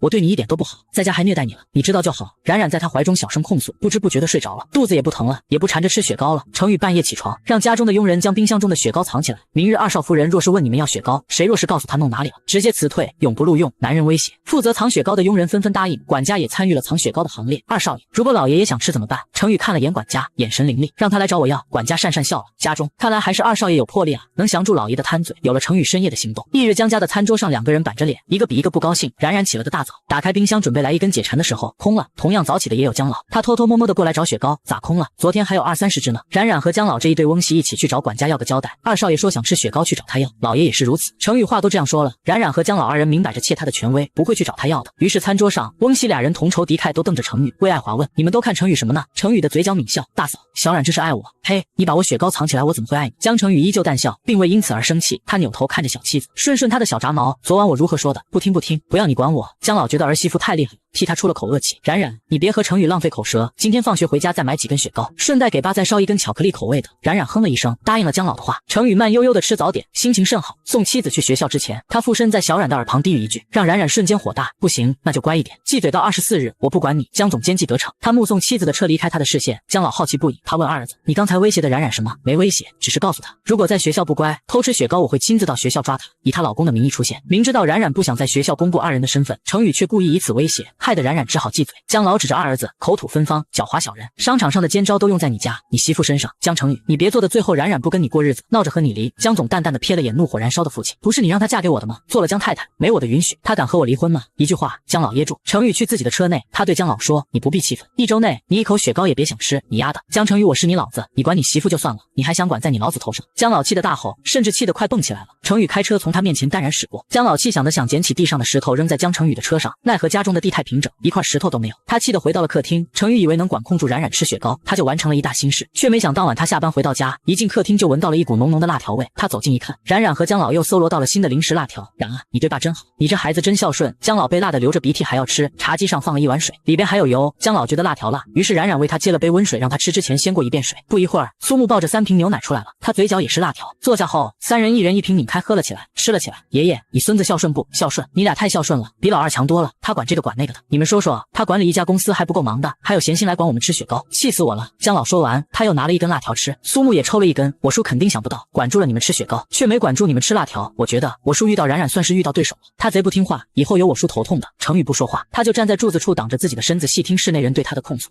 满嘴的小娇妻带着刚出院的老爷子偷吃，还带着自己的侄子编排自己，而叱咤商界的冷面总裁正做贼般躲在柱子后偷听。这时他家小妻子又说了句，一会儿我老公回来，咱们赶紧把桌子上的垃圾清理一下，别被他逮到，要不然明天又没好东西吃了。苏木边吃边说，胡冉冉，你不是挺狂的吗？怎么见我叔也这么垃圾，像个小菜鸟，拿出你之前大姐大的气势，和我叔抱着头干一架，从此让他也臣服在你脚下，给你叫大哥。程宇笑了一下，看来侄子有些不想混了，我不敢，能打过他，保不准你叔嫌弃我不温柔，以后出门给我头上戴绿帽子咋办？那要是他能打过我，那我以后被家暴就更惨了。姜老也议论起来，儿子冉啊，你放心，我给你打包票，程宇绝对不会出轨，他那样的人如果会出轨就不会28了还单身，还得他爹给他操心娶媳妇的事情。至于说家暴，我觉得也不会。为啥呀爸？不知不觉冉冉又拆了一包辣条分给大家吃，他都把你当猫养了，你见过谁会打自己的爱宠？爸，我老公把我当爱宠这个事儿连你都知道了。姜老点头，那必须的，我在家没事我就和管家唠嗑了，家里公司里大大小小的八卦我都知道。二少爷，你在这里站着做什么？佣人的一声问，让客厅偷吃3人组仿佛被点穴一般的停住，他们的脑电波似乎瞬间变成了一条直线，接着圆柱后的姜程宇缓缓出现在众人的视野。程宇嘴角看似带着笑，但眼神却带着压迫，吃得不错。3人愣了，接着异口一声说道，叔，这是古冉冉买的，老公，这不是我买的。程宇，我就吃了2口。说完3人都看了眼彼此，吃的时候胡吃海喝，称兄道弟都是仗义，等被发现了都开始甩锅，地地道道的酒肉朋友。程宇坐在沙发上，他拿起地上的辣条包装，谁起的头？苏木和姜老毫不义气地指向了一边的女孩。冉冉看着面前的2只手，他张嘴，小牙齿想咬回去。程宇从沙发上起身，跟我去书房。冉冉对苏木说，去啊，我老公叫你呢。岂料他的胳膊突然被男人抓住，喂，老公，你抓我干嘛？我自己会好好走路。程宇带着不乖的小妻子去了书房，冉冉一进入就开始主动找话题夸程宇的书房。哇，老公你书房都是黑色啊，好帅哈！哇，老公的书架好多书啊，我老公好博学。程宇坐在椅子上，看他的尴尬夸赞，继续。冉冉咬唇，他低下头，该来的还是会来的，对不起老公，我错了，说哪错了。姜总对待妻子像对待下属一般，带着逼问，带着压迫。娇小姐的冉冉从未有过这样的时刻，她怂了，不该气老公故意买辣条吃，不该在经期吃辣条，不该在爸爸出院没多久带着爸爸一块吃辣条。但是老公，我真的有注意，咱爸吃的辣条我都用水过了一遍，是一点点不碍事的。还有呢？没了。要我说，冉冉想了想，那你说吧，我觉得我没错了。他好似突然不害怕姜程宇了。今天吃雪糕了吗？冉冉摇头，到底吃了吗？冉冉再次摇头。姜总第3次问他，让我放证据你才肯承认吗？冉冉皱眉，他没吃过就是没吃过。老公，吃辣条是我的错，但是你不要污蔑我。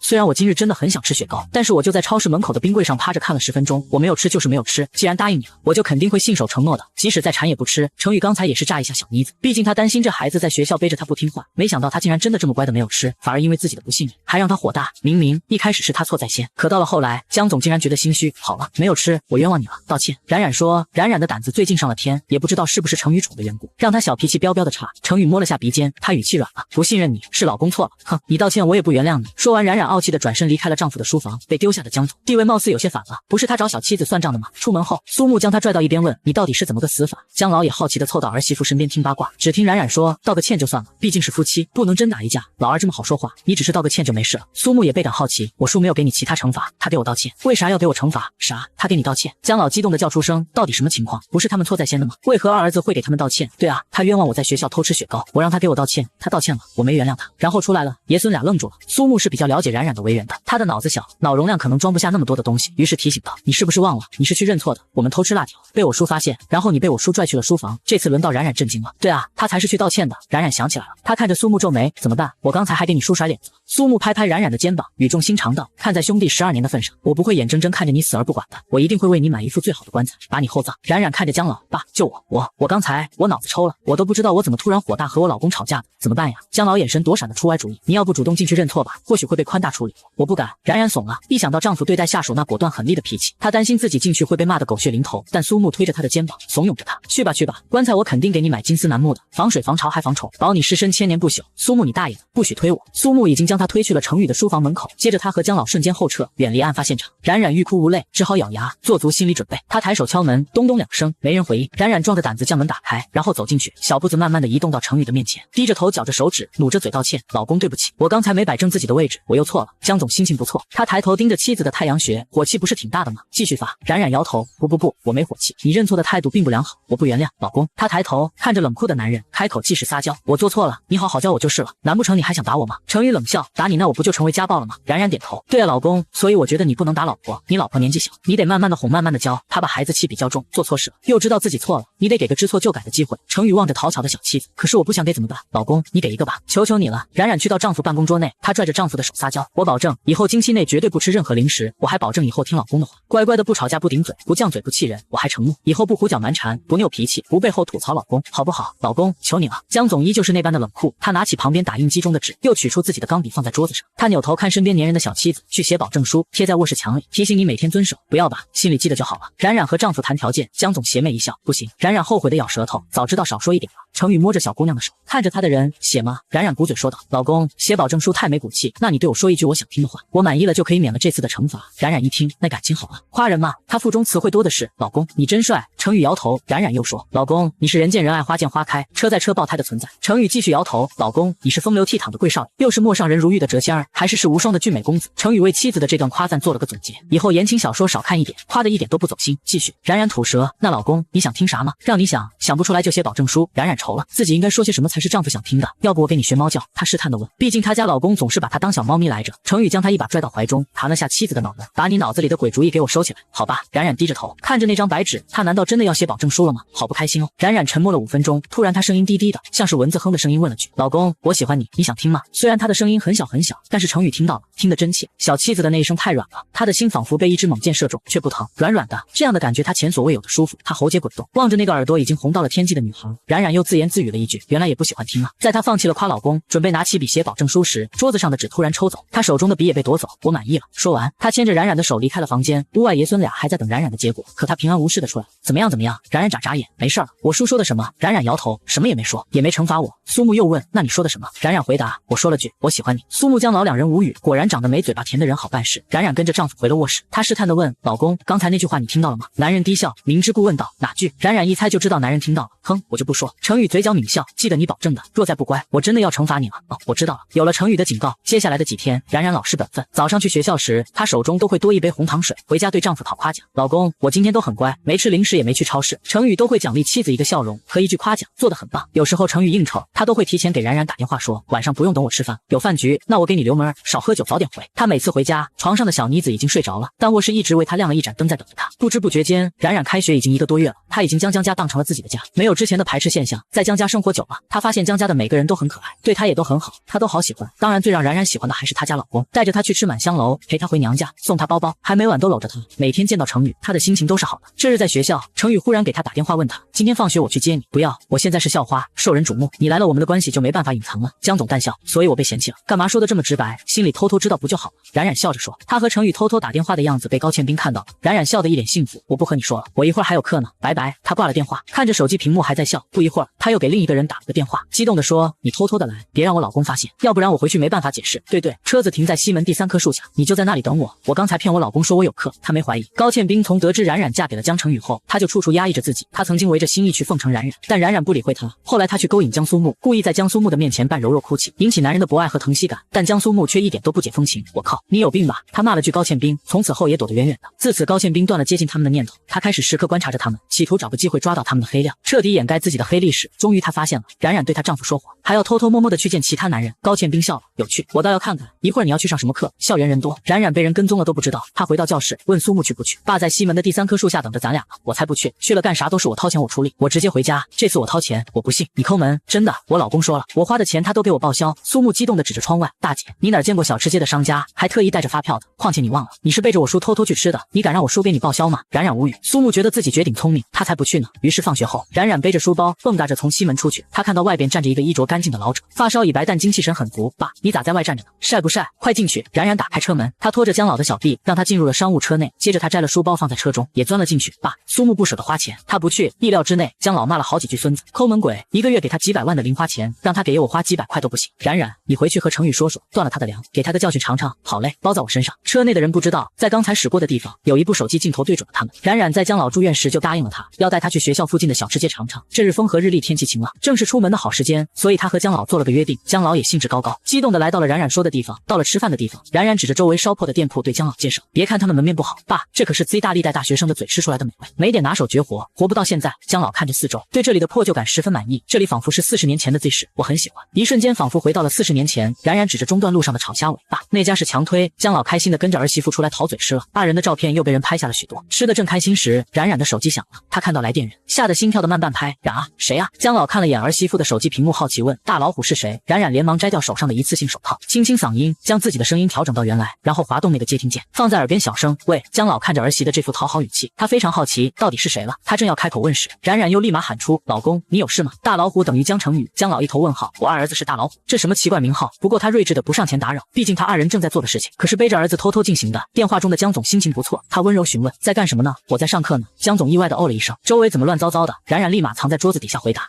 那是因为我们上课在讨论问题，所以乱了些。那个你在哪呢？公司加班。哦，冉冉的内心庆幸，那就好那就好。程宇问，几点放学啊？那个得看老师几点放学啊。老公，我不和你说了，老师要讲课了，再见拜拜。木马。他对着手机亲了一口，才快速的挂了电话。冉冉从桌子底下起身，他呼出一口气，吓死我了，怎么样啊？他没发现吧？江老好奇的问。冉冉摇头，放心吧爸，我演技一流的，我老公绝对发现不了。冉冉做事严谨，虽然得知丈夫在公司加班，但是她还不放心的要叮嘱一下苏木，不能让他回家早，否则都露馅了。于是她给苏木打电话，不远处的古斯特车内坐着2名俊美男子，他们望着小吃街中的一家门店，准确的说是望着那家门店的某个人。驾驶座的男人不是别人，正是财经频道上经常出现的人物，也是商院教科书中常出现的人。他身边还坐着一个背着书包的青年郎，口中说着，叔，你不去抓我小婶和我爷爷吗？程宇脑海中回想起妻子挂电话前的一声木马，他早已没了脾气。没有底线的江总摇头，视线依旧望着炒虾尾店里的女孩子说道，那不是你婶婶，你婶婶在上课呢。苏木雷惊，天知道他小叔叔是不是中魔了，明明都逮到了却不承认，但视线却被里边的人吸引得够够的。苏木心中歪歪，已婚人士都是傻子。突然他手机响了，看到来电人，叔，你那个正在上课的小媳妇给我来电话了，免提。接。江总忘妻时终于有了反应，他扭头看着侄子的手机，苏木接通，喂，干嘛？苏木，你千万别回家，找个地方喝奶茶撸串都行。冉冉语速飞快地说，我老公在公司加班，他一会儿要是比我先回家，发现你在家我没在家，肯定会起疑心的。苏木看了眼身边小叔叔，他媳妇瞒着他在外办坏事，为什么他脸上还有笑容，心情看起来还不错？喂，苏木，江苏木，你听到没？冉冉没等到他说话，于是问了句，你到哪了？啊，我听到了，我没到家，那就行，你千万别回家啊。程宇对苏木点头，苏木了然，好，我不会去，但是你也自求多福吧。什么意思？苏木电话已经挂了，他看着身边的小叔叔问，叔，你在开心什么？他瞒着我，是不是就说明他怕我？江总问侄子，江苏木点头，你是在开心这个？程宇扭头看着室内的小妻子，他嘴角勾起，怕我就说明在意我，他在意自己，他当然开心。车内苏木不理解已婚人士的这种奇怪满足感，他只是浑身起鸡皮疙瘩。冉冉还在疑惑，爸，苏木刚才对我说让我自求多福，会不会我老公已经知道？江老摆手，继续下手抓着虾尾，边吃边说，你想多了，苏木这会儿就算是开车也没到家呢，肯定不会和程宇碰面。冉冉点头，有道理。那我为啥心跳这么快？肯定是他觉得咱俩吃好吃的不带他，他羡慕嫉妒恨了。这孙子人品有问题。姜老开开心心的又吃了一口小龙虾，心想这个小龙虾真好吃，在家里可吃不到这种美味，看来以后跟着儿媳混能有口福。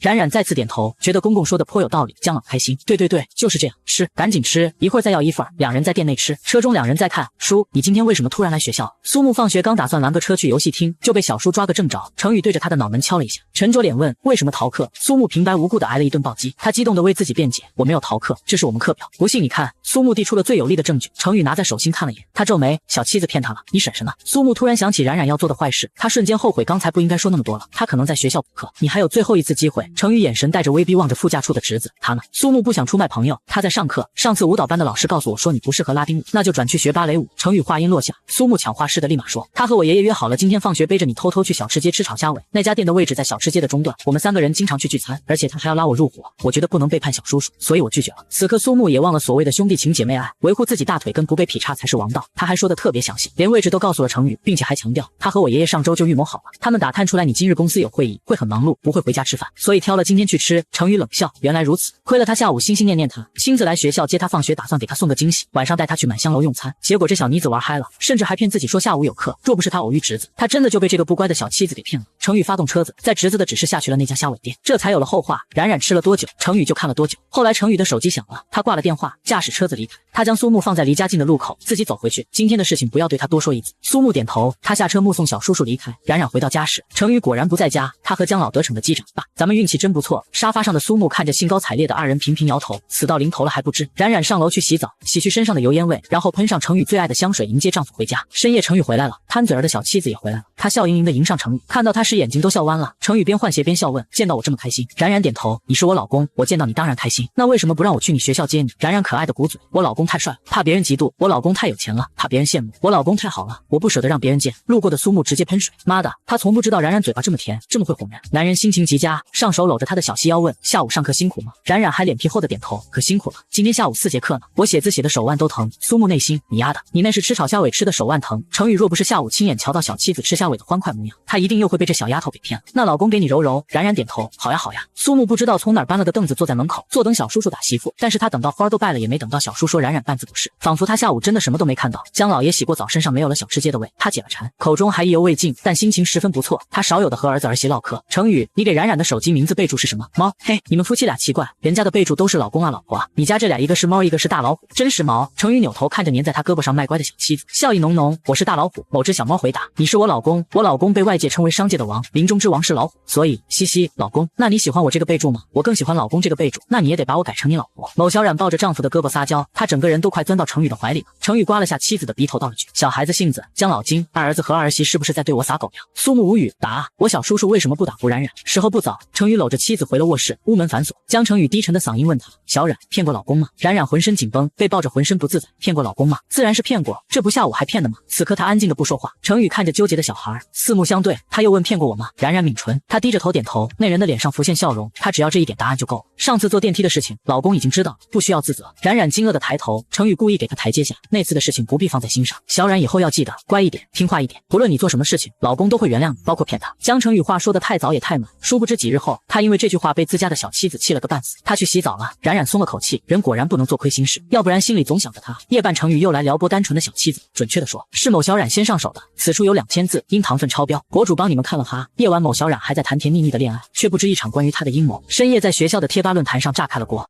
小娇妻伪装许久的乖巧可萌形象暴露了，这次不仅一人单挑几十人，还连带侄子直接被警察带进了局子。起因是深夜一条帖子在学校论坛炸开了锅 ，Z 大校花谷冉冉被老男人包养，有图有视频证据确凿，引得全校师生乃至外校都来围观，贴吧评论破万，网络都被挤崩，就连那些原本相信他的同学，看到这些也开始动摇。翌日，冉冉是坐江苏木的车子去学校的，一下车两人就感受到了周围人投来的异样眼光，还有人直接拿出手机给他和苏木拍照。贴吧上继续热闹，校草可能还不知道自己的女朋友是这样的女人，竟然还和他在一起，心疼苏木，谁能去救救我男神啊？不要让他被公交车的脸蒙蔽了双眼啊！冉冉和苏木天天一起上下学，一起吃午饭，大家自然而然的就将二人划为了情侣。苏木，你觉不觉得有点不对劲？冉冉皱眉问。苏木看了眼从他们身边路过的同学，这不是有点，这是太不对劲了。正说着话，小莫的电话就打来，冉冉、苏木赶紧上车看贴吧。奶奶的，不知道哪个王八羔子又找冉冉的茬，暗中黑冉冉。冉冉和苏木迅速回到车内，打开了自己的贴吧，一幕幕惊天爆料，一句句骂他祖宗18代的话，还有一条条对他的侮辱。冉冉拳头攥紧，苏木看了后眉头紧锁，他手一直往下滑拉，甚至点开那个人的主页进入看看哪个不要命的敢消费他们。进入后是个新注册的账号。苏木放下手机冷静道：学校不能来了，先回家。不行，回家的话在同学的眼中无疑坐实了网上的爆料。冉冉放下手机，她气得手抖，被我发现是谁，我一定把他捏碎成渣。苏木掏出手机，我联系我叔。冉冉摇头，不要总是遇到麻烦就找你叔，我们不是给他添乱的。他想了许久，走，去上课。要不你公布昨天的男人是你爸？苏木说道。冉冉沉静摇头，爸这个年纪说出去当我爷爷都有人信，你让我公布他是我爸谁信？告诉大家我已婚，这是我公公谁又信？告诉大家我老公是江城宇，没有一个人会相信，只有让你叔亲自来学校帮我澄清。可那样的话我还是给你叔带来了麻烦。可是你总不能对外宣称那是你爷爷吧？冉冉已经好久没有做过苏木，今日他抬手对着苏木的头就是一记暴力，傻不傻？那明摆着是我爸，我在对外人说那是我爷爷，以后身份公布我还是免不了一场黑。不一会儿小莫被送到了，小莫大哥苏里年也下车，敲敲车窗问冉冉哪里需要帮助吗？冉冉道谢，苏大哥谢谢你的好意，但是目前这个局势只有我自己可以搞定。苏里年明白冉冉的意思，那我先去警局，有需要帮助让小莫联系我。小莫也上了苏木的车，不是，现在怎么办啊？你怎么处理？他们三人没有住校，因此当消息发生时，学校没有室友会通知他们看贴吧吃瓜。关于我和苏木恋情这个最好解决。冉冉看着苏木，再看看后座的小莫，二人异口同声问：你干什么？你不觉得你俩很像吗？是不是老一辈人口中说的夫妻相？两人同声，言辞粗暴，一声滚表明了两人的心。都什么时候了，你还有心情开玩笑？我没开玩笑，你和苏木真的特别像。第一面的时候我还以为你是苏木走失在外的双胞胎姐姐。滚蛋，我妈就生我一个，何况莫姐比我大半岁，她怎么都不会是我妈生的。这不是知道你们俩没血缘关系，年纪不符我才一直没对你们说过吗？如果公布你俩是一对，那么苏木身上的臭名声就没了。我这点臭名声我不在乎，你倒是赶紧说说你准备怎么做，我给你讲。一会儿有体育课，去了田径场，几百号人都开始对你指指点点。冉冉扬眉，那就让爸在我们体育课的时候出现。什么？你疯了？好友两人都震惊冉冉的脑子。冉冉，你没事吧？小莫担忧地看着好友，他担心冉冉大怒之下会发疯。冉冉冲他笑了笑，这点小事犯不着一直生气。小事，大姐，这个事情已经算学校最大了好吗？苏木有时候想知道冉冉的脑子里是怎么想的。他总是这样，遇到再大的事情，总能用一句小事给敷衍过。冉冉眼眸望着苏木问：这件事让你掉肉了吗？让你少钱了吗？让你人身安全受到威胁了吗？让社会动荡不安了吗？苏木摇头，没掉肉没少钱，人健康，社会稳定，可不就是一件小事吗？苏木妥协，好吧，我承认这就是个小事。冉冉点头，对。现在我们去上课。三人走到教室时，周围的讨论声戛然而止，40多个人望着3个人走在教室的后排落座。冉冉还热情地对大家说：没关系，不必管我们，你们讨论你们的，不介意的话声音大一点让我也听听。冉冉的做法让苏木和小莫都接不上来了。他说完还把自己的高奢包包也放在了桌子上，他对全班同学示意，这个包官网售价18万，给大家增加一点谈资，不要老是揪着那个人不放。你们可以议论我身上的包包18万，我的手链3000万，也可以深入挖一下我到底什么身份，这么有钱。教室内鸦雀无声，因为大家的视线都落在了冉冉的包包和手链上。冉冉嘴角的讽刺拉大，他在言辞间扫视了班里的所有人，只有高倩冰眼中对他的恨意最浓。他和高倩冰对视，他在笑，高倩冰眼神却十分恶毒。高倩冰开口了，这么有钱，恐怕你不止被一个人包养吧？冉冉细想，确实我花了不止一个男人的钱。冉冉板着手指头小声算，我爷爷的，我爸的，我弟的，我老公的。他扭头看了眼苏木，还有我侄子的，我花了5个男人的钱。教室的人都震惊地看着冉冉，他真的有脸说啊？高倩冰对身边的人使了个颜色，立马有女生站起来指着冉冉骂，你明知道我们说的包养不是一个意思，你还在骗苏木的感情，Z大有你就是耻辱。冉冉在教室笑了起来，谁都不明白他笑什么，只听他淡淡道，继续。女生看了眼身边坐着的高倩冰，冉冉的反应怎么和预料中的不一样？高倩冰就教了你这些词汇吗？他可真吝啬，骂人也不舍得多教教你。冉冉悠悠说出口，要不你来我这里吧，我教你骂人。不，冉冉，你什么意思？高倩冰拍桌子站起身，指着冉冉质问。小莫和苏木在这一瞬间就明白了，原来一切又是高倩冰搞的鬼。小莫激动的口语连珠，什么意思？你不知道吗？干了那么多丑事，眼见丑闻掩盖不下去，要拉着冉冉下水。不过要我说，高小姐你真厉害，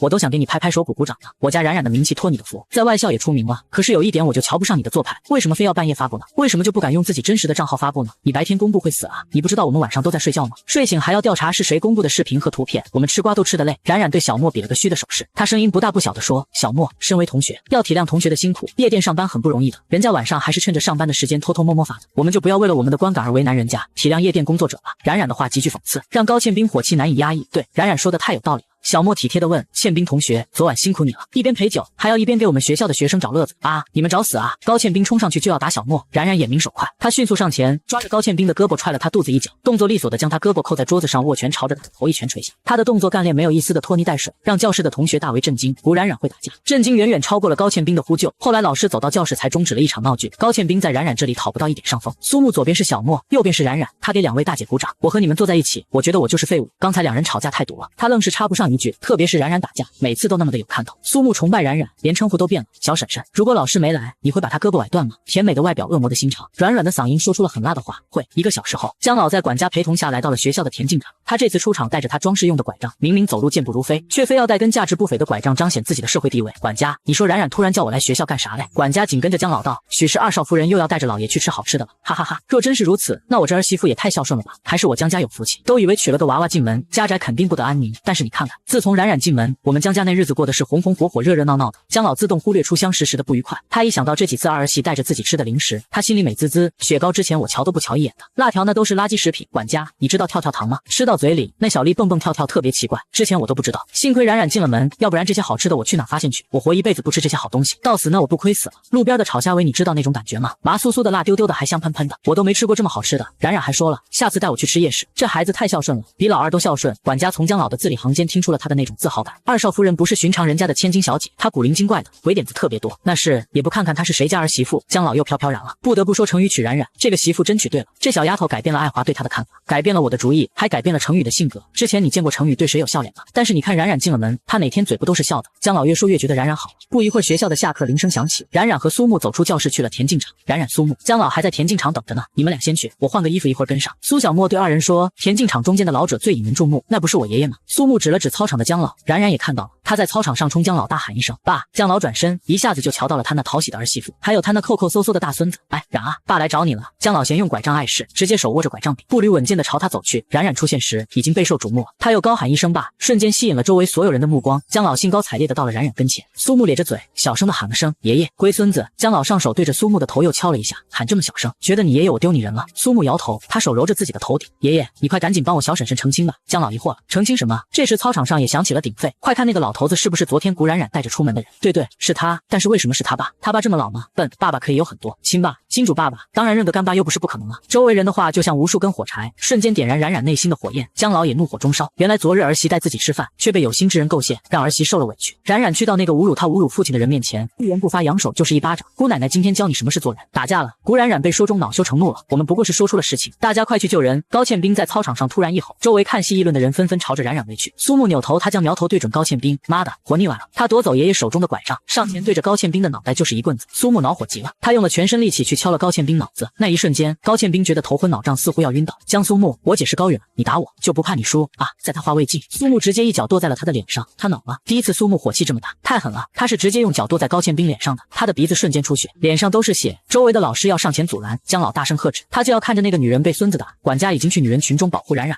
二少夫人，保护好自己。管家，你让开，我今天不把他们的嘴巴撕开，我就不信。冉冉推开管家，他揪住一个女人的头发，将她直愣愣的甩在地上。面对十几个女人，没有一个是冉冉的对手，他火冒三丈，早就没了自控力。见到这些人，脑海中就是刚才辱骂他的话，都是那么的不堪入耳。他是记仇的，并且十分记仇。冉冉将那个人的头皮硬生生的扯掉了一块。周围的女生早已吓得叫声连连。然而对冉冉来说还没完，苏小沫换了身运动装出现时，见到了现场厮打起来的一幕，他仿佛是一道闪电，一瞬间冲到了冉冉的身边。冉冉，你手上的血不是我的。冉冉说完，他视线瞄准刚才骂他也骂得热火朝天的女人。救命！救命啊！那个女人见到冉冉朝她走去，她吓得大叫：我错了，我错了。然而冉冉不罢休，校领导被惊动了，学生打群架了，拉不开，快报警！几个校领导一起出现到田径场，还有一位校长也跟着出现。当见到田径场中站着威领的江老时，校长惊吓的弯腰恭敬问好：江老好。江老大怒，当着所有师生的面怒甩校长一个耳刮子，大家都愣住了。冉冉的干爸打了校长，天哪！古冉冉贴吧上的事情你知道吗？江老问。校长道歉，是我处理不善，请江老责罚。我儿媳妇在学校好好读个书，带我出去吃个饭，却被人污蔑，我开了你都是轻的。江老的声音在偌大的田径场响起。古冉冉儿媳妇，校长连连低头道歉认错。我们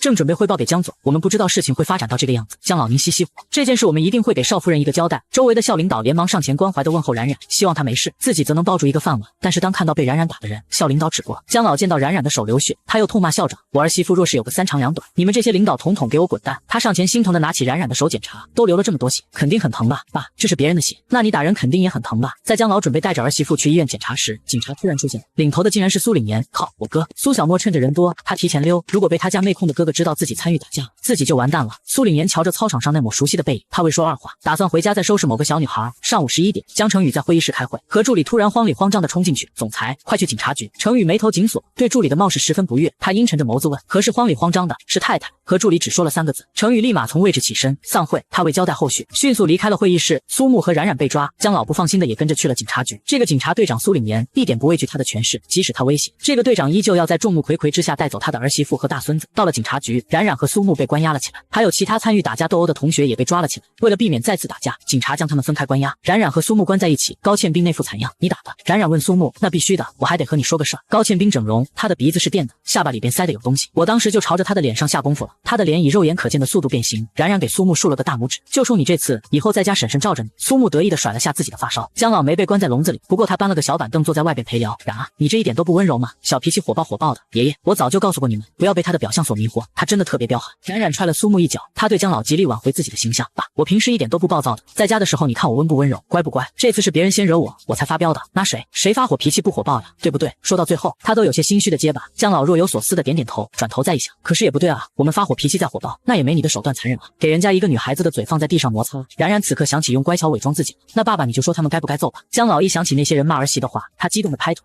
程宇在来的路上，他已经掌握了妻子在学校的全部事情。程宇的神色看不清喜怒，他问太太受伤没？太太没有，都是别人遭殃。罪魁祸首是高倩冰。江程宇喃喃道，又是高家收购Z大，放在太太名下，公布此事。程宇说完这句话下车了，和助理明白总裁的意思，这是要开始护短了。警察局江程宇出现，哎，儿子你来了。姜老率先和他打招呼，他指着被关押起来的冉冉，冲儿子道，你媳妇在学校被人欺负了都不知道，你怎么当人老公的？程宇站在铁笼前，看着里边受到了惊吓畏缩起来的小妻子，打架了。程宇问，冉冉说时迟那时快，他听到了程宇的声音，不知为何酸从心头疼起，泪珠子哗啦啦的往下落。他撇着嘴点头，打赢了吗？他又问，冉冉委屈的发出哭声，他一边落泪一边点头，看起来好似他才是被欺负的那个人。苏木都震惊好友的落泪速度，小婶婶你别哭啊，我输来了。程宇对外丝毫没有哄他的意思，都打赢了还哭什么？冉冉小哭音，开口即撒娇，怕老公生气，一想到程宇可能会生气会讨厌自己，他的心就被堵了个大石头，鼻子难受，眼睛控制不住的流泪。程宇一听到他的小哭音，恨不得将他揉在骨子里宠爱，哪还有气可生？他笑了一下，对笼子里的小妻子招招手，过来。冉冉摇头，不敢。程宇视线落在小妻子胳膊上的掐痕，他脸色黑了。冉冉那么心思细腻的人，她怎会看不清丈夫眼中所传达的意思？她以为丈夫的怒是针对自己，更委屈的在牢中失声哭了起来。苏木脸肿起来，不是，你咋又哭了？老公，我错了。呜呜，一旁的警员看不下去了，他给铁笼的门打开，让冉冉出来哭，她不出怕老公揍。苏木说，你不出我出。警员将苏木推了进去，你的担保人没来，你不能出。他指着江成宇说，这是我亲叔。警员看了眼成宇，又看看手中的资料，江总是来保释妻子的，没说保释侄子。苏木那一瞬间心碎的彻底。成宇听着妻子的哭声，他心乱，于是主动进入铁笼中，走进妻子，怜爱的为她擦去眼上的泪水，尽量让自己的声音温柔起来。乖，不哭了。冉冉撇着小嘴，果然止住了哭声。成宇拿起她的胳膊，看上边的指甲印，眼神流露出心疼。老公，你是不是讨厌我了？我若是讨厌你的话，心就不会疼了。冉冉两只小手拽着丈夫的腰，哭哭啼啼的主动钻进他怀中。不一会儿，魏爱华和江市长来了，见到二人，警员起身恭敬的问好。江市长，江夫人，你们怎么来了？江市长指了指铁笼中的儿子，保释他的。苏木出口惊呆众人，爸妈，你们快把我保释出去。魏爱华见到弟媳妇也在，并且哭声不停，他担心的顾不得儿子了，直接去里边检查冉冉的伤势。你没事吧，冉冉？你别吓大嫂，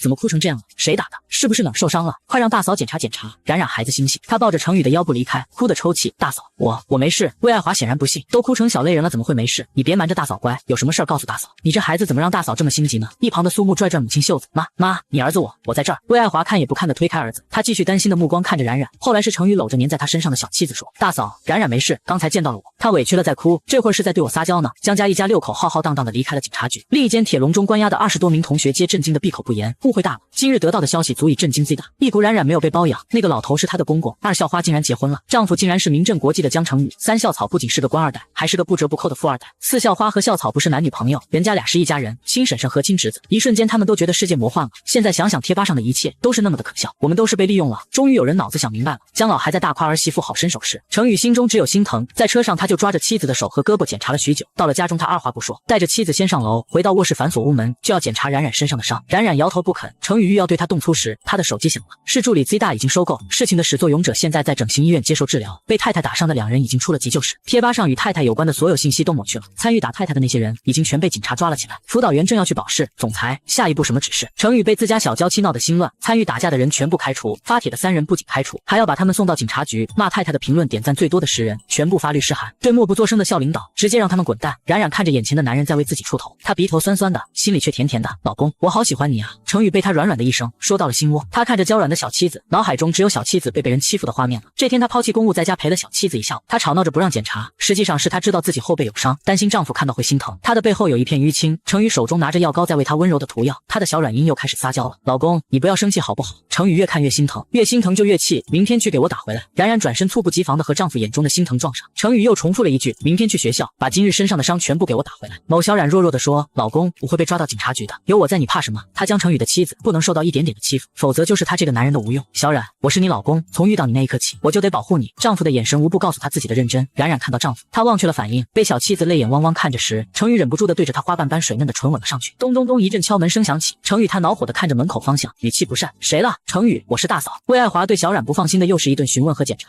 你啊，还是太小了，以后遇到解决不了的事情，你回来告诉我妈，你还是孩子，自己怎么能解决？冉冉小声提醒，大嫂，我20了，不是孩子了。20怎么了？在大嫂小眼里你就是个孩子。冉冉嘴巴张了张，感动的话不知道如何宣之于口。他喉咙哽着难受，于是伸开胳膊抱住了将他当半个女儿的妯娌。大嫂，你对我太好了，傻孩子。魏爱华知道时候不走，他未多留，于是离开了。程宇坐在妻子身边，看着他泛红的眼眶，又感动了。冉冉的头仿佛是个蒜臼子在点。老公，爸爸对我好，大嫂也对我这么好，连你也这么宠我。呜呜，程宇笑了下，小孩子泪窝这么浅，因为你值得我们所有人宠爱你。冉冉不知道自己的好在哪里，他就觉得自己捡了个大大的便宜，日后有机会一定要去寺庙烧高香，感谢佛祖对他的厚爱。老公，你今天生气吗？小冉，你为何一直在关注我生没生气？冉冉不知道自己的感情，她只是将心里的感受说了出来。因为我害怕你生气不理我，你不喜欢我了，然后你就会离开我。我一想到你离开，心里就难受，心口有个大石头，憋得我做什么都不舒服，还总想哭。程宇看着怀中那个冲他告白的小妻子问，我离开你你会难受？冉冉点头，娇软的声音说，我不敢幻想你离开我，我怕我的心会疼死。小冉，你再对我说一遍你刚才的话。冉冉傻乎乎的又重复了一遍，她以为自己只是重复了一遍心中感想，却不想在男人的心间是妻子重复了一遍对他浅浅的爱。只要你不离开我，我就不会离开你。小冉，若是有一日你离开我了，我会把你挫骨扬灰的。江总的告白风格和他人的与众不同，他的话吓得冉冉紧张。老公，离开你的标准是什么？他得避免自己被挫骨扬灰。程宇在他头顶用极致的温柔说出最难的话，我见不到你的人，我感受不到你的心，这就是所谓的离开，二者缺一不可，人和心任何一个都不能离开他。冉冉被丈夫的话吓哭了，你又哭什么？江总发现他家小妻子竟然成了小哭包。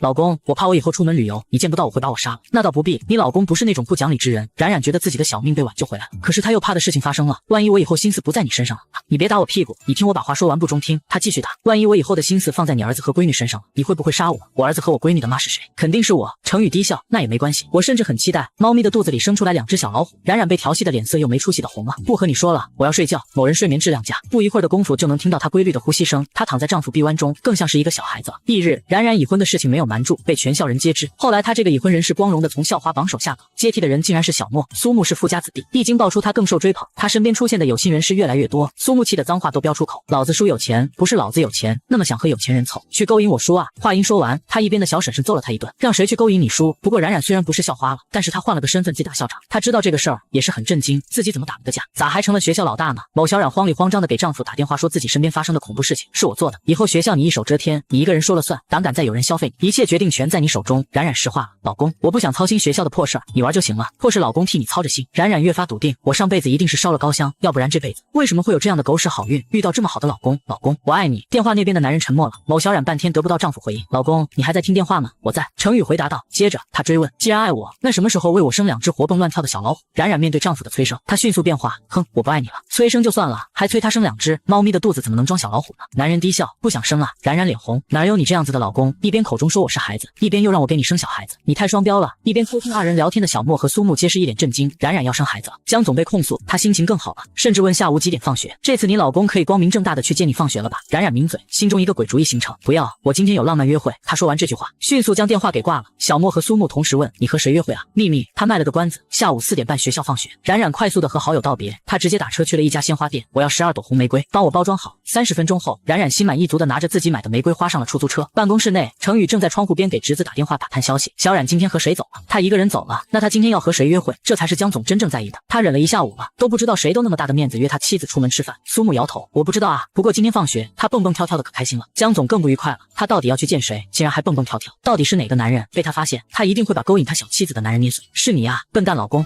他总向来冷静自持，却在听闻小妻子要和别人浪漫约会时，气得要发疯。突然一声老公响起，冉冉笑意盈盈走进来，老公闭眼。程宇见到妻子从背后出现的那一刻，他恍惚了。小冉，你是来找我的？哎呀，你快闭眼吗？老公。程宇挂了手机，他脸上满是宠溺的听了小妻子的话，闭上了眼睛。冉冉将背后的一捧玫瑰慢慢的拿到胸前，他超前走了一步垫脚，对着江程宇的脸轻轻的亲了一口，浅浅的很快速，像是羽毛扫过平静的湖面。程宇眼睛缓缓睁开，入目是一捧鲜艳的玫瑰，还有笑得比花还美的小妻子。他是见过了无数的大风大浪的，但结了婚后，他发现好多事情让他都猝不及防，而且桩桩件件都和他家小猫有关。老公，你肯定没有收过玫瑰花。诺，你家老婆送上了。程宇接过花，手掌感到一阵发烫，他一个男人竟然收到了妻子送来的玫瑰花。他一只手捧花，一手拦着小妻子的腰。下午说的浪漫约会是和我进行的，这不是送给老公的惊喜吗？程宇眼睛微红，接踵而至的是某人唇上的温热。冉冉站在手捧玫瑰的丈夫面前转了个圈，老公，你觉得我今天哪里不一样了？戴婚戒了。男人看着他目光宠溺，这么明显吗？老公，你怎么知道的？冉冉惊喜的去到丈夫面前，激动问他，除了结婚那天，他为自己戴上了婚戒，今天他是第一次戴上它。今日上课他边写字边看自己手上的戒指，他问好友2人，你们觉得我今日哪里不一样了？身份不一样了，古大校花变成了古大校长，这是小莫和苏木对他观察半天的结果。冉冉感到很失落，与他而言，婚戒是神圣的象征，戴上它意味着程宇正在慢慢的走到他心中，意味他打算和程宇认认真真的过下去了。但是他最好的朋友二人都没有体会到，而他当来到丈夫面前，他只是转了个圈，男人就发现了自己手上多出来的婚戒，这让他平静的心再次腾起激动。老公，他们都没发现我今天戴戒指了，只有你发现了，你是怎么发现的？程宇没有回答，反而问他，戒指只戴一天过瘾，还是以后都不摘了？冉冉小手抱着丈夫的胳膊，小脸扬起，她摇摇头，不摘。程宇伸手含笑将她重新搂到怀中。6点时，江氏集团下班了，程宇手捧玫瑰，一只手牵着小妻子走出了办公室。罗秘书对他道喜，恭喜总裁喜提玫瑰。小冉蹦跶着说，你感谢我吧，要不是我，你家总裁还没玫瑰呢。太太，你什么时候给我们也送个玫瑰啊？我们羡慕总裁手里的。何助理调侃道，有人抢他玫瑰，江总一个凌厉的眼神送给了自己的助理。何助理感觉自己周围凉飕飕的，再看他家大总裁的眼眸，立马夹起尾巴做人，不羡慕了。小冉哪知道丈夫的醋味，她对大家道，我要送你们的花肯定是其他的花，玫瑰专属我老公，肯定不能送给你们，他的专属。哄得江程宇心如蜜饯，周围的冷空气自然而然的消失了。有小秘书好奇总裁手中的一捧玫瑰，太太，你给总裁送了多少束呀？12束。一瞬间，总裁办的秘书们口中都发出语气词，哦哟，12束呀！大家笑得不怀好意。12束的花语，我们刚才查的是什么？冉冉脸色瞬间通红，她一想到那几个字，无地自容。你们不要查，要查也得等我们走了再查，要不然总裁太太的面子往哪搁？周围起哄的人都尊重地放下手中的动作，目送上级和太太的离开。程宇看着那个活蹦乱跳的小妻子，他心中的喜悦交错。电梯内，冉冉被他们说得脸红，偏偏她老公问她12束玫瑰的花语是什么？冉冉抿着嘴，一想到那句话，她就羞于启齿。男人还在等着她的话，冉冉纠结的小表情越来越多，她手指绞着，老公，你自己心里知道就行了吗？你不说，我心里不知道。男人就是要她说出他想听的那句话，他处处逗小妻子，小冉说出来，和老公之间不必事事害羞，我们是夫妻。冉冉觉得花都能送出手，怎么到现在却害羞起来了？纠结片刻，她说出口，她的花语是对你的爱与日俱增。江总听到这句话笑了，若非场合不对，他又想用自己的办法好好疼爱小妻子。程宇压下心底的惊涛，面上一副淡定，他叮嘱了句，记得你说的话，对我的爱要与日俱增。不是，老公，这是花语。小冉努着嘴撒娇，花是你送的，花语就是你所表达的。电梯门开了，江氏集团大厅，百年难得一遇的场景，只见他们神一般的总裁手拿玫瑰，一只手牵着一个女孩走出了电梯间。那个女孩鼓着脸，貌似还不太乐意，但他们家的总裁却笑得如春风拂面。倏然周围的人想起刚才那一抹手捧玫瑰在公司大楼奔跑的女孩，原来有幸收到玫瑰的人竟然是总裁，议论升起，皆是祝福。江程宇收到了玫瑰这件事，不知为何他的几个兄弟知道了，5人群内炸开了锅。Z 市重磅新闻都和咱大名鼎鼎的江总有关，为妻出气，收购 Z 大赠与娇妻，唯一性子稳一点的颜真玉都质疑了几分真实。他们都觉得江程宇不是那种冲动的人，收购某个公司绝不会意气用事，除非是有钱赚。收购大学，利润有限，耗心费神，高高在上的江总断不会如此做。当白晨将 Z 大官网的截图发到群内时，南宫资一口水直接喷了出来。我靠，兄弟们，这还不是最震惊的，你们看图，白晨将江程宇身穿西装，手捧鲜花，牵着小妻子的图片放了出来。程宇送人玫瑰了，他性格不像啊，那也不可能是别人送给他的啊，他那副生人勿近的脸，谁敢不要命的去送？不管是江总送给别人的，还是别人送给江总的，你们不觉得他手捏着玫瑰花是一件很不可思议的事情吗？南宫资的关注点永远都是与众不同的，他将图片放大看，他牵的这是老婆还是新欢啊？看着手攥的还怪紧的，生怕丢了。他和冉冉也仅有一面之缘，离开后早也忘了他的样子，因此有些不确定。珍惜又问了句，小白，这是你 P 的图吗？咱程宇那冷傲脾气，他能手捏着玫瑰牵着姑娘走在公司，被周围人当猴子围观。消失已久的男人在群内活跃了，不是我送的，玫瑰是我收到的。淡定如颜真玉，他不淡定了，靠，号被盗了。惊讶如南宫资，他惊讶了收到的几个字，彪悍如珍惜，你是不是拿着钱逼着人家小姑娘给你买的？李罗西餐厅顶层，程宇带着妻子没有回家，他带着妻子来到了 Z 市最高档的西餐厅。他平时不爱西餐牛排，但为了应景，也为了小妻子口中说的浪漫约会，他带着会享受的小妻子来到了此地。群消息频繁的震动，让江程宇拿起来看了眼，原来是在讨论他。今日他心情不错，群内冒了泡，顺便纠正好友话中的错误，没想到自己的回复引起了如此激烈的反响。他看了眼对面坐着点菜的小姑娘，又看看手边那鲜艳的玫瑰。江总将鲜花放在妻子的怀中，冉冉头生雾水，老公咋回事？你不要了？程宇怎么可能不要？他是为了向自己的好兄弟秀自己能收到娇妻的花，你捧着我给你拍个照发过去。冉冉鼓着嘴，你发给谁？颜真玉、珍惜、南宫资和白晨。冉冉想起来了，他们有过一次见面的机会，这4个人都是她家老公的好兄弟。你等等，她将花放在桌子上，背着自己的包包起身，老公你等我一会儿，她要去洗手间补妆。第一次在自己老公的朋友面前以照片形式出现，怎么着也得美美的，让程宇的兄弟们看到都会有一种感觉，程宇的老婆长得真美，她好看了，老公的面子上也有光彩。不一会儿冉冉出现了，她化了个淡淡的妆容，清新小可人，嘴唇本来就水嫩嫩的，不知涂的啥更加的水亮了，嘴上涂油了。不解风情大直男江总问，小冉走过去对着丈夫的肩膀就是一巴掌，这是唇釉？唇釉？哦，唇釉。江总内心那不还是油？冉冉第一次感觉和丈夫中间存在代沟。老公，这叫唇釉，釉色的釉，不是护唇的唇油。她身边的同学朋友，人家的男朋友会在女朋友生日时送一支唇釉做生日礼物，怎么到她家老公这里，唇釉变成了唇油？亏她手底下还坐拥商界帝国呢，有钱不照样见识浅薄？程宇对女人用的东西确实没研究，他也从不关注这个。化好妆了，见到小妻子的那一瞬间，他就知道妻子刚才去洗手间干什么了。即使他在大直男，眼睛却不瞎，也能看出妻子的头发被打理过，唇色变了。冉冉坐进他身边，老公，我这个妆可以吗？程宇习惯使然，不善于夸奖自己的下属，最大的认可便是一句话，2个字，还行。行，但妻子不是手下，他口中的还行在冉冉的耳中听来却又是一番意思。不好看啊，那我再去卸了重新画。好看，很美。程宇拽着小妻子的手不让她再乱跑，你若再不装，花就要黯然失色了。冉冉看了眼桌子上羞艳的花，再联想到丈夫对自己的话，她笑了。突然发现年纪大的人夸老婆比小年轻夸的要走心。她坐在了程宇的对面，抱着那一捧鲜花，摆好了姿势让丈夫给她拍照。男人拍照有行动就行，不能指望图片能不能看清人。当那张模糊的影子都要出窍的照片发出去时，白晨群内问了，敢问江总这个灵魂出窍的人是谁？小冉和他送给我的花。江总回答，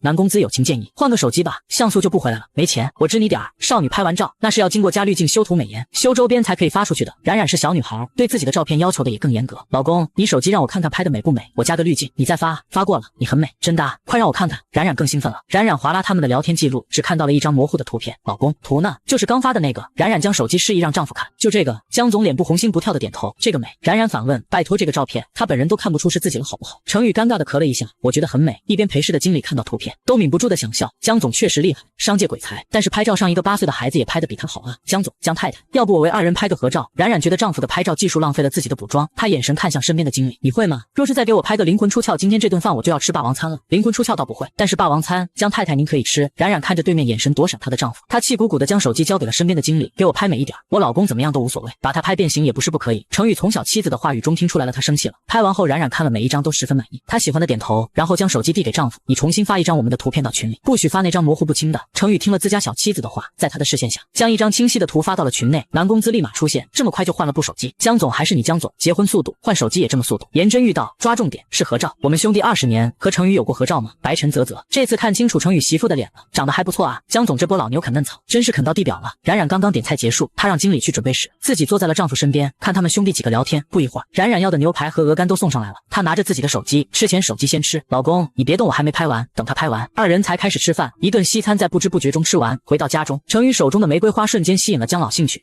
不错不错，老二长本事了，知道给冉娃子买玫瑰花了，可算是开窍了。什么呀爸，这是我给我老公送的玫瑰花。啥？江老瞪着江程宇，你让你媳妇给你买花，你丢不丢人？你怎么好意思抱着花出门了？你赶紧出去给冉娃子买玫瑰去。冉冉挽着丈夫的胳膊弯腰换拖鞋，一捧玫瑰花不到600块钱，但是我老公带我吃了一顿饭，6000块钱都不够。比较一下，还是我占便宜了。原来你说的浪漫约会是和我输了。苏木出没说道，对啊，要是早点告诉你了，我老公给你打电话的时候稍微一威胁，你就把我的惊喜全撂了。程宇一言不发，都是冉冉的小嘴吧嗒吧嗒说个不停。江老还是觉得儿子娘们似的，让一个女孩子送玫瑰。冉冉说了一段话，让室内的人心头一暖。婚姻是相互的，女人需要用鲜花礼物和惊喜来滋养，男人同样也需要。当然啦，婚姻必须是建立在平等上，若是一方一味的付出，那便是不幸福的婚姻。所谓的相符，便是他给我他的宠爱，同时我给他我的惊喜。程宇最近频繁的觉得自己娶到宝了，他将说话的妻子搂在了怀中。这些是谁告诉你的？我自己悟出来的。冉冉的话落下，为爱华细思这些年她为丈夫做的事情，我好像从来没有送过你大哥花，反而是寡言少语的江市长。在情人节或者七夕的时候，下了班会给妻子送小礼物啊或者鲜花。魏爱华看着身边自带微色的丈夫，他眼角有些湿润。江市长见妻子情绪要崩了，他赶紧说道，我不需要花，回家看到你们好好的，我比收到什么都高兴。冉冉察觉自己的话让大嫂内疚了，她立马将话题圆回去，她指着沙发上葛优躺的苏木说，大嫂，你虽然没有给大哥送花，但是你给他送了这个世界上最珍贵的礼物啊。魏爱华和江市长的视线都看着沙发上坐没坐相躺没躺相的儿子，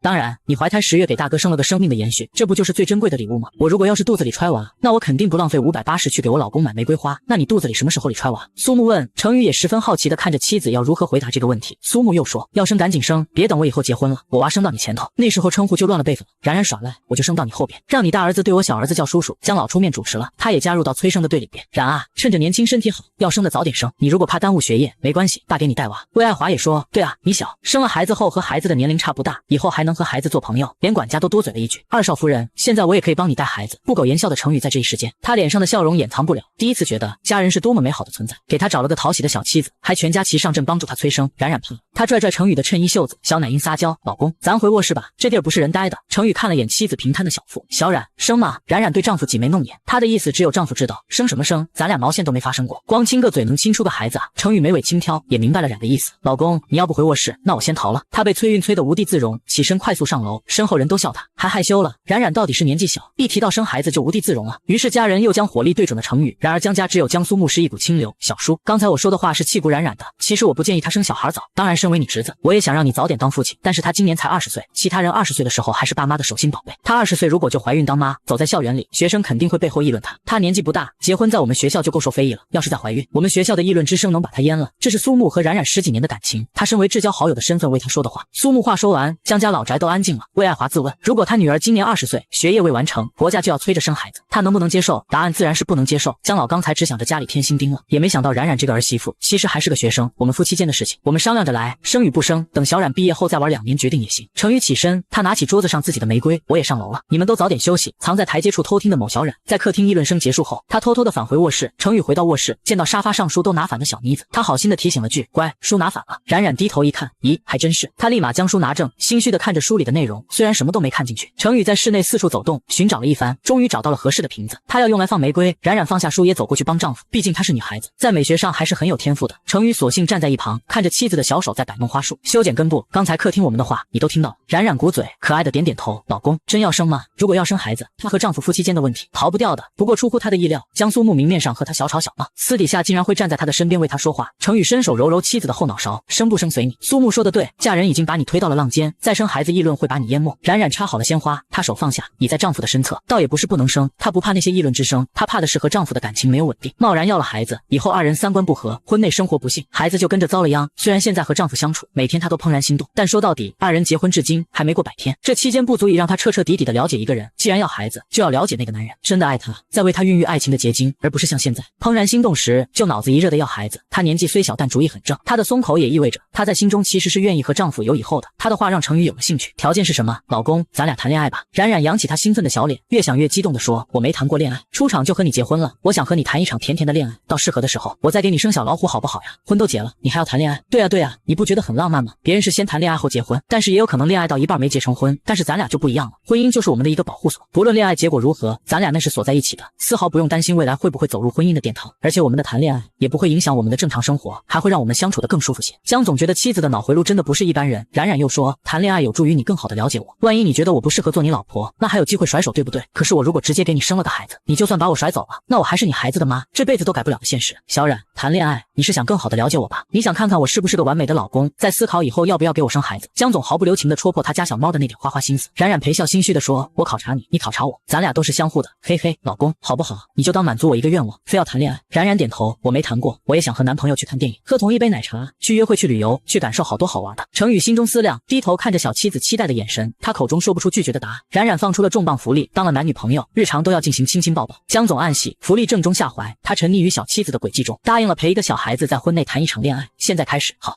刚答应在一起，江总就开始讨福利了。大总刚答应陪小妻子在婚内谈一场甜腻腻的恋爱，立马就开始讨福利了。老公，你太冲动了，哪有刚谈恋爱就亲吻的？程宇眸子带着威胁。小冉，别玩太久，我耐性不够。小妮子看着某人眼中的欲望，还有他的种种迹象，吓得直点头。夜晚2人依旧相拥入眠，室内的花依旧那般娇艳。翌日冉冉睡醒时已经9点多，知道程宇在书房办公，冉冉走过去，一边打哈欠一边说着咋越睡越瞌睡呢。程宇看着晨起带着倦意的小妮子，眼睛就笑弯了。不到8点就回了卧室，睡到早上9点才起床，怎么回事？冉冉软糯糯的说了句：“老公我懒了。”冉冉理直气壮说出自己懒时，程宇听来似乎认为他赖床真的不是他的错，要怪就怪懒的错。看着眼前的小娇妻，心里早已没了公文。睡够没？我带你去吃早饭。一下楼就听到佣人们在闲聊，二少夫人可粘人了，每次出门没见到二少爷，都会四处找二少爷。对啊，刚才二少夫人也问我了，结果听到二少爷在书房，立马转身跑去书房找二少爷了。二少夫人就离不开二少爷，整日挂在二少爷身上。冉冉越听小嘴越将小脾气挂在脸上，却又十分可爱。男人听此遂与心情甚佳，看来他不在家时，他家小猫睡醒总是找他，这么离不开我，一会儿不见就不行。他笑语问那个羞涩的小妻子。冉冉气得直跺脚，你们胡说八道，我哪有睡醒就找我老公，我也没有很粘人好吧，那分明是我老公离不开我。二少夫人，佣人惊恐，程宇将冉冉拽回来，拍拍他的后背，顺气，他们也没说错什么。冉冉双手拽着丈夫的衣服撒娇，老公，我有那么粘人吗？一般而已，程度恰合我心意。冉冉觉得这个回答不是她想要的，于是怄气的少女丢开丈夫，自己踩着台阶去了餐厅。佣人将她的早餐端上来，我老公的呢？身边男人拉开椅子坐在她身旁，我早上吃过了，来餐厅是特意陪你的。没事儿，老公你回去吧，别陪我了，要不然大家都该议论我说二少夫人吃个早餐都要二少爷陪，太粘人了，你还是回去吧。程宇笑容布满全脸，我在这里让所有人都知道，是我主动陪着你用餐的，是我粘着你的行不行？冉冉抿着双唇开口道，你们记得哦，是我老公粘我，不是我粘他，我才不是我老公的跟屁虫粘人精。餐厅的2名佣人低头，脸上憋不住的笑容，原来这个小小的二少夫人如此可爱。冉冉满意的点头，男人低笑出声，赶紧吃饭，一会儿带你去院子里练车。真要练车啊？冉冉的脸皱成肉包子状，老公，我就不能幸幸福福的当个本族吗？你不想要豪车，不想以后来去哪都自由？没出息的冉冉摇头，不想，有出租车，也有你去接我。江总无奈了，我如果出国出差，周围也没出租车，你怎么办？我给我爸打电话，或者给苏木打电话，你的备用司机还挺多的啊，真不想学。老公，你会嫌弃我的，会吼我的，我怕我生气了冲动的打你，万一给自己丈夫胖揍一顿，那她老公会不会不和自己谈恋爱了？冉冉决定再劝一下丈夫，老公，我开车会出人命，那就一起殉情。冉冉被丈夫气无语了。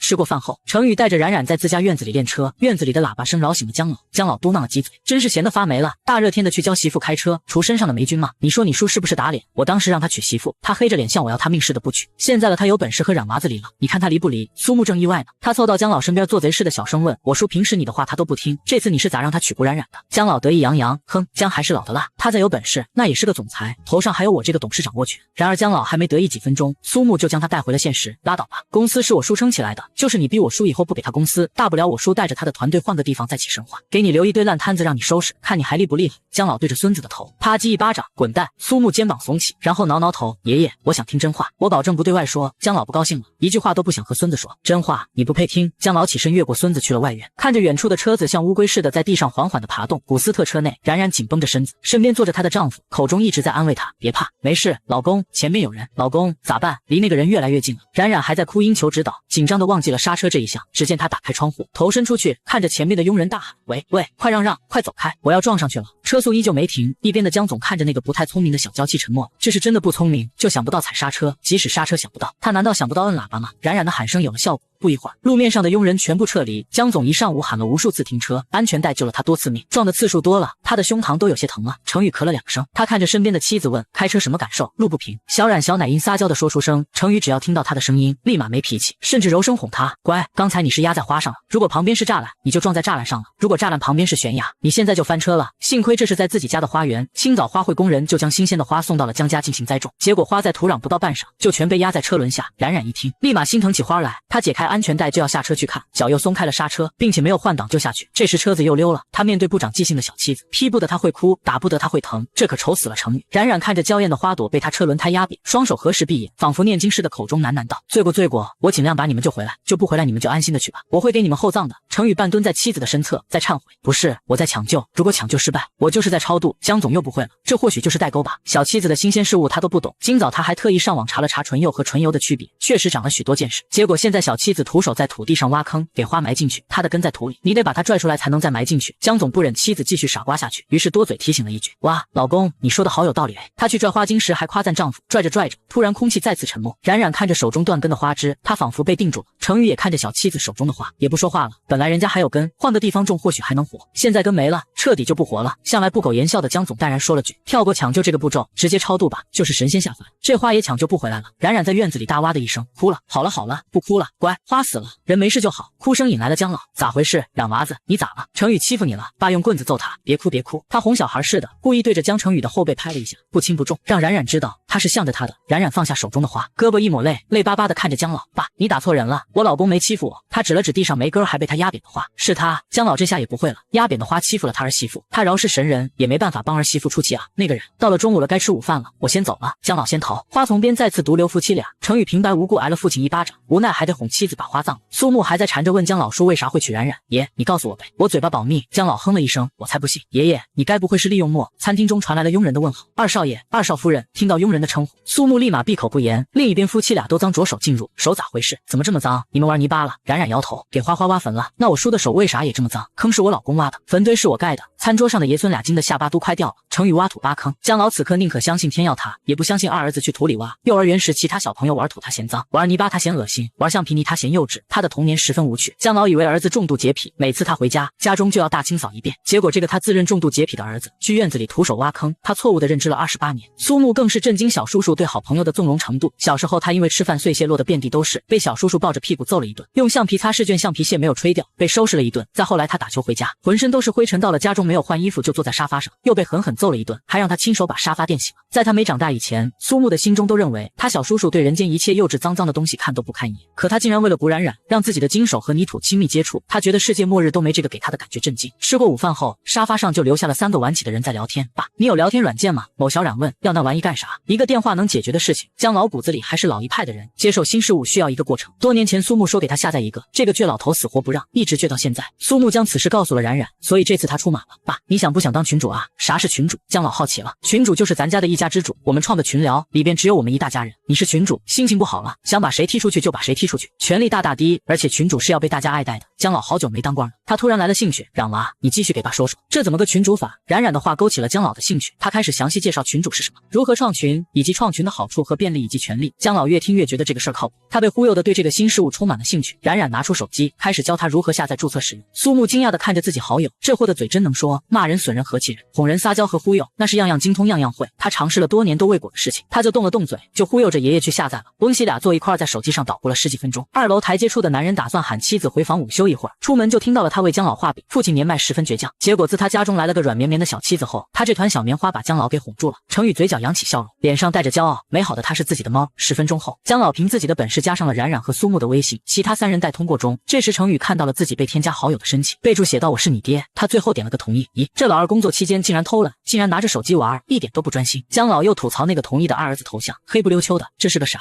活得像个7老80的老头子。又看到老二的朋友圈，什么都没有，一条横杠，这人最无趣。小冉有意见了，差不多行了吧？那好歹是我老公，吐槽几句过过瘾就算了，你一直吐槽，我就该不乐意了。站在后方的男人十分满意小娇妻的维护，小冉他出言喊了声，冉冉扭头仰脸看着2楼站着的男人，老公咋了？上来睡一会儿。程宇冲他勾手，冉冉见到客厅也没自己事儿了，于是大手一挥，蹦蹦跳跳的离开了。程宇伸出手牵着他的小手宠溺问，蹦蹦跳跳的，谁家的猫就和你一样跳来跳去？你家的呗。一句软软的话，又说到了程宇的心坎。房内冉冉搂着程宇的脖子，看着他的五官，视线最后落在他的眼睛上，稀里糊涂的说了句，老公你真好看。男人低头吻上他的唇，他口中的清香还有他的味道，每次都吸不够。冉冉被吻的脑子里成了一团泥糊，意乱情迷之时，察觉有个异物硌得慌，他伸手打算去将个腿的东西拿开，于是他下手了，然后夫妻俩都惊愕了。他没想到那个单纯无知的小妻子会下手，冉冉也同样没想到那事，吓得率先大叫，接着他迅速的捂上了脸颊，无颜面见丈夫。程宇的脸也红了，尴尬的咳了下，我去洗澡，你先去床上休息。冉冉现在应都不敢应，他想给自己的手剁了。不一会儿浴室水流声传出来，冉冉得知他不在室内，这才从床上滚了一圈爬起来，激动的拍打自己的脸，白痴啊你，脑子就是个摆设吗？都不用脑子思考啊。一会他听到浴室的声音停了，急忙掀开被子钻进去蒙头，一切都做得好极了。男人出来时扫视一圈，最后看到了床上鼓起来的一团，别闷着头睡，头伸出来，呼吸顺畅。夫妻间刚才的事我不听我不听。被窝中冉冉话没听完，大声中断程宇的话，行，那我不说了，你头先出来，一会儿闷出事了，反应这么大，真若是发生夫妻关系，难不成他这辈子就不敢见自己了？程宇觉得小妻子的脸皮子太薄了，他轻轻一戳都破了，放任他这样对自己害羞，还不知道要等到何时才肯和自己坦诚相见。正在无计可施之时，突然茶桌上手机响了，喂，你好，我是江程宇，我现在过去，那里有几个女性。好，先这样安排，我半个小时到。说完程宇挂了电话，床上那个听到女性2字的小妻子此刻主动钻出被窝，正一脸审判地瞪着他，你去哪儿？此刻害羞是什么？什么都不是。丈夫出门见女性有人才是正事，问你话呢，你去哪儿呢？程宇从衣柜中取出自己的衣服换在身上，耳边还是小妻子的控诉，你结婚了，你婚内得洁身自好，而且咱俩昨天晚上才谈恋爱的，你要是敢身心不干净，分手都是轻的，你小心我和你离了。程宇的衣服已经换好了，他去了橱柜处选出一款手表戴在手腕上，冉冉继续背对着他谴责，男人你就得顶天立地，堂堂正正的，外边的野花再好但是不干净，风来雨去花身上都是灰尘，你家里的长得虽然不咋样，但是比外边的干净。程宇袜子已经穿上了，他起身看着那个头发凌乱嘴巴说得来劲的小妻子从他的一侧走出去，冉冉赶紧追出去，老公你听到我刚才的话了吗？程宇嗯了一声，总结起来一句话，我身为你的男人，你的男朋友，我得守妇德。没错，那你出去要见女人吗？见，别等我，我回来的晚。说完头也不回的离开了家，留下冉冉看着关上的房门，气得眼眶泛红。程宇回到车内，想起家中小妻子刚才着急的模样，他笑了，他不给一记重要，根本就意识不到自己的心。程宇坏心肠子的故意逗他，希望他能意识到自己的感情，从而早点接受他。屋子里的冉冉趴在窗户边看到车子离开，他仰头哇的一声就哭了，委屈的泪流不止。江程宇，你是大渣男。他哭着跑去了苏木的房间，没敲门就直接进去了。我靠，胡冉冉你丫的不会敲门啊！冉冉红着眼，第一次对苏木面前流露出他的软弱。不是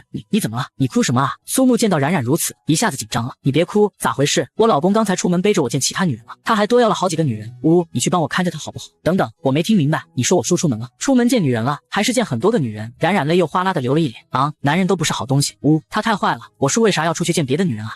他刚才在屋里想碰我不让他碰，然后他洗了个澡接了个电话，问别人有几个女人就走了。苏木不解的皱眉，他叔碰他没得逞，然后出门寻欢了，你是不是误会了？冉冉摇头，我问他了，他心虚的不说话，我也听到他电话声音了，他亲口问的几个女人，他一会儿道，你先出去，我换个衣服，带着你出门找他行不行？苏木快速的换上衣服，然后给江程宇打电话电话通了，但是被挂了。靠，难道真出轨了？又赶紧再次给小叔打了个电话，结果这次的手机直接显示正在通话中。苏木见事态严重，他赶紧出门，冉冉仅用了5分钟就将衣服换好，头发不梳手随便扒拉了2下，直接顶着素颜出现。他拉着苏木就赶紧往外走。苏木开车赶去了程宇的公司，结果发现他不在，公司值班的人说总裁今天一天都没出现过，然后问到了秘书的电话。冉冉恢复平静，拨通电话，罗秘书你好，我是谷冉冉，江程宇妻子，我需要你帮我个忙，我想给我老公一个惊喜，不知道他经常去哪里，你可以告诉我吗？这件事请先不要让我老公知道。罗秘书带着戒备心理一问一答许久，你为什么要为总裁准备惊喜？身为总裁的秘书总长，需要为总裁的一切保密，我怀孕了，想给他一个惊喜，这样的理由够吗？问了半天，冉冉有点怒了。一旁的苏木惊讶的嘴巴能塞下几个鸡蛋，他目瞪口呆的看着身边好友，就这么淡定的宣布自己怀孕。那端罗秘书一听，原来是喜事，他想深问，怕是彻底得罪了谷冉冉，于是罗秘书将江程宇可能去的地方全部告诉了他。冉冉拽着苏木的袖子离开公司，谷冉冉，你现在不达目的誓不罢休啊！你怀孕这样的谎话都能说出来，等我抓到江程宇，他敢出轨，我给他阉了。冉冉看着苏木，保护好自己，以后江家可能就指望你传宗接代了。苏木惊恐，两个人从高尔夫球场找到俱乐部，再到叶南别墅，1个小时又1小时过去了，冉冉已经累了，他闭眼伤心的说回家吧，还有2个地方你不找了。冉冉摇头，懒得找了，他内心深处不是懒得找了，而是怕真的找到，万一他去到酒店真的遇到了丈夫怎么办？回到家后，冉冉趴在床上委屈的大哭，泪把被子都染湿了一片。傍晚程宇还没回来，冉冉一直坐在沙发上看着门口。苏木，帮我抬个桌子。冉冉起身领着小弟去了储物间，找到一张废弃的长桌子，把江家老宅门口给堵住了。他一会找来一瓶酒精喷雾，一会又去折腾出一瓶洁厕剂，再一会又抱着一瓶漂白剂。家里人都十分好奇，这到底怎么了？直到晚上8点，程宇回来了，众人才知道这小丫头的脾气有多大。他刚到家门口就发现门口被堵住了，然后冉冉拿着喷雾就往他脸上身上开始喷。大总好不容易和小妻子感情升温，怎料亲密时的小插曲让两人惊愕不已。尴尬之余，男人接到工作电话要去见几个女性，小妻子瞬间从害羞转为愤怒，哭闹着指责男人要出轨，而男人看似淡定出门，实则心怀鬼胎故意逗她。然而他不知，这次他彻底惹毛了小妻子。晚上8点，程宇刚到家就发现门口被堵住了，然后冉冉拿着喷雾就往他脸上身上开始喷，漂白剂迅速被苏木夺走。你别冲动，这会伤人。这时玩手机的江老才留意到客厅的异样，咋回事？没有人回答。冉娃子咋哭了？谁惹的？他又问。依然没有人说话。江老左右扭头看看，又见到家中拉架的架势，现场情况瞬间明朗，把冉冉惹哭的人是程宇。江程宇，是不是你又给冉娃子惹哭了？你个狗东西，你整天气你老子就算了，娶个媳妇你还气媳妇，冉娃子这么好，你竟然把她惹哭，你皮痒了欠收拾。说着就拿起自己的拐杖，准备去打儿子。江市长在一旁急忙拦下父亲，爸，别冲动，先听听程宇解释。还解释啥？有啥可解释的？你看不清楚吗？江程宇把咱冉娃子给惹哭了，我能不揍吗？说着继续挥着拐杖要去打人，江市长又赶紧将他拦下。苏木怕冉冉在客厅和他小叔打起来，他丢下漂白剂也紧紧地拉着冉冉的手，让他忍住别当众发飙，吓坏他家人。客厅中独留程宇身旁无人户，他走上前推走牵妻子手的侄子，去牵小妻子的手。冉冉一把用力将他手甩开，浪够了，回家了。被妻子误会为浪子的江总，跟我回去，我给你解释。回来前你肯定想好草稿怎么打了吧？程宇语塞，我会骗你吗？鬼知道。大嫂看着夫妻俩，你们到底什么事情啊？冉冉指着程宇说他出轨。江老看着闷不作声的二儿子，正准备骂他时，突然扭头对冉冉说，冉娃，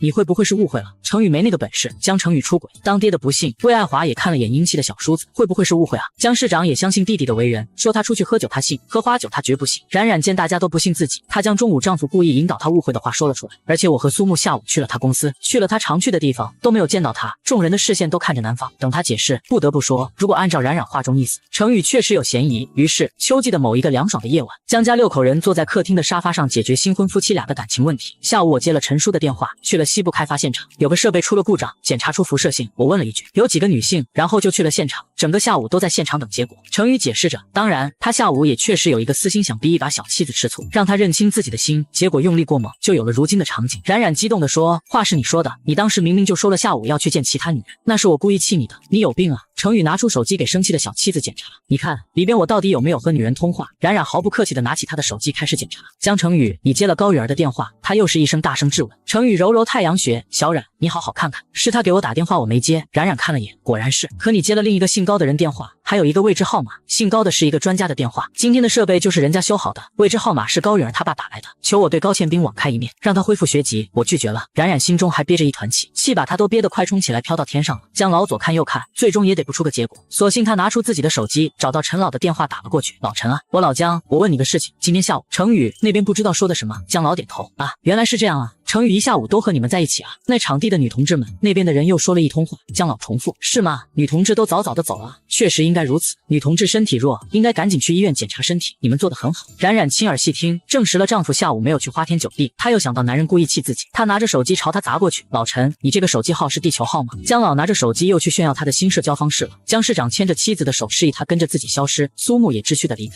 这下偌大客厅只留二人，冉冉闷着脾气不说话。程宇起身走到他身边，弯腰牵他的手。冉冉再次甩开，虽然他没有出门乱来，但是他故意让自己吃醋，让他误会了一下午，心中难受了一下午，这个账没完。回到卧室，程宇才知道自己中午彻底惹怒了小妻子。小冉，明天我哪都不去，带你去满香楼，你自己去吧，带着你的好多名女性朋友，吃个够。程宇不知如何是好。回到卧室，冉冉躺下就睡了。她这一晚没有临近丈夫。翌日，程宇想陪她时，小妮子已经没影了。问苏木才知道去找小莫了。这姐妹俩一遇到想吐槽的事情，两人各说各的，能吐槽加骂人1个小时，骂出来的心里才舒服。咖啡厅，姐妹俩对面而坐，一个吐槽丈夫，一个吐槽哥哥。俩人在咖啡厅坐到了中午，下午一起去逛街，夜幕又去了夜市。吃饱喝足后，寻找他们的电话都打来了，该回家了吧？江总在家被小妻子晾了一天，他以为冉冉下午该回家了，结果他没回，一直到晚上8点多，他坐立难安的给他打了通催促电话，提醒他回家。我不回了，今晚住我娘家。说完直接将电话挂了。小莫今晚也陪冉冉住在了娘家。晚上小莫一直在给冉冉讲大哥警局接到的一些恋爱脑发生的事。冉冉听着听着耳朵渐渐不管用了，她的脑海中开始浮现丈夫的画面，自己不在家，他在干什么呢？有没有想他？江家老宅，程宇的婚房内少了一个人，他竟十分不适应。他习惯了在看书时有吹风机的声音扰乱他，习惯了他面前有人走来走去，也习惯了有人时不时的和他说几句生活中的琐事。今日只有他一个人了，书也看不下去了，于是他去了书房，一直工作到了后半夜。次日一早，程宇交代苏木今天放学把婶婶带回来，别让他再跑娘家。苏木表示尽力，毕竟他可打不过冉冉。程宇到公司后，看见每个人都对他笑着道喜，他楚眉，他家小猫都赌气离家出走回娘家了，他何喜之有？程宇不解地问罗秘书，我有何喜？罗秘书惊讶，太太还没告诉你，太太怀孕了，然后说了一下周六的情况。呼，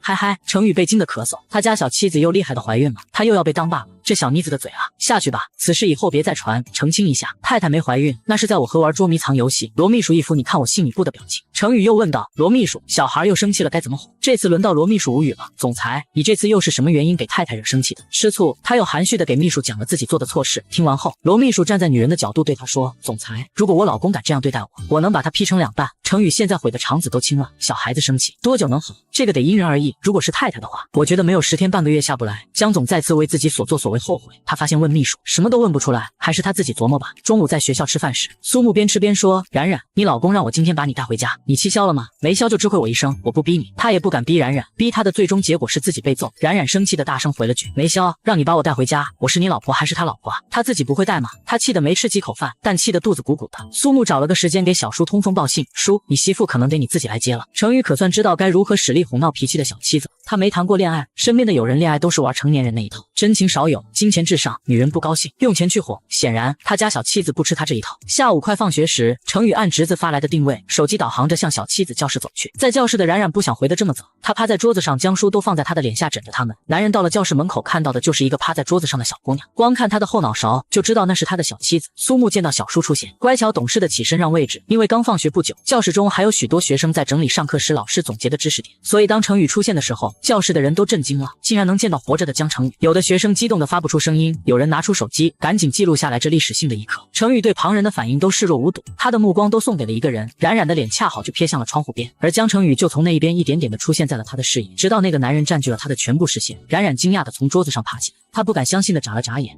他不是假的吧？难道看光影时间长了会生出幻觉？又眨了2下眼睛，亲眼看着男人弯腰坐在了他身边的凳子上。老公，不对，江程宇，你来干嘛？一时失神，张嘴就喊出了心底的称呼。突然看到他的脸，他火气突增，指名道姓的喊出他的全名，以表他的火气未消。我老婆放学，我不得亲自来接。呵呵，谁说我是你老婆？你不是让苏木啊？小叔，小婶婶和我没关系啊，我走了，别想我，别提我，别管我。苏木唯恐某位大小姐说出来他和自己有关系的话，若是如此，他家小叔叔的醋意他可是领教过的。苏木立马中断冉冉的话，嘴巴开火车似的先为自己辩解，然后抱着桌子上的一摞书先跑为敬。冉冉猛，苏木躲啥呀？我又不打他。江总说出侄子的心里话，他怕我打他。小冉，跟老公去公司玩吗？冉冉扭头气得瞪了程宇，不去，那么多女性，你随便找一个呗。乖，别生气了，那次的事情我知道错了，以后绝不再犯行。不行不行，火气哪是你说来就来说走就走的？你不是想让我吃醋吗？最后的结果也是你受着。程宇伸手顺妻子的后背，为他捋顺气，别气到自己。教室中有人将偷拍到的视频发到了贴吧，最大的贴吧最活跃，大家看到卑微将江总在线哄小妻子的视频。不一会儿，刚才座位还正常的教室很快就坐满了，大家都抱着书，装得很像在学习，实则心和眼睛和耳朵都在那一对小夫妻身上。在场的人都心知肚明，知道来是干嘛的。程宇又岂会不知？他温柔哄赌气的宝贝，我们先去公司再生气好不好？在教室影响了周围同学的学习。冉冉也察觉周围人数不对，他闷着脸起身，将自己的手提包挎在手臂上，另一只手去抱书。程宇则直接将他手臂上的包提在自己手中，桌子上的3本书，他也一只手的帮妻子拿着，另一只空闲的手则和小妻子的手紧牵着。回到车中，赶紧为副驾驶的妻子系上安全带，伺候得很到位。乖，今天跟我回家吧。他近距离的问。冉冉努嘴，回家是因为我想罢了，不是我原谅你了。今晚你睡书房，书房没床。江总说，但我可以在主卧打地铺。某小冉敷衍一笑，接着小嘴又说出气死人的话，你想得美，那个空旷的位置，她用来堆放杂物都不会让丈夫睡。江总叹息，最后看着那张气死他的小嘴吻了上去。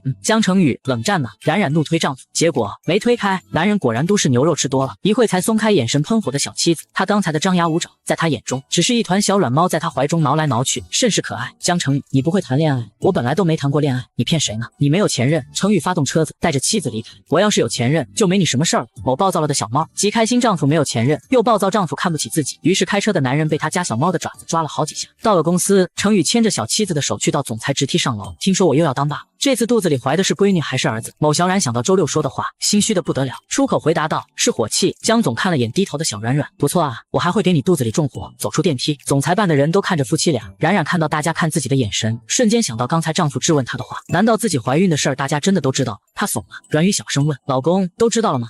都知道了。冉冉欲哭无泪，她没想到传播速度这么快，她当时就随口编的谎话，那怎么办呀？我肚子里没信儿啊。江总此刻才感到自己被小妻子需要了，告诉他们火气发出来了，肚子就没货了，这我怎么解释？某小冉开始冲丈夫撒娇了，老公咋办呀？江总笑着牵妻子回了办公室。到了办公室，冉冉越发的闹人了，老公要不我就去解释，告诉他们实情吧。江总大尾巴狼的说，他们不信。冉冉急得夺走他手中的文件，不让他办公，那我就告诉他们说我是骗他们的，不管用。他继续打开文件，冉冉再次啪叽给他手中的文件合上，让他看着自己着急的眼睛。这事传多了，对谁都不好，我可以帮你解决你说谎的烂摊子，但是你得答应我，今晚让我回卧室睡。成，我答应你。冉冉答应的十分畅快，脑子还没跟上时，嘴巴就说出了口。男人得逞，起身离开了办公室。他去了茶水间，在众多饮料中为小妻子挑选饮料。罗秘书进去了，总裁，太太这么快就被你哄好了。江大总裁回答，哄不好靠忽悠。刚才在电梯内，他的计谋就在酝酿了。在电梯中告诉妻子自己又要当爸的事情，就是为了给他内心埋下心虚的种子。出了电梯后，冉冉在看到众人齐齐看他的视线，他的心就会慌乱，慌乱了就没有理智可言了，心中只想着早点解释清楚，不让旁人误会。此举正中他圈套，想让他睡书房，怎么可能？除了蜜桃味的好喝，还有哪个味道的也不错。罗秘书又从中挑出一瓶青苹果苏打水，让太太喝一杯清凉的饮料，换一个。江总心中恐想，若是那小猫喝了清爽的饮料，理智被拉回来了，他的一切奸计就暴露。罗秘书又挑了一杯西柚味的饮料，总裁，这个口味呢？可以。江总拿了2瓶饮料，在外浪费了一会儿时间，回到了办公室。冉冉急忙迎上去，老公，怎么样？误会解除了。男人将手中的饮料瓶子拧开，递给小妻子，坐在沙发上等我一会儿，等我忙完带着你去吃好的。冉冉长出一口气，拍拍小胸脯，太好了。接下手中的饮料，小嘴张圆啃着瓶口，晃悠去了沙发上。程宇看着他可爱的小动作，嘴角的笑意浓浓。冉冉坐在沙发上，时而玩手机，时而扣指甲，时而发呆。忽然他想通什么，老公，我是总裁夫人对吧？程宇抬头道，这还用问？冉冉皱眉，小嘴浓浓，不对啊，我是总裁夫人，即便知道我没怀孕，他们又怎么敢议论我呢？老公，你刚才坑我没有？江总道高一丈，明知故问，坑你什么？冉冉皱眉，男人的回答表明他真的不知道，如果知道的话，下意识的就会回答没有，而不是反问他坑你什么？难道刚才他没坑自己？你刚才出去咋和人家解释我没怀孕的事情？我不需要解释，说一句话，他们听也得听，不听也得听。冉冉越想越不对劲，好像有点中计了，但是自己怎么中计了？他还没琢磨明白。江总见他的小脑瓜开始转动了，他放下手中的工作，及时终止小妻子聪明的脑瓜。前几日应酬去了一家餐厅，那里的苏帮菜吃着不错，想吃吗？冉冉巴巴嘴巴，用行动说明一切。既然如此，江成宇撂下工作，再次牵着小妻子的手出门。老公，一会儿你再帮我拿一瓶饮料吧，我要蜜桃味的。程宇走出办公室，带着冉冉又去了茶水间。冉冉边说边数着，今晚喝一瓶，明天也喝一瓶，小莫带一瓶，苏木也不能落下，咱爸也很馋，大嫂也得有，如此一算得6瓶。程宇听他刚才说了半天，原来家人有人他都算进去了，于是对罗秘书吩咐，茶水间蜜桃味的饮料送2箱到江家祖宅。冉冉听到他家帅帅的老公要给他买1箱饮料了，他开心的嘴巴都抿不住了。这一刻他好想夸夸程宇，但是不行，得忍着。去吃饭时，冉冉见丈夫表现不错，她给予了一定的好脸色，让他硬装生气，他也装不出来，只好随心表达了，说他生气吗？当时得知被丈夫骗，火气蹭蹭的，差点给江家的房子烧了。经过了昨天的潇洒，今天的怄气，还有丈夫一直的宠爱，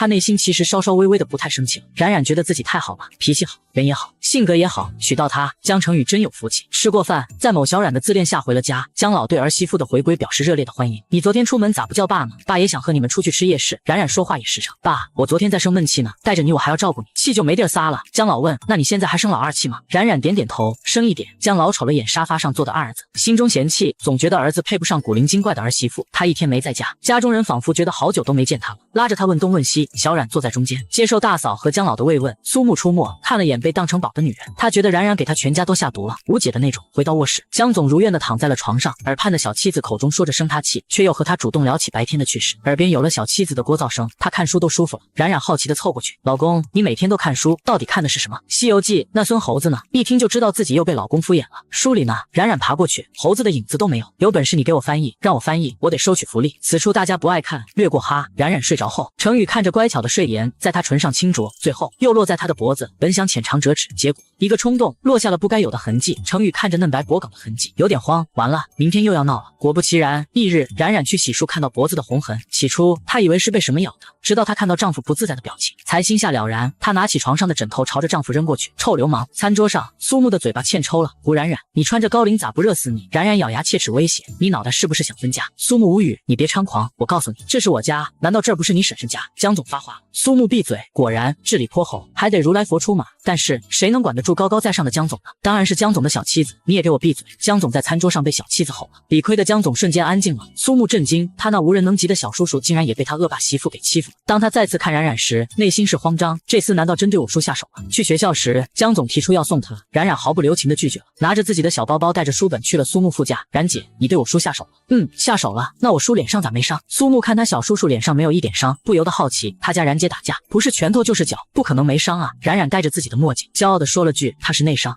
大总好不容易和小妻子关系缓和，他满心欢喜想着早点下班给他个惊喜，可小妻子竟玩起了失踪，不仅电话不接，短信不回，甚至所有能联系的方式都失效。宝子们，更新了，18集来了。冉冉和苏木两人到学校后，小莫就喋喋不休地向二人吐槽哥哥，所有靠近他的男生苏领言都要把人家调查问候个干净。我爸妈都支持我谈恋爱，我哥就是个奇葩，他昨晚更过分的是，居然不让我和你们多走动。冉姐一听捋起了袖子，小莫，你哥今天几点下班？我们约一架，敢霍霍他们姐妹塑料感情，即使是姐妹亲哥打就完事了。小莫又接着说，我哥觉得冉冉结婚了，我看了羡慕，担心我盲目的也去追逐家庭。小苏则是个男的，我和他在一起不安全，又躺枪的苏木，可是我在你俩眼中也不是个男的，那我哥不知道啊。所以昨晚上睡觉，我脑海里把我家的祖宗18代全问候了一遍，气死我了，他们怎么能生出来这等不孝子孙，偷窥别人隐私，还管妹妹管得这么宽。经过小莫如此说，冉冉看着苏木，我今天早上其实也掘你家祖宗18代的坟了。苏木无语，我祖宗砸你了？小莫也想听听他身上发生了什么，你昨晚跟你老公回家的，你俩和好了？冉冉摇头，快和好了，但是又完了。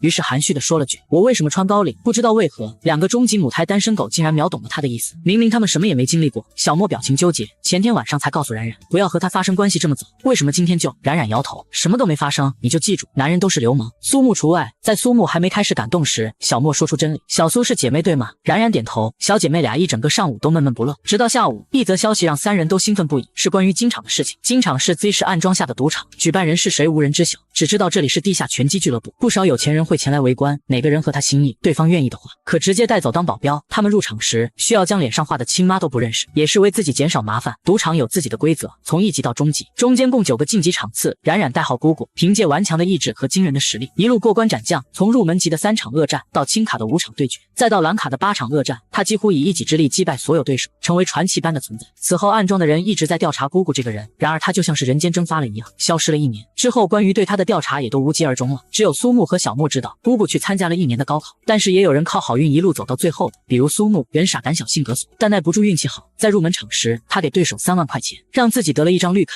小莫则通过花钱买卡的方式轻松获得了蓝卡。3人最终都进入了中场，来到一个更加残酷的赛场，排名第3的是金场，金卡持有者仅16人，冉冉就是金卡的持有者。他从上千人中经历了5年，拼出一条自己的道路，一步步到如今才拥有了金卡。他的目标是白卡，排名第2的荣誉。当然，他也会为了那个唯一的黑卡全力以赴。当看到暗装发来的邀请时，冉冉毫不犹豫地答应了参赛。早上被丈夫惹得火还没下呢，正好找个好机会去下火气。于是3人都填上了自己的入场信息。此时，总裁办公室，江总看着桌上放着的2张电影票，已无心工作，心里全是自己的小妻子。今日去公司的路上，看到一对小情侣，女孩子捧着一杯咖啡，男孩陪在女友身侧，2人有说有笑。这一幕让江总自动带入到了自己和小妻子身上。他记得妻子说过，很想和他一起喝奶茶，去约会，去看电影，去旅游。于是到了公司后，他就问了秘书女孩子喜欢看哪种类型的电影，订了电影票。江总想着给小妻子一个惊喜，殊不知小妻子给他的惊吓悄然在路上。放学后3人来到了指定地点，然后把自己都画得跟土著人一样，自己都认不出自己。在酒店办理入住手续后，坐着电梯来到地下3层。此时已是深秋，地下的温度更低。苏木见2人都在抱着胳膊摩擦生热，即使他也很冷，但他还是将自己的外套脱下，搭在冉冉的身后。冉冉感动地看着苏木，你这孩子，婶婶在家真没白疼你，你拉倒吧，从你嫁到我家，家里还有我的地位吗？冉冉一想，还真是，苏木的地位确实不同以往了，等回去婶婶就宠爱你。别，你宠爱你男人去，我还想平平安安的多活几年。冉冉努努嘴，一想到丈夫，她的心中就多了几分甜蜜。她看到小莫的衣服同样单薄，小苏的衣服你穿吧，我一会儿上场的话就热了。小莫知道苏木为何将衣服给冉冉，一会儿你要上台比赛，这次对手是谁还不知道，衣服你穿着留着体内温度，太冷你骨骼肌战力，一会儿发挥不到最佳水平。苏木点头，衣服你穿着吧，我搂着莫姐。他胳膊伸开将小莫搂在腋下，莫姐你别动歪心思啊，我是看你冷才搂你，别让你哥回头削我。小莫拍了一下肩膀上的手，这点温度不用你搂，我能挡得住。冉冉看到小莫里边穿着背心，外边是牛仔外套，小莫，咱俩衣服换换，我今日穿着高领毛衣，一会儿上台不好发挥，而且我的衣服比你的衣服厚，能挡寒，你穿上不至于这么冷。2人卫生间换好衣服出来时，小莫美眸对着苏木眨眼，坏笑的示意看冉冉脖子，细嫩的脖梗被众人一览无遗，还有脖子上那突兀的紫薇。我靠，我叔真狗。冉冉加入吐槽，你叔不是一般的狗。被妻子和侄子贴切称呼为狗的男人早早的下班，他拿着电影票出发回家接小妻子，路上还排队给小妻子买了奶茶。江总在家中等到5点，2人依旧没回来，并且妻子和侄子的手机一直没有打通过，难道他们俩遇到了什么事？程宇越想越担心，他拿着车钥匙重新出门，去了一趟学校也没有找到人，怎么会平白无故的消失了呢？此时暗装金场台上已经进行了3场对战了，下一场就是冉冉的。和他对手的男人代号是雀，他一上来就挑衅，没想到姑姑带着红痕来参赛了，看来姑姑床上的战况很激烈啊，是在借此放纵自己，减少心中的压力吗？冉冉感受到他的视线看在自己脖子处，他冷笑一下，十分抱歉，让你羡慕了，我有老公，没办法，如果眼馋我有老公爱，等你这次输了回去也找个老公安慰安慰你。女人有老公，这是大自然的规律，不会有人觉得不妥，但建议对方男人去找老公，这对参加比赛的自认钢铁男而言就是侮辱。冉冉有仇不憋着当场就爆，他挖苦自己，那就别怪他嘴巴毒的侮辱他。意料之外，却并没有生气，反而是大笑起来。冉冉看了眼，看似在活动四肢，实则在观察对方。此人手指粗短有茧子，肤色偏黑，牙齿发黄，推测对方27、8岁，是常年风吹日晒的劳动工作者。有了这些，冉冉就大致知道对方的短板。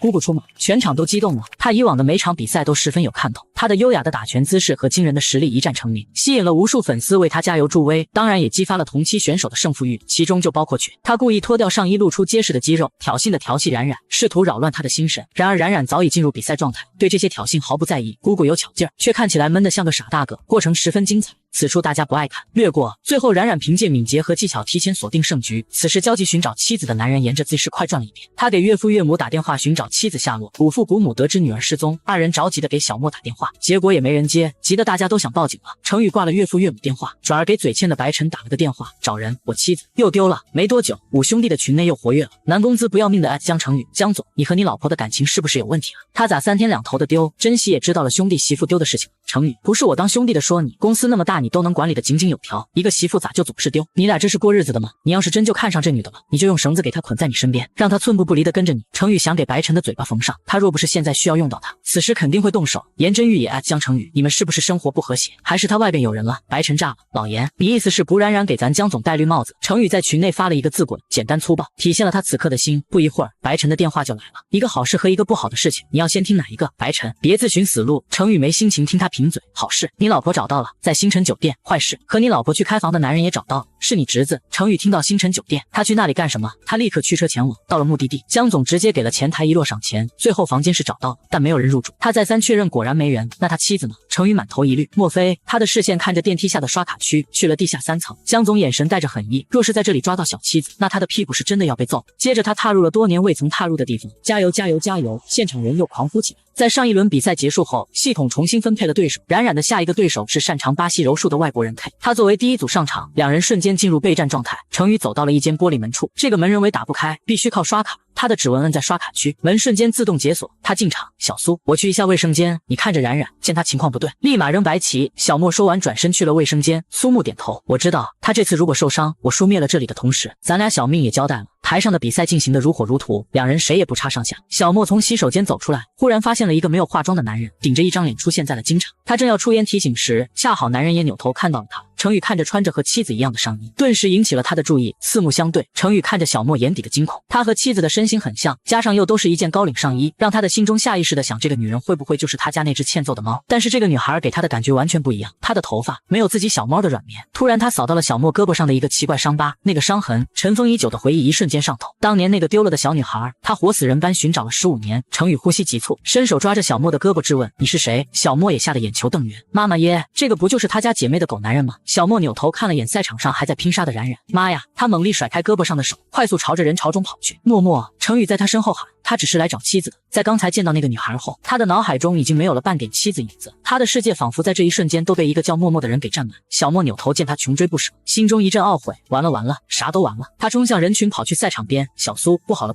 江成宇来了。苏木听到江成宇的名字，腿都吓软了。靠，莫姐，你别笑我，这个地方我叔怎么会知道的？他又没有卡，如何进来的？说完就看到了那个没有化妆的小叔叔。惊，这一刻坟都给自己挑好了位置。小莫觉得这会儿能溜一个是一个。小苏，别怪姐妹不讲义气，大难来临各自保命，你和冉冉自求多福吧，我先撤了。高山流水，我们日后活着再见。不仗义的小莫麻溜的逃了，剩下一个吓得腿软的苏木和一个眼神快要把他剁了的小叔叔对视，任凭苏木给自己化妆成鬼。他亲侄子，他也一眼都认识。程宇一步步走近他，黑着脸，每接近一步，苏木都觉得自己的命少了1秒。他心跳加剧，快要被小叔叔这强势的气场逼得猝死。眼看台上的女人要赢了，他却突然看到了人群中最特殊的男人，惊讶的嘴巴张圆，忘记了趁势追击。老公怎么来了？赛也不比了，拳也不打了，晋级也不要了。他从台上纵身一跃，跳下了擂台，配合众多观看者都迷惑不解，姑姑这是要做什么？冉冉用行动表明，本姑娘要当逃兵，再比下去自己命都没了。眼看也救不了苏木了，也先保命要紧，逃离了现场。程宇此刻走到了侄子面前，苏木举起双手，立马投降。你婶婶呢？苏木下意识地转身看台上参赛的女人，靠，人呢？苏木后知后觉，两个不靠谱。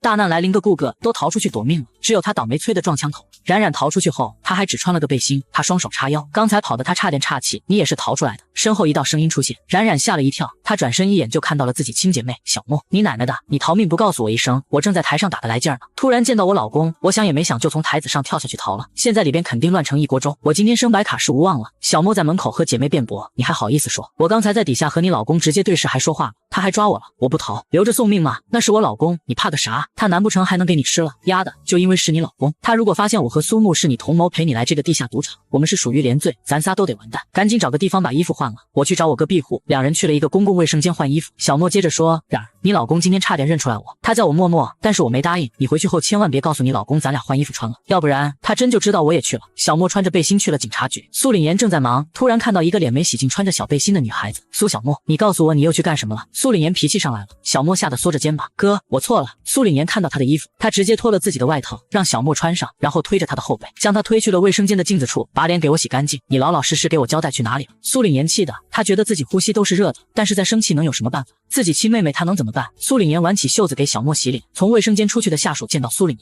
惊讶一番，队长，你在给谁洗脸呢？除了我家小祖宗，还能有谁这么大的面子？苏凛言没好气的回答。听到自己被哥哥宠溺的称为小祖宗，小莫脸上带着笑容，洗干净脸，苏凛言又为他擦干净。苏小莫，去我办公室，你老老实实把你今天做的事情给我交代，若让我调查出来，有你好果子吃。咱爸妈给我来电话了，说这一周不回家，具体什么时候回来再另行通知。换言之，小莫这一周依旧要在哥哥的手底下过日子。他爹妈不回家，他就得看哥哥的脸色处事，一个表现不好，可能就得被惩罚刷碗和洗臭袜子。到了办公室，小莫坐在苏凛言对面，低头小声说，我又去了那里。啪的一声拍桌子立响，小莫肩膀吓得缩起来，我就是去看的，我没资格参赛。苏凛言指着对面又不听话的妹妹，既然这么喜欢，今天回家给我做100个仰卧起坐，10分钟的平板支撑，50个俯卧撑，100个深蹲啊！你不要啊，哥哥，我错了。江家此刻竟如暴风雨来前的的宁静。苏木一瘸一拐的又被抓进了书房，冉冉怂地坐在客厅，不敢离开江老身边。冉冉，你今天怎么回来这么晚啊？程宇4点都回来等你了，没等到你。冉冉心中只后悔出门没看黄历。书房内，程宇冷眸问他代号到底叫什么？古冉冉没代号，他今天不在里边。苏木嘴硬，程宇眼眸微压，带着压迫，没把你打疼是不是？古冉冉没有去看今天的赌场，他什么都不知道。江苏木，你再给我说一句谎。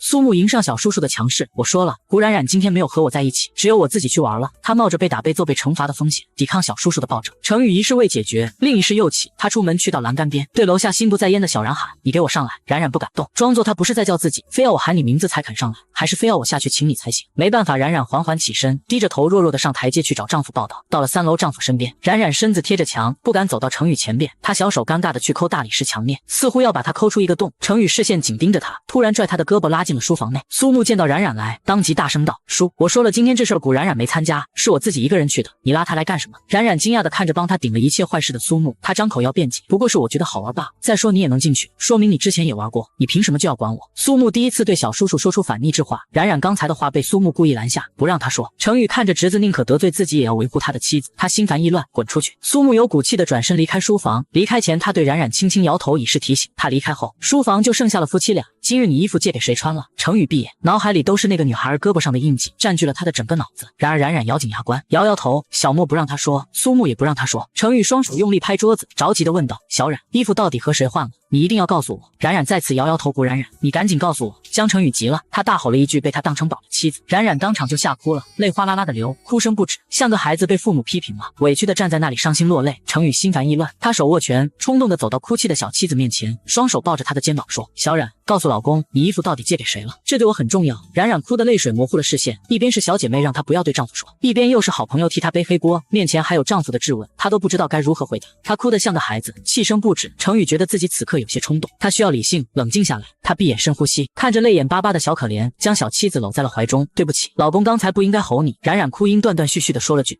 对不起，老公，你没有对不起我什么？没有。”程宇搂着怀中的小人，深夜都要休息了。程宇接了个电话，突然要出门，冉冉睫毛上的眼泪还没干就追出来问：“老公，你去哪儿？出去有事，你回去吧，外边冷，我今晚不回来了。”说完，他开着车子走了。车后，小妻子站在门口目送他远去，哭成了小泪人，他都不知情。魏爱华下楼时看到了弟媳妇穿着睡衣站在外边，他赶紧把人拉进屋。冉冉和大嫂说怎么了？大嫂，我老公不理我了。呜。